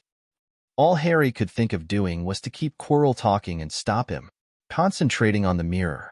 I saw you and Snape in the forest dash, he blurted out. Yes, said Quirrell idly, walking around the mirror to look at the back. He was onto me by that time, trying to find out how far I'd got. He suspected me all along, tried to frighten me, as though he could, when I had Lord Voldemort on my side. Quirrell came back out from behind the mirror and stared hungrily into it. I see the stone. I'm presenting it to my master. But where is it? Harry struggled against the ropes binding him, but they didn't give. He had to keep Quirrell from giving his whole attention to the mirror. But Snape always seemed to hate me so much. Oh, he does, said Quirrell casually. Heavens, yes. He was at Hogwarts with your father, didn't you know? They loathed each other, but he never wanted you dead. But I heard you a few days ago sobbing. I thought Snape was threatening you. For the first time, a spasm of fear flitted across Quirrell's face. Sometimes, he said, I find it hard to follow my master's instructions. He is a great wizard and I am weak dash. You mean he was there in the classroom with you? Harry gasped. He is with me wherever I go, said Quirrell quietly. I met him when I traveled around the world. A foolish young man I was then, full of ridiculous ideas about good and evil. Lord Voldemort showed me how wrong I was. There is no good and evil. There is only power, and those two weak to seek it. Since then, I have served him faithfully, although I have let him down many times. He has had to be very hard on me. Quirrell shivered suddenly. He does not forgive mistakes easily. When I failed to steal the stone from Gringotts, he was most displeased. He punished me, decided he would have to keep a closer watch on me. Quirrell's voice tailed away. Harry was remembering his trip to Diagon Alley. How could he have been so stupid? He'd seen Quirrell there that very day, shaken hands with him in the leaky cauldron. Quirrell cursed under his breath. I don't understand. Is the stone inside the mirror? Should I break it? Harry's mind was racing. What I want more than anything else in the world at the moment, he thought, is to find the stone before Quirrell does. So if I look in the mirror, I should see myself finding it, which means I'll see where it's hidden. But how can I look without Quirrell realizing what I'm up to? He tried to edge to the left, to get in front of the glass without Quirrell noticing, but the ropes around his ankles were too tight. He tripped and fell over. Quirrell ignored him. He was still talking to himself. What does this mirror do? How does it work? Help me, master. And to Harry's horror, a voice answered, and the voice seemed to come from Quirrell himself. Use the boy. Use the boy. Quirrell rounded on Harry. Yes, Potter. Come here. He clapped his hands once and the ropes binding Harry fell off. Harry got slowly to his feet. Come here, Quirrell repeated. Look in the mirror and tell me what you see. Harry walked towards him. I must lie, he thought desperately. I must look and lie about what I see. That's all. Quirrell moved close behind him. Harry breathed in the funny smell that seemed to come from Quirrell's turban. He closed his eyes, stepped in front of the mirror and opened them again. He saw his reflection, pale and scared-looking at first. But a moment later, the reflection smiled at him. It put its hand into its pocket and pulled out a blood-red stone. It winked and put the stone back in its pocket, and, as it did so, Harry felt something heavy drop into his real pocket. Somehow, incredibly, he'd got the stone. Well, said Quirrell impatiently. What do you see? Harry screwed up his courage. I see myself shaking hands with Dumbledore, he invented. I've won. The House Cup for Gryffindor. Quirrell cursed again. Get out of the way, he said. As Harry moved aside, he felt the Philosopher's Stone against his leg. Dare he make a break for it? But he hadn't walked 5 paces before a high voice spoke, though. Quirrell wasn't moving his lips. He lies. He lies. Potter, come back here. Quirrell shouted. Tell me the truth. What did you just see? The high voice spoke again. Let me speak to him, face to face. Master, you are not strong enough. I have strength enough for this. Harry felt as if Devil's Snare was rooting him to the spot. He couldn't move a muscle. Petrified, he watched as Quirrell reached up and began to unwrap his turban. What was going on? The turban fell away. Quirrell's head looked strangely small without it. Then he turned slowly on the spot. Harry would have screamed, but he couldn't make a sound. Where there should have been a back to Quirrell's head, there was a face, the most terrible face Harry had ever seen. It was chalk white with glaring red eyes, and slits for nostrils, like a snake. Harry Potter, it whispered. Harry tried to take a step backwards, but his legs wouldn't move. See what I have become, the face said. Mere shadow and vapor. I have form only when I can share another's body, but there have always been those willing to let me into their hearts and minds. Unicorn blood has strengthened me these past weeks.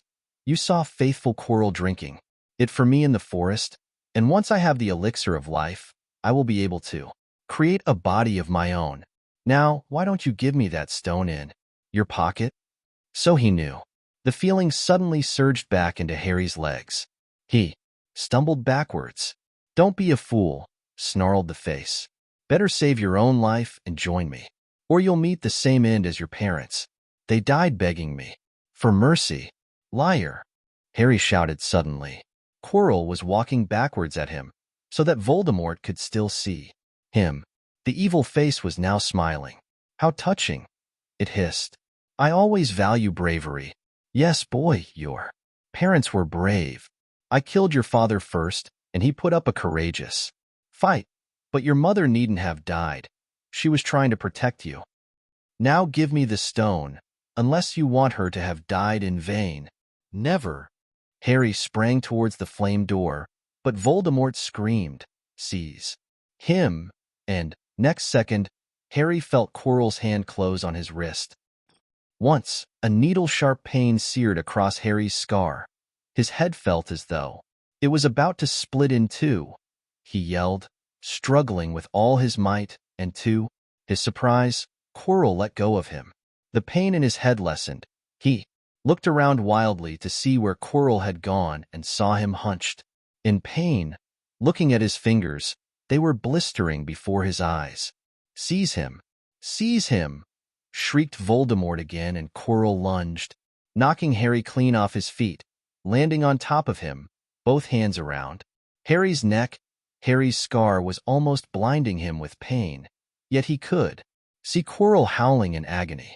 "Master, I cannot hold him. My hands, my hands!"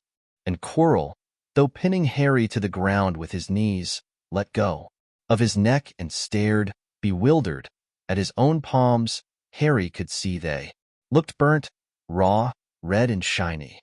"Then kill him, fool, and be done," screeched Voldemort.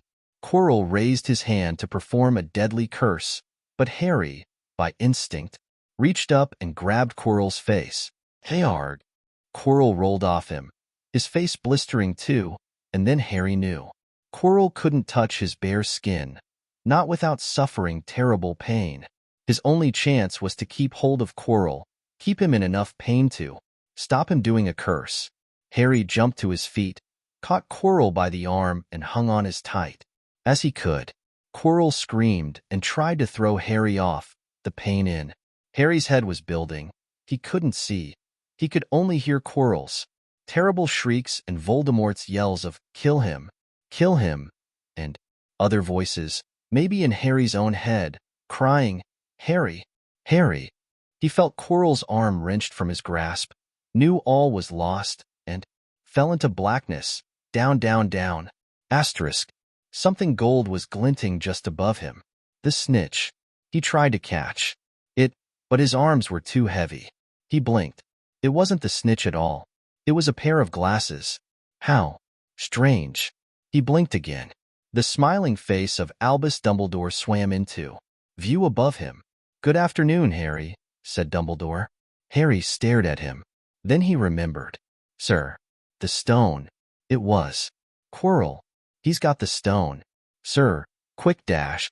Calm yourself, dear boy. You are a little behind the times," said Dumbledore. "Quirrell does not have the stone. Then who does?" "Sir, I daff." "Harry, please relax, or Madame Pomfrey will have me thrown out." Harry swallowed and looked around him. He realized he must be in the hospital wing. He was lying in a bed with white linen sheets, and next to him was a table piled high with what looked like half the sweet shop. "Tokens from your friends and admirers," said Dumbledore, beaming. "What happened down in the dungeons between you and Professor Quirrell is a complete secret, so, naturally, the whole school knows. I believe your friends Misters Fred and George Weasley were responsible for trying to send you a lavatory seat. No doubt they thought it would amuse you. Madame Pomfrey, however, felt it might not be very hygienic and confiscated it. How long have I been in here?" 3 days. Mr. Ronald Weasley and Miss Granger will be most relieved. You have come round. They have been extremely worried. But, sir, the stone dash. I see you are not to be distracted. Very well, the stone. Professor, Quirrell did not manage to take it from you. I arrived in time to prevent that. Although you were doing very well on your own, I must say, you got there? You got Hermione's owl? We must have crossed in mid-air. No sooner had I reached London than it became clear to me that the place I should be was the one I had just left. I arrived just in time to pull Quirrell off you dash. It was you. I feared I might be too late. You nearly were. I couldn't have kept him off the stone much longer Not the stone, boy. The effort involved nearly killed you.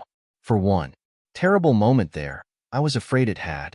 As for the stone, it has been destroyed. Destroyed, said Harry blankly.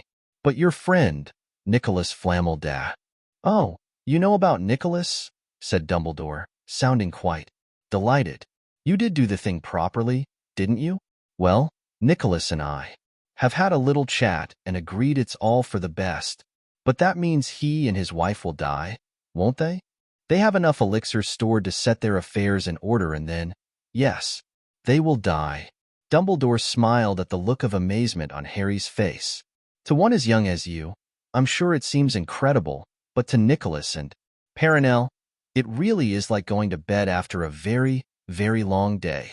After all, to the well-organized mind, death is but the next great adventure. You know, the stone was really not such a wonderful thing. As much money in life as you could want. The two things most human beings would choose above all. The trouble is, humans do have a knack of choosing precisely those things, which are worst for them. Harry lay there, lost for words. Dumbledore hummed a little and smiled. At the ceiling. Sir, said Harry, I've been thinking. Sir, even if the stone's gone. I mean, you know who dash. Call him Voldemort, Harry. Always use the proper name for things. Fear of a name increases fear of the thing itself. Yes, sir. Well, Voldemort's going to try other ways of coming back, isn't he? I mean, he hasn't gone, has he? No, Harry, he has not. He is still out there somewhere, perhaps looking for another body to share. Not being truly alive, he cannot be killed. He left Quirrell to die. He shows just as little mercy to his followers as his enemies. Nevertheless, Harry, while you may only have delayed his return to power, it will merely take someone else who is prepared to fight what seems a losing battle next time. And if he is delayed again and again, why? He may never return to power.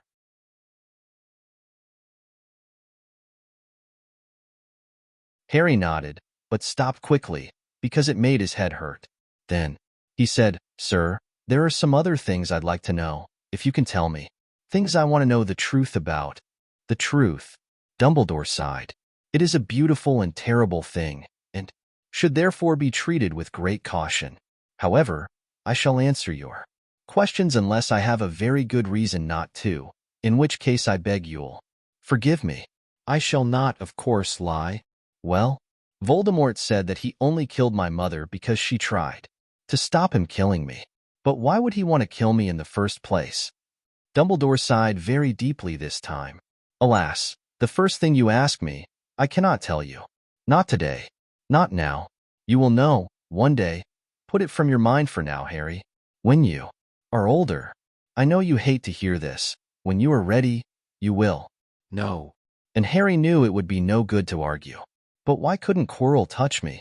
Your mother died to save you. If there is one thing Voldemort cannot understand, it is love. He didn't realize that love as powerful as your mother's for you leaves its own mark.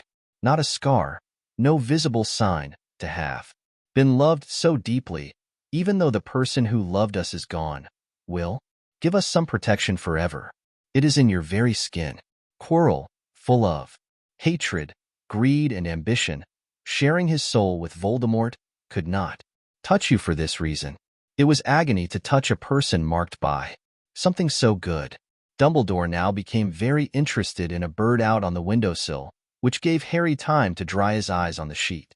When he had found his voice again, Harry said, in the invisibility cloak, do you know who sent it to me? Your father happened to leave it in my possession, and I thought you might like it. Dumbledore's eyes twinkled. Useful things, your father. Used it mainly for sneaking off to the kitchens to steal food when he was here. And there's something else. Fire away.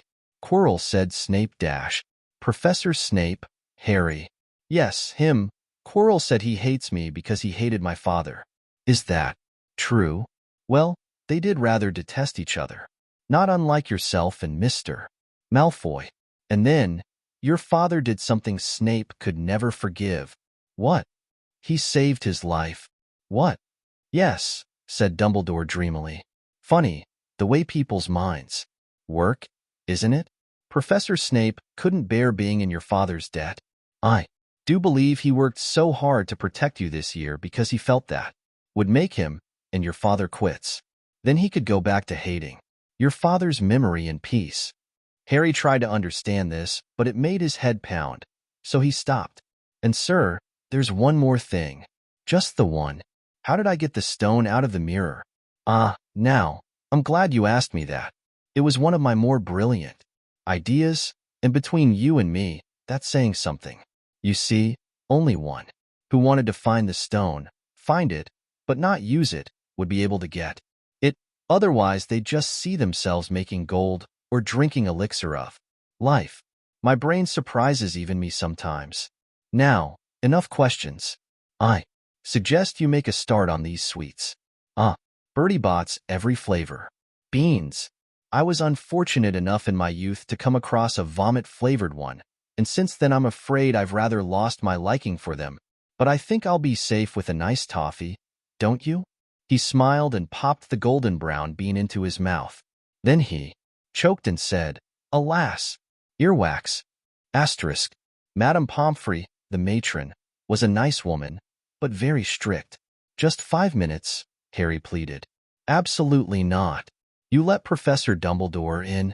Well, of course, that was the headmaster. Quite different. You need rest. I am resting. Look, lying down and everything. Oh, go on, Madame Pomfrey. Oh, very well, she said. But 5 minutes only. And she let Ron and Hermione in. Harry. Hermione looked ready to fling her arms around him again, but Harry was glad she held herself in as his head was still very sore. Oh, Harry, we were sure you were going to. Dumbledore was so worried, Dad. The whole school's talking about it, said Ron. What really happened? It was one of those rare occasions when the true story is even more strange and exciting than the wild rumors. Harry told them everything. Quirrell, the mirror, the stone, and Voldemort. Ron and Hermione were a very good audience. They gasped in all the right places, and when Harry told them what was under Quirrell's turban, Hermione screamed out loud. So the stone's gone, said Ron finally. Flamel's just going to die? That's what I said, but Dumbledore thinks that, what was it? To the well-organized mind, death is but the next great adventure. I always said he was off his rocker, said Ron, looking quite impressed at how mad his hero was. So what happened to you too? Said Harry. Well, I got back all right, said Hermione. I brought Ron round that. Took a while, and we were dashing up to the Ollery to contact Dumbledore. When we met him in the entrance hall, he already knew. He just said, Harry's gone after him, hasn't he? And hurtled off to the 3rd floor. D'you think he meant you to do it? Said Ron. Sending you your father's cloak and everything? Well, Hermione exploded. If he did, I mean to say, that's terrible. You could have been killed. No, it isn't, said Harry thoughtfully. He's a funny man, Dumbledore. I think he sort of wanted to give me a chance. I think he knows more or less everything that goes on here, you know? I reckon he had a pretty good idea. We were going to try, and instead of stopping us, he just taught us enough to help. I don't think it was an accident he let me find out how the mirror worked. It's almost like he thought I had the right to face Voldemort if I could. Yeah, Dumbledore's barking all right, said Ron proudly. Listen, you've got to be up for the end-of-year feast tomorrow. The points are all in. And Slytherin won, of course. You missed the last Quidditch match. We were steamrollered by Ravenclaw without you, but the food'll be good. At that moment, Madame Pomfrey bustled over. You've had nearly 15 minutes now out, she said firmly. Asterisk. After a good night's sleep, Harry felt nearly back to normal. I want to go to the feast, he told Madame Pomfrey as she straightened his many sweet boxes. I can I? Professor Dumbledore says you are to be allowed to go, she said, sniffily, as though in her opinion Professor Dumbledore didn't realize how risky feasts could be. And you have another visitor. Oh, good, said Harry. Who is it? Hagrid sidled through the door as he spoke. As usual when he was indoors, Hagrid looked too big to be allowed. He sat down next to Harry, took one look at him, and burst into tears. It's all my ruddy fault, he sobbed, his face in his hands. I told the evil git how to get past Fluffy. I told him. It was the only thing he didn't. No, and I told him. Yeah, could have died. All fair a dragon egg. I'll never drink again. I should be chucked out and made to live as a muggle. Hagrid, said Harry, shocked to see Hagrid shaking with grief and remorse, great tears leaking down into his beard. Hagrid, he'd have found out somehow. This is Voldemort we're talking about. He'd have found out. Even if you hadn't told him. Yeah, could have died, sobbed Hagrid. And Don, say the name. Voldemort. Harry bellowed. and Hagrid was so shocked, he stopped crying. I've met him, and I'm calling him by his name. Please, cheer up, Hagrid. We saved the stone. It's gone. He can't use it. Have it. Chocolate frog. I've got loads. Hagrid wiped his nose on the back of his hand and said, That reminds me. I've got a present. It's not a stoat sandwich, is it? Said Harry anxiously, and at last Hagrid gave a weak chuckle. Nah. Dumbledore gave me the day off yesterday to fix it. Course he should have sacked me instead. Anyway, got this? It seemed to be a handsome, leather-covered book. Harry opened it. Curiously, it was full of wizard photographs, smiling and waving at him. From every page were his mother and father. Sent owls off to all your parents' old-school friends, skin fair photos. Knew ya didn't have any? Dia like it? Harry couldn't speak, but Hagrid understood. Asterisk. Harry made his way down to the end-of-year feast alone that night. He had been held up by Madame Pomfrey's fussing about, insisting on giving him one last checkup, so the Great Hall was already full. It was decked out in the Slytherin colors of green and silver to celebrate Slytherin's winning the House Cup for the 7th year in a row. A huge banner showing the Slytherin serpent covered the wall behind the high table. When Harry walked in, there was a sudden hush, and then everybody started talking loudly at once. He slipped into a seat between Ron and Hermione at the Gryffindor table and tried to ignore the fact that people were standing up to look at him. Fortunately, Dumbledore arrived moments later. The babble died away. Another year gone, Dumbledore said cheerfully, and I must trouble you with an old man's wheezing waffle before we sink our teeth into our delicious feast. What a year it has been. Hopefully your heads are all a little fuller than they were. You have the whole summer ahead to get them nice and empty before next year starts. Now, as I understand it, the House Cup here needs awarding, and the points stand thus. In 4th place, Gryffindor, with 312 points. In 3rd, Hufflepuff, with 352. Ravenclaw have 426 and Slytherin, 472. A storm of cheering and stamping broke out from the Slytherin table. Harry could see Draco Malfoy banging his goblet on the table. It was a sickening sight. Yes, yes, well done, Slytherin, said Dumbledore. However, recent events must be taken into account. The room went very still. The Slytherin smiles faded a little. Ahem, said Dumbledore. I have a few last-minute points to dish out. Let me see. Yes. First, to Mr. Ronald Weasley. Ron went purple in the face. He looked like a radish with bad sunburn. For the best-played game of chess Hogwarts has seen in many years, I award Gryffindor House 50 points. Gryffindor cheers nearly raised the bewitched ceiling. The stars overhead seemed to quiver. Percy could be heard telling the other prefects, my brother, you know, my youngest brother, got past McGonagall's giant chess set. At last there was silence again. Second, to Miss Hermione Granger, for the use of cool logic in the face of fire, I award Gryffindor House 50 points. Hermione buried her face in her arms. Harry strongly suspected she had burst into tears. Gryffindors up and down the table were beside themselves. They were 100 points up.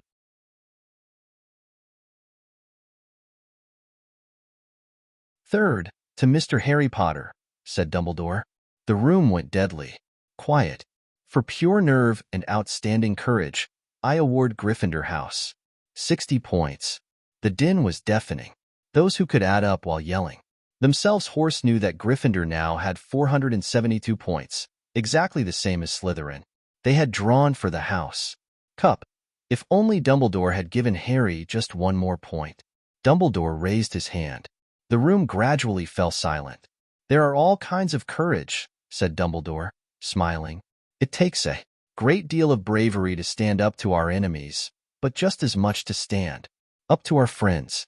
I therefore award 10 points to Mr. Neville Longbottom. Someone standing outside the Great Hall might well have thought some sort of explosion had taken place, so loud was the noise that erupted from the Gryffindor table. Harry, Ron and Hermione stood up to yell and cheer as Neville, white with shock, disappeared under a pile of people hugging him. He had never won so much as a point for Gryffindor before. Harry, still cheering, nudged Ron in the ribs and pointed at Malfoy, who couldn't have looked more stunned and horrified if he just had the bodybind curse put on him, which means Dumbledore called over the storm of applause, for even Ravenclaw and Hufflepuff were celebrating the downfall of Slytherin. We need a little change of decoration. He clapped his hands. In an instant, the green hangings became scarlet, and the silver became gold.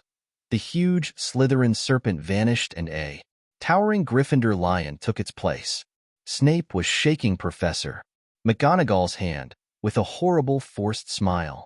He caught Harry's eye, and Harry knew at once that Snape's feelings towards him hadn't changed one jot.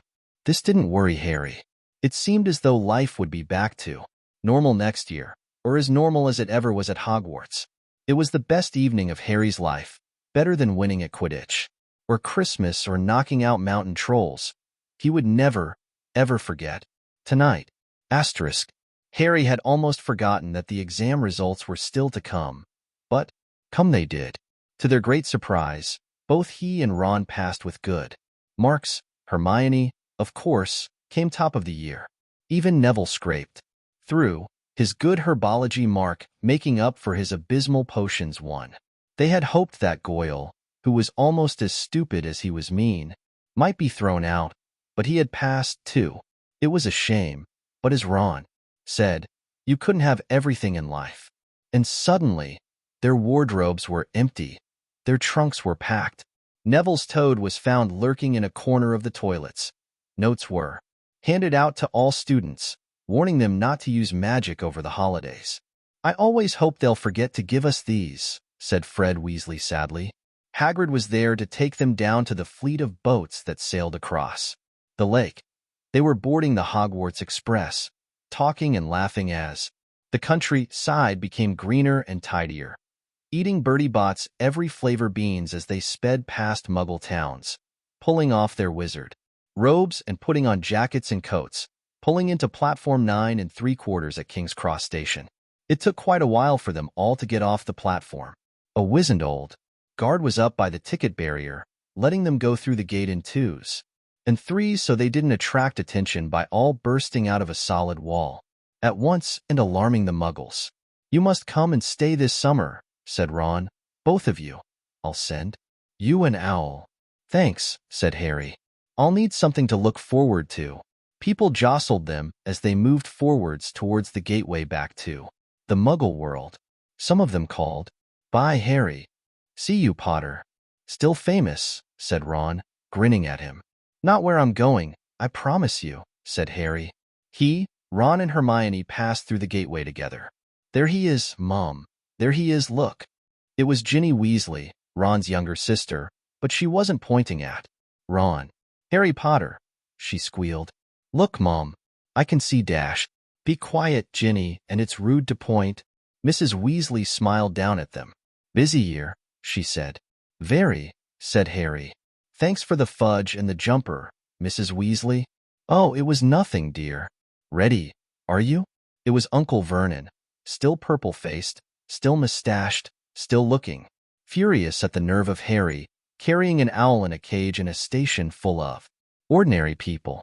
Behind him stood Aunt Petunia and Dudley, looking terrified at the very sight of Harry. "You must be Harry's family," said Mrs. Weasley. "In a manner of speaking," said Uncle Vernon. "Hurry up, boy, we haven't got all day." He walked away. Harry hung back for a last word with Ron and Hermione. "See you over the summer, then." "Hope you have, a good holiday," said Hermione, looking uncertainly after Uncle Vernon, shocked that anyone could be so unpleasant. "Oh, I will," said Harry, and they were surprised at the grin that was spreading over his face. "They don't know we're not allowed to use magic at home. I'm going to have a lot of fun with Dudley this summer."